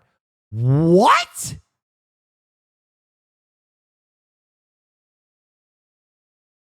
Brother. I swear to you, I have broken trademark laws so many times. Because I would always make this with Kraken. I would always make this with Kraken. Or Barbosa.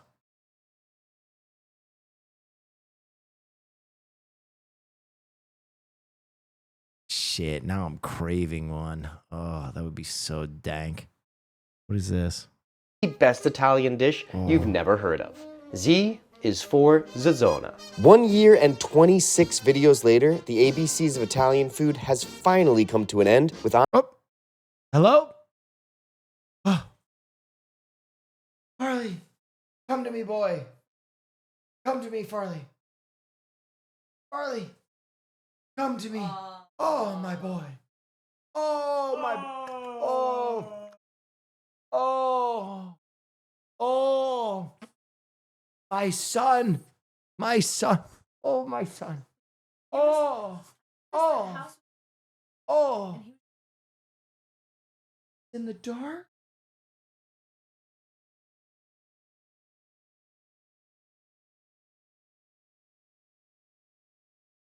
Doesn't have me anymore. Oh, son. My son is gay. He's gay. Famously. He's famous.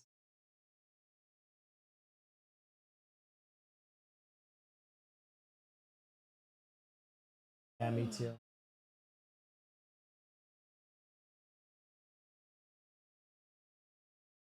Farted.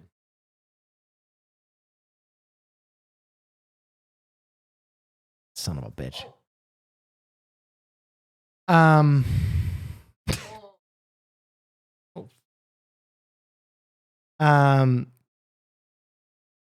Yeah, I won't stream for too much longer. A water would be. I'm feeling pretty tired, yeah. I've been growing my. Yeah, maybe a little snack. I don't know. A little snack. Oh, Farley. Okay. All right, we got videos to look at. Honestly, one of the best dishes in the series. In the Roman dialect, zotzona roughly translates as a big old mess, which makes sense because this dish is a real pantry cleaner.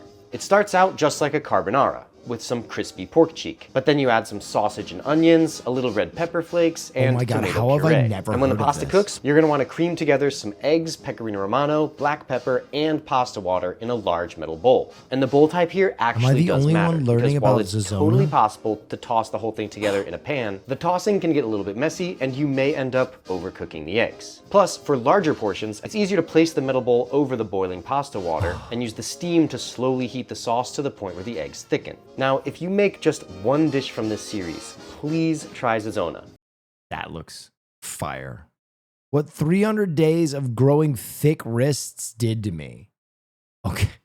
Hands for more than 300 days now, and in this video I will show you the results it gave me, whether it's hand gains, forearm gains, and even wrist gains. And of course, we'll see if I got better at arm wrestling, which was the whole reason why I started this routine. So I always had a thin bone structure, especially the wrist and hands, but I never realized how weak they were until I started arm wrestling and kept getting destroyed. I then decided to go on a journey to grow them thicker, and I gotta say that I'm impressed by the results. My hands have grown significantly just by doing those two exercises, which are pronation and rising. And if you're wondering how this works, it's pretty simple. Those two are forearm exercises, but yet can this guy beat his meat anymore without ripping the cock from his body? On that holding the belt tight for a high amount of reps will really engage the thumb and put it through a lot of work, thus leading to hand gains. If you have a judo belt in a weight that you can tie to it, you are able to do this exercise. Concerning sets and reps, I started by doing a lot of volume and did 5 sets of 60 reps for each exercises, and as for the weight, I've always used 10 Oh my god.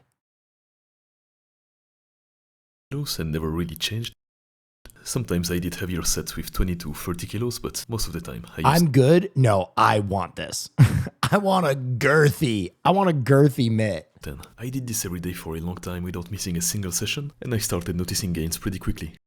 That is a girthy arm. On day 1, I was surprised at how thick they had gotten just after a few sets, but I found out that they just got inflated because they weren't used to this new training method I was doing, and to the stress that was applied on the whole thumb area. They got back to normal after a day or so, but as I kept doing it, I noticed a new detail on my hands. My thumb muscle was starting to stick out more and more, and a callus was starting to form, which got huge at some point. My was also getting big with all the pronation sets I was doing, and on day 100, my thumb muscles had gotten really big. You also need to take shitloads of steroids? I don't know if this dude is juicing. The rest of his physique doesn't look like it. Where the gains are getting crazy. Out of nowhere, my thumbs had developed huge shreds and forming veins on them. The pumps were getting so bad I couldn't connect them to my pinky fingers anymore, and even had a hard time using my phone. This is also around the time where people started saying I was using steroids and growth hormones. As I kept going, the thumb muscle only got bigger and started impressing people in real life, as much as on social medias. I even made good friends along the way that recognized me from my videos and came up to me to talk. The thumb itself appeared to have also grown a lot, and brother, that what? I noticed it because back then when I bought this ring, I could put it on all of my fingers easily.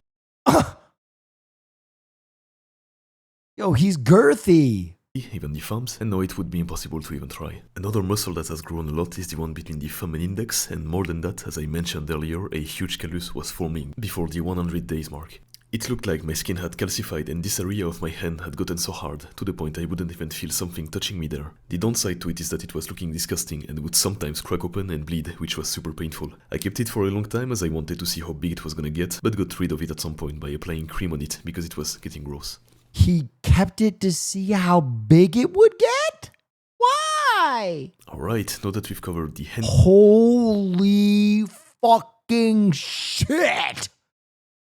gains, we can talk about how effective this was for my forearms and if they got any bigger with this. So I started as a pretty skinny guy, and back then my forearms had a lot of definition but not much muscle mass, and only a few days in I was noticing the brachyradialis muscle starting to appear and get slightly bigger day by day. And I think I can attribute most of the brachyradialis gains to the rising specifically, as it directly targets it. Of course, the pronation also played a role in it, 5 sets of 60? as the biceps and brachyradialis are under constant stress while doing those exercises. No, I wouldn't say that most of my forearm gains come from doing those two exercises, as I've been doing this routine primarily for hand growth. Okay, this, I'm going to tell you right now, we used to do bucket of rice for wrestling.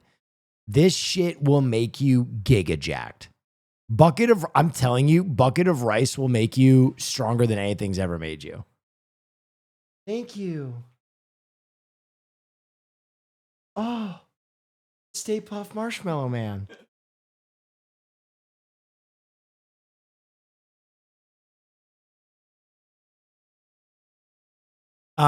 Yes, I have done the bucket of rice, and I did it for wrestling training, and it works. You don't just stick your hand, you don't just fist it. Someone's saying fisting rice. No, you go in and you grab and you rotate like this, and then you rotate like this, and then you rotate like this, and then you rotate like this. If you do 100 in each direction, you won't be able to close your hand afterward. Like it's crazy. What it did is that it gave me a very good pronator muscle that translates well to the arm wrestling table, which we will touch on in a few minutes. Concerning my forearm size, when I started this routine on the left, they were Why would I want that? To improve your grip.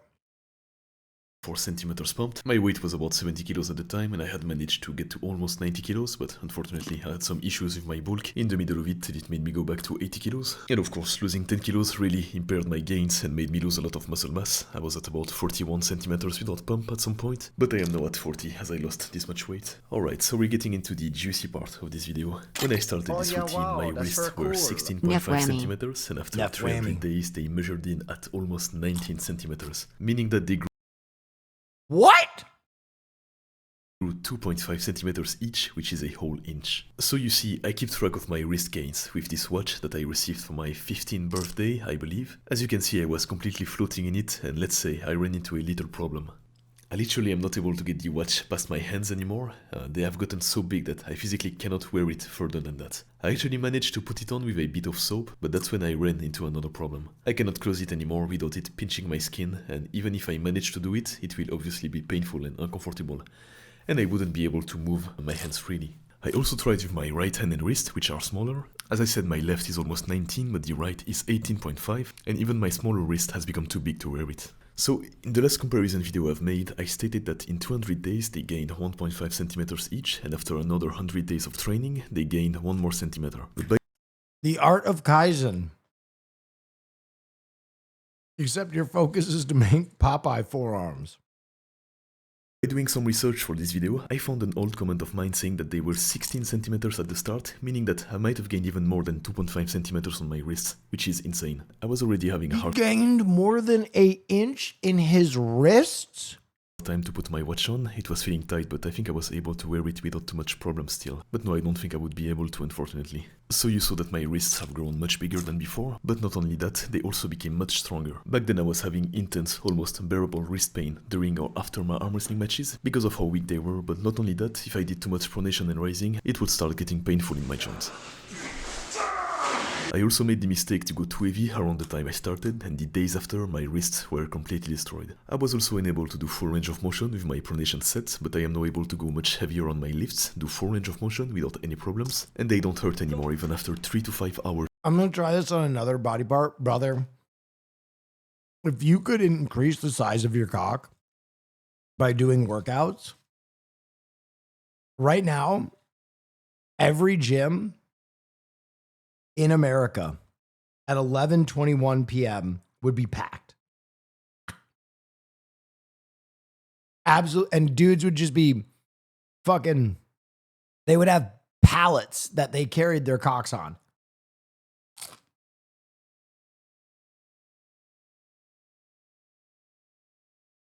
intense arm wrestling sessions. I think it all comes down to conditioning. Even when I was doing wrist flexions back then, they felt like they were about to crumble. But I ignored the pain for a few sessions, and over time they adapted and became strong. I still don't use a huge range of motion during my pronation lifts, as I don't think I need it for the way I pull on the table. What I do instead is giving it slight impulses while pronating. It's working wonders for my pronation strength. And of course, doing this every day made me discover the best ways to engage the thumbs. So the best way to do the pronation one is to do a thumb flexion every time you drive up. Cool. It will pump Never the thumb so forget, bad with you such a can small recover change, cut it is by incredible. losing weight And if as you're for the obese. rising, pinching the belt hard with your thumb will also engage it much more. You can either do that with a judo belt like I've been doing for months, or with any kind of band if you don't have a belt or don't want to buy one. And I'll even admit that I prefer doing it with a band, as you can go through a much bigger range of motion without causing friction against your skin like a judo belt would do. And if the band is small enough, you can even alternate positions and see what feels best for you. I of course still use the belt every day, as it has its benefits, like allowing to go heavier and toughening the skin near the thumb, which can over time create a huge callus.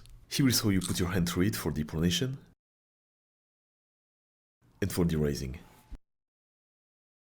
Hit me in arm wrestling. Weak and my hands were super thin, but quite a lot of things changed since then. Is he just dominating?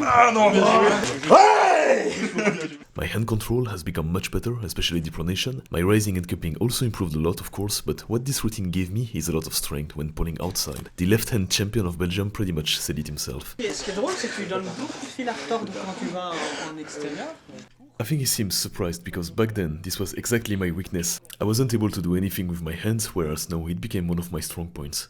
And what's surprising is that I also managed to gain a lot of strength on my right side, which has been injured for more than a year now. If you don't know already, I tore about 3 muscles close to my right shoulder, which made me unable to move for months and caused my right arm to atrophy. Of course, it was super weak back then, to the point a kid probably would have been able to beat me in arm wrestling. But yet now it became as strong, if not stronger, than my left in certain positions, and it's really surprising for me because back then I wouldn't have been able to do anything, but now I managed to take the wrist of pretty much everyone I arm wrestled with, and I think I have to attribute 100% of this to my routine.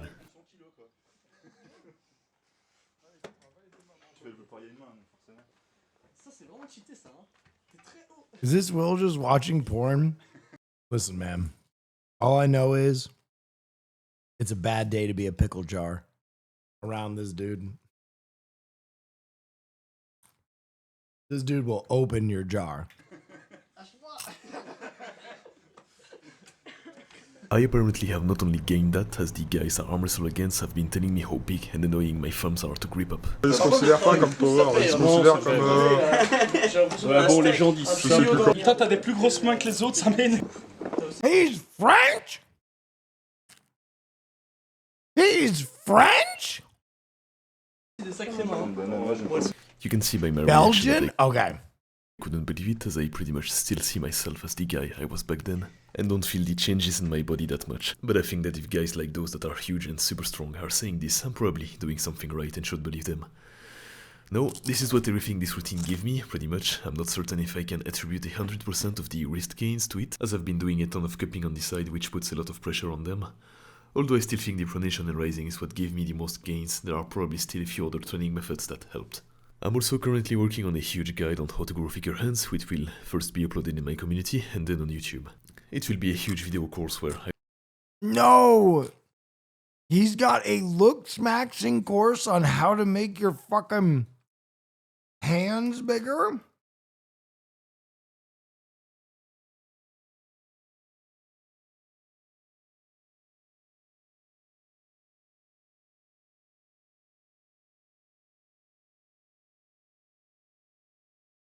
I'm signing up.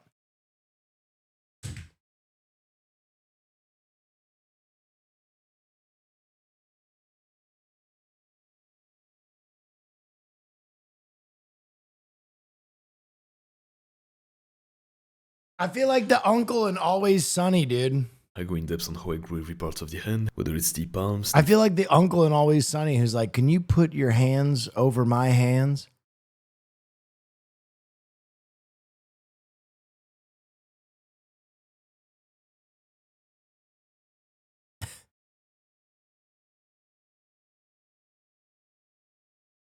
Can you just put your hands over my hands?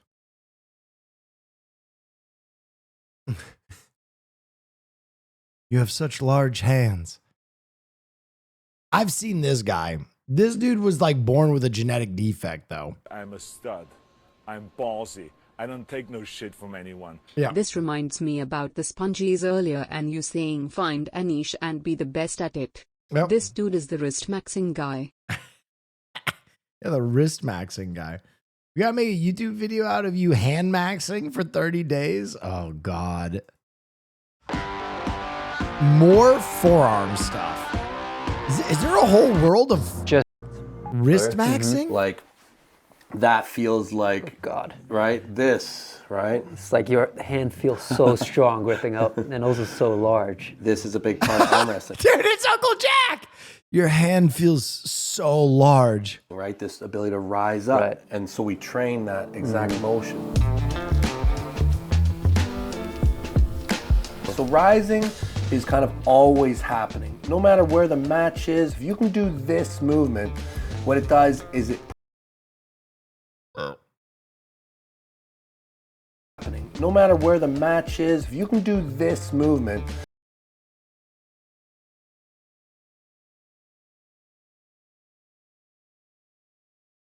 Tell me more about arm wrestling. movement, what it does is it puts the pressure in your opponent's fingers, right, and it lets you be able to open your hand and regrip. Very important strength. It's very small, but super important. This is very exact to how.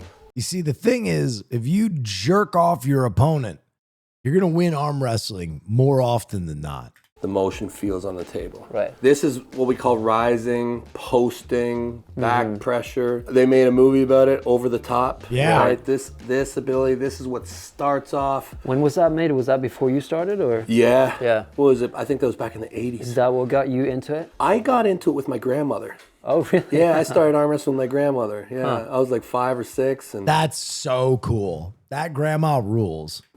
arm wrestling was my reward. Yeah. Yeah. But I hope she didn't teach him that motion. For like doing chores. This is when you're arm wrestling somebody and you go to the outside like this and you bend their wrist back. We'll call this one pronation. Now I can go this way. I can put my body over here and kind of roll out. So arm wrestling is pretty technical then, compared It's like to what? a miniature martial art. So like jiu-jitsu is technical. Yeah. That's it. Let it come down. Such a strange movement. This is that pronator muscle that we talked about, right? Okay. This is this. Look at Devin's muscle see? here. That's for turning. I don't have any muscle there. This is not a climber muscle. Right. This is specific for arm wrestling. Do you have that too? Oh, yeah, of course. He's just got a right there. fucking dorsal fin on his arm. Maybe you were born with it though, since you're his son. I definitely had a bigger one than most people without training. So I think it'd be interesting also to grip up with you and also Devin, just to see if I can even move him slightly. I don't think I have any chance. We'll get on the table. It's like I'll probably have a bit of right, you'll have a bit of left. Yeah. But this lift is super important. This is maybe Tattoos on his fingers go so crazy. like this is maybe one of the most important pieces. Okay. So you like when you talk about this, just this very simple motion, massive part of arm wrestling. What's up, Brody? So your whole family is into arm wrestling, or you have a daughter too. Is she also into arm wrestling? She's got the high school championships coming up in like a month. Oh, nice. Yeah, she arm wrestles. She's not as crazy as the rest of us, but she's been arm wrestling since she was Damn, they're all jacked. a baby. So a lot of times when you arm wrestle, your arm starts to kind of get away from your body. You start to fall away. You start to Dude, go down like they this. should make an anime about this. A family of arm wrestlers. Crazy. I would watch. A lot of arm wrestling is making sure your arm stays inside your body. Yeah. Okay. So this, we're supinating. Okay. And this is for re-gripping and hooking and pressing. Like that? Yes. Perfect. Good. Nice. That's that one. yeah. This one. I feel it in my bicep. Yeah, this one you look. You have good mechanics with this. JJ Bones. Yeah, the other way is kind of weirder for you. This seems to you move naturally like this. It almost cramps up the biceps. Open up your hand if you can. Yeah. Good. What happened to your fifth finger? What? Anything ever happened to your fifth finger? No. It's just like that from rock climbing. Kind of like you with your arms, right? Yeah. Can you stretch them? No, I can't at all. No, but It's I the see same with my pinky. Your too. fifth finger is Can't stretch his arms out? is a bit. It's when I walk around, Yeah, it's got my a fingers are like this. weird bend to it. Yeah, it does. I don't see that. Yeah, but I can straighten it out if I want. But It's I have like to, tighter. It's tighter. Yeah. Yeah. I can't even do that with my pinky. It like goes across your hand like you got monkey hands, man. That's awesome.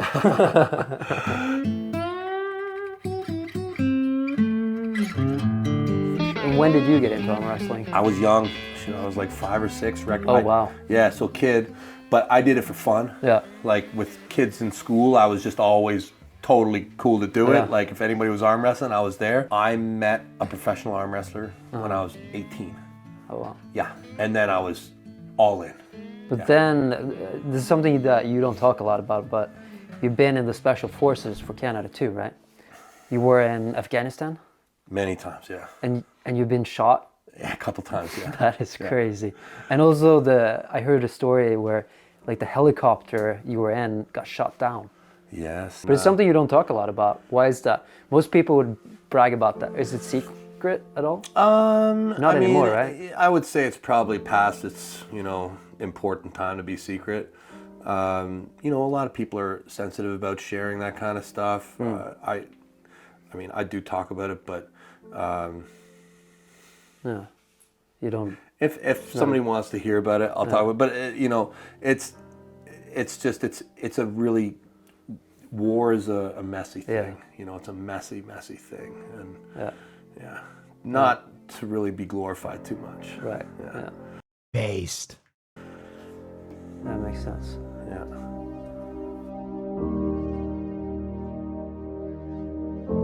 So when we were little, my dad offered us $100 if we could lift this bar with one hand. It's not easy.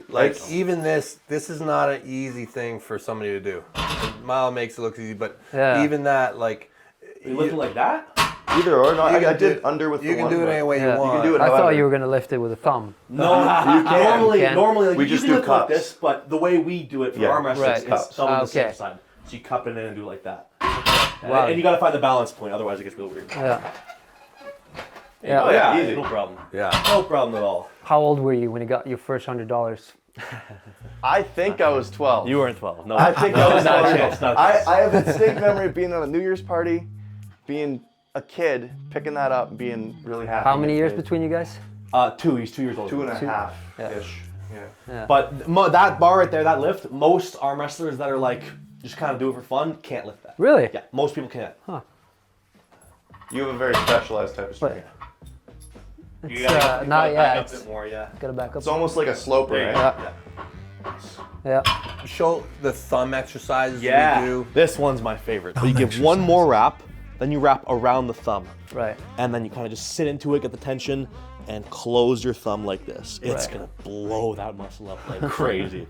Yeah, You do a couple sets, it'll look bigger than you've ever seen it before. And then what do you do like that? So kind of just close your hand. Open and close. That's it. Yeah, you like that. Action the thumb. Action the thumb. Over and over and over. Dude, yeah. what? That's it. Yeah, that's it. Work that. That's it. Wonderful. And then the further down you go, the harder it is. Yeah. And you have a match in, what was it, 12 days? 12 days. 12 days out. Artem Taranenko. Yep, I'm feeling good. I'm feeling ready. Yeah.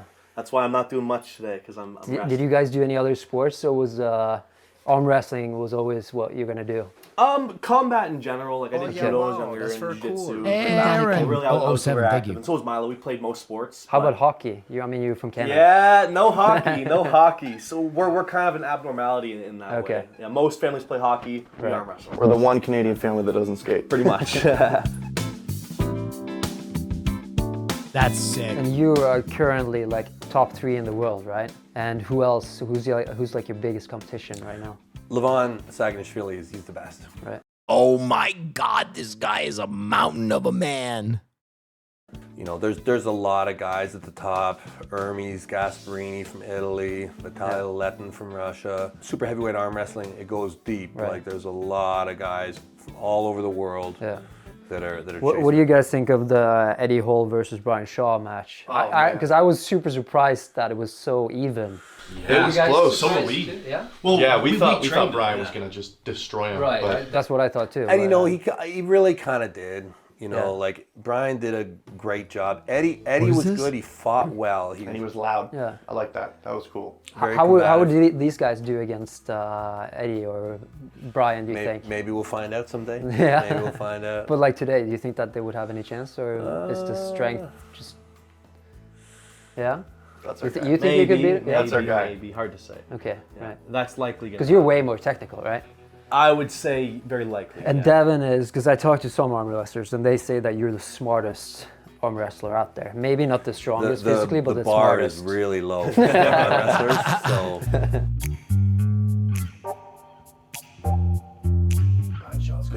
Really? Yeah.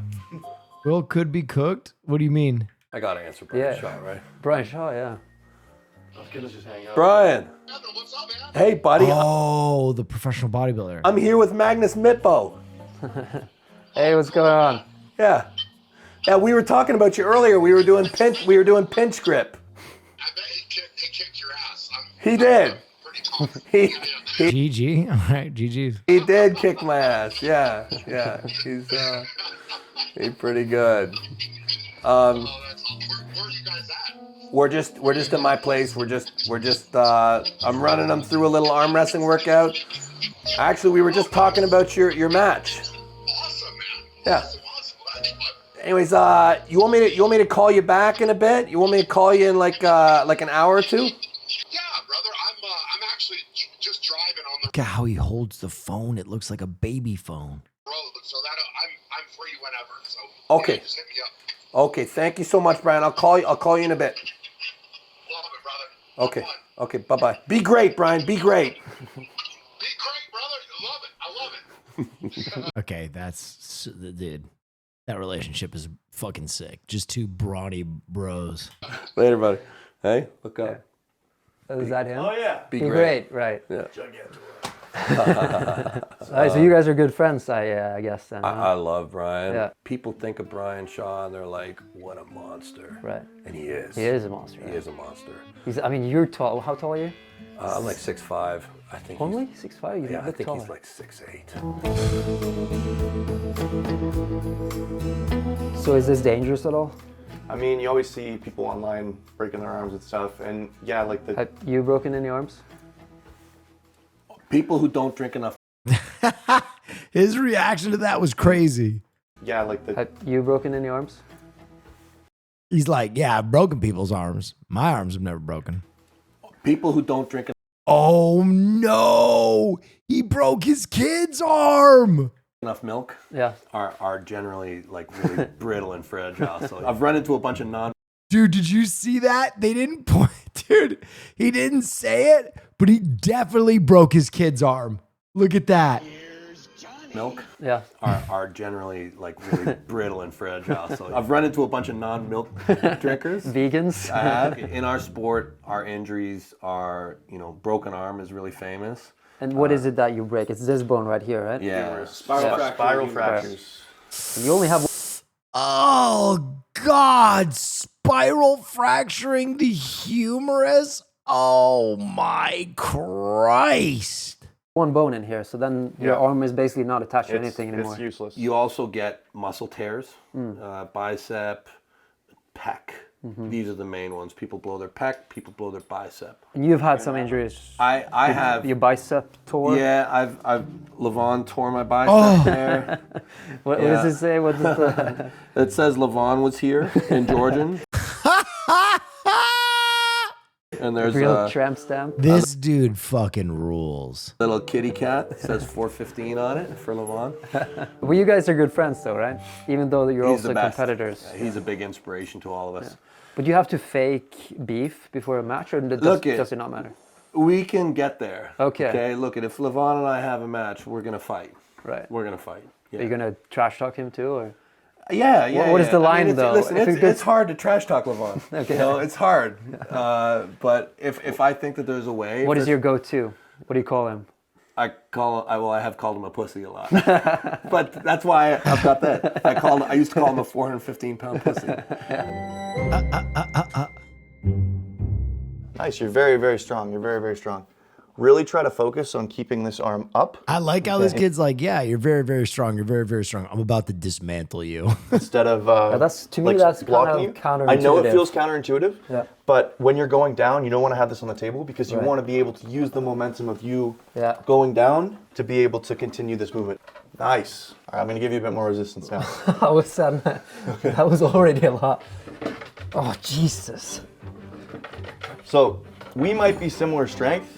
No. But I'd say we are. I'd say we are. But I'm just manipulating you with little tiny micro movements to be able to favor me. I didn't even think of that, but my position is better now, isn't it? Or? You got a good enough. Yeah. Milo is real strong. Yeah, so he's giving My son is a fucking machine. me a good position, and I'm not able to like move you at all. But what I'm doing is I'm opening you. I'm pronating you. Right. So I'm kind of putting it more on your bicep, and you're not really able to pull me back at that point. Okay, so I'm gripping, and then you want to be as high like this as possible, right? And to prevent you doing that, do I squeeze, or how do I prevent you? You just do the same thing back to me. Same thing, yeah. Okay. You have to outrise and outpost me. Did you guys get that? So when you grip up, you want to be as high as possible, right? Correct. So we both try to be. If I let me jump in. Yeah, quick. yeah. Milo's very good, okay? Yeah. But I'm going to show you a little bit about what happens before, because so much of what happens before they. This is fucking fascinating. Go. I might never lose another arm wrestle in my life. Yeah. So much happens with the grip you accept. You see this angle, this high low. You want to be high up. You want to open your thumb as wide as possible, and you see what happens is the mistake. That man's hand is fucking ginormous. That people will make is they will grip you. Okay. So if I wait for you to grip. You wait. Yeah. And as you do, you take up the tension. So as I start to lower, you kind of do a little bit of a hammer curl, and you take up all this tension into my hand. Yeah. Right. So if you can make your arm be pulling into my fingers, this is to your advantage. Okay. You see this line right here. Any way that this line can be moved up, whether it's through the thumb, whether it's through the bottom of the hand, the more that you are up in my fingers, the better you will be. And once you have that, you hammer curl back and you pronate and you cup your wrist and you lean to the side. Okay. Yeah. With your whole body as well. Nice. Nice. Yes. Good. And you see how you're kind of using your arm. Yeah, I shouldn't do that. It's okay. So you were kind of like this, okay?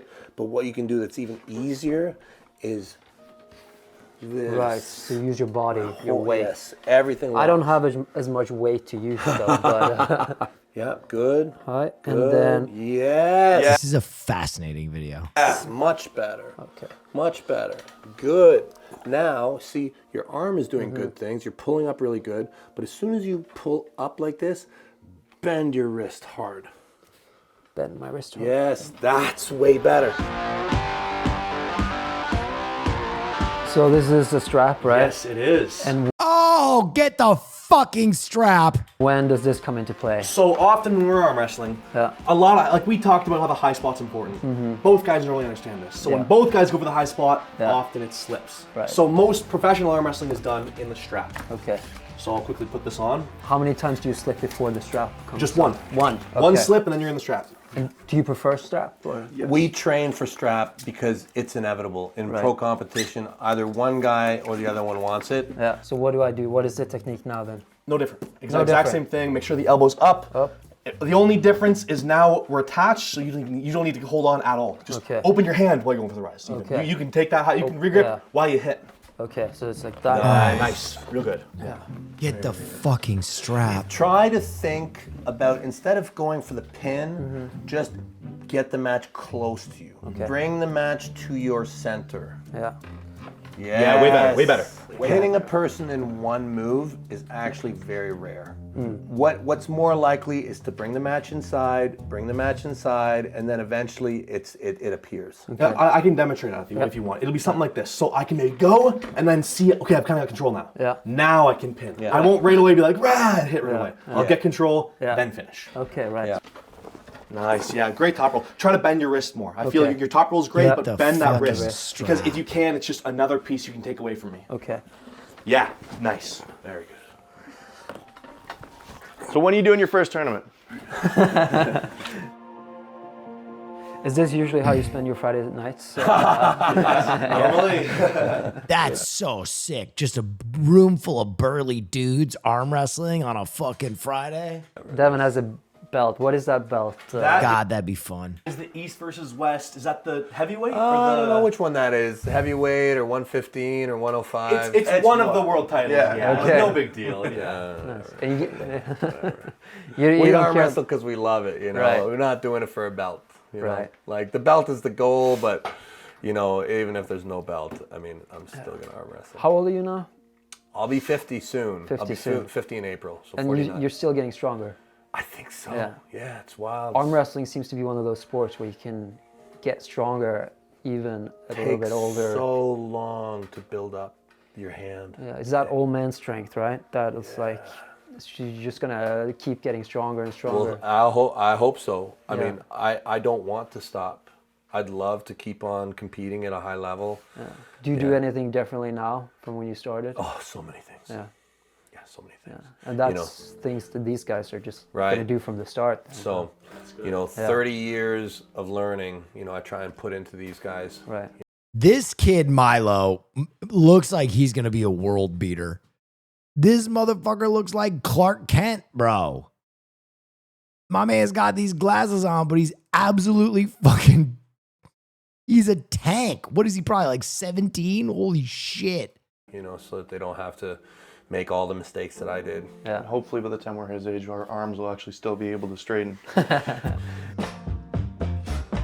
So with this information, how many % stronger do you think I am now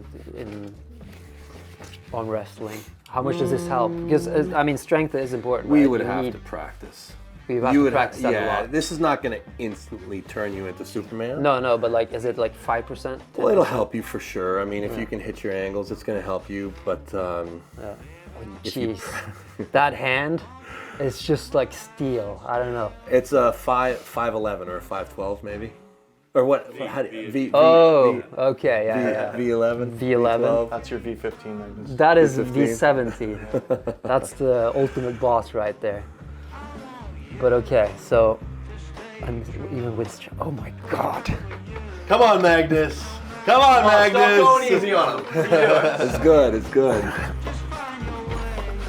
Keep climbing, Magnus. Keep climbing. Don't stop climbing. Okay, what? I love weight categories. Thank you, buddy. Oh, man. Thank you. It's so good to have you here. He doesn't even beat him. He just leaves his hand straight up and says, thank you, thank you. He doesn't even need to just look at him. He doesn't even need to kill him. He's already fucking dead, bro. Okay, what? I love weight categories. Thank you. Thank you. You've had enough. Thank you, buddy. Oh, man. Thank you. It's so good to have you here. Impossible. It's so good to have you here. Yeah. I can't keep up with you even climbing the stairs. So. Yeah, no. I wish that you guys got to try this. It's I can full force. I'm not moving him at all. I think you would need 10 of me, or maybe 20 even, to beat him. All right. Well, thank you so much. Thank you, buddy. Next video, we're gonna go climbing and doing a bunch of weights and different stuff. So make sure you check out that. Also check out everyone here on social media, and I will see you next time. Cool. Thanks, buddy. Sorry for screwing you up. God, that video was sick. Subscribing to Magnus.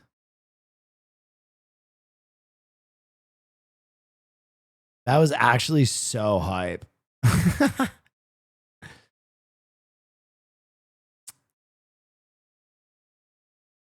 Damn, this is a fun stream.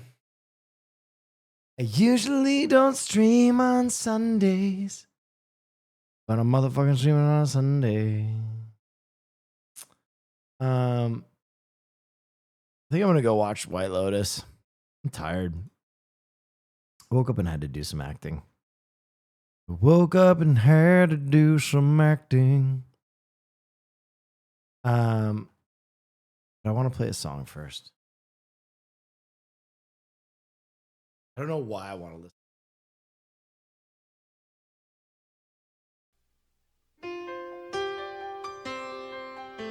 What a night for streaming. What a night for content. Thanks for stopping by. I hope you had a wonderful time. Boarded the plane, Touchdown in the land where the skies are blue in the middle of the pouring rain.